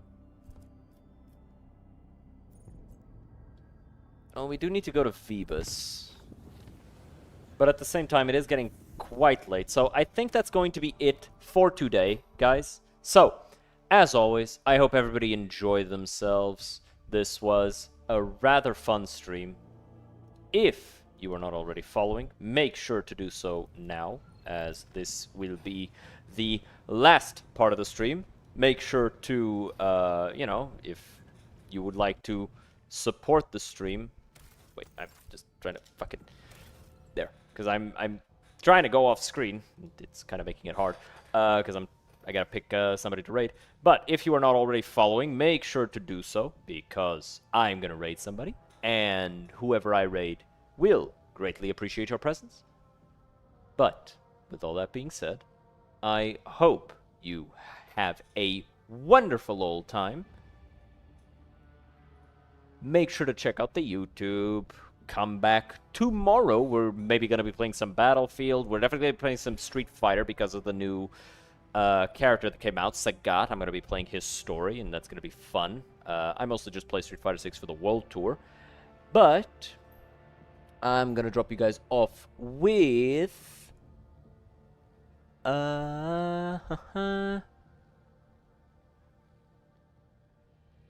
Who do I drop you guys off with? There's Moist Critical. He's playing Battlefield 6, new Mafia game, Asmongold. I could drop you guys off with Asmongold, but nah. You know what? I'm gonna drop you off with... Can I raid Tomato? Probably not. Yeah, he doesn't like getting raided. He doesn't allow raids. No raiding the Tomato. He doesn't appreciate it.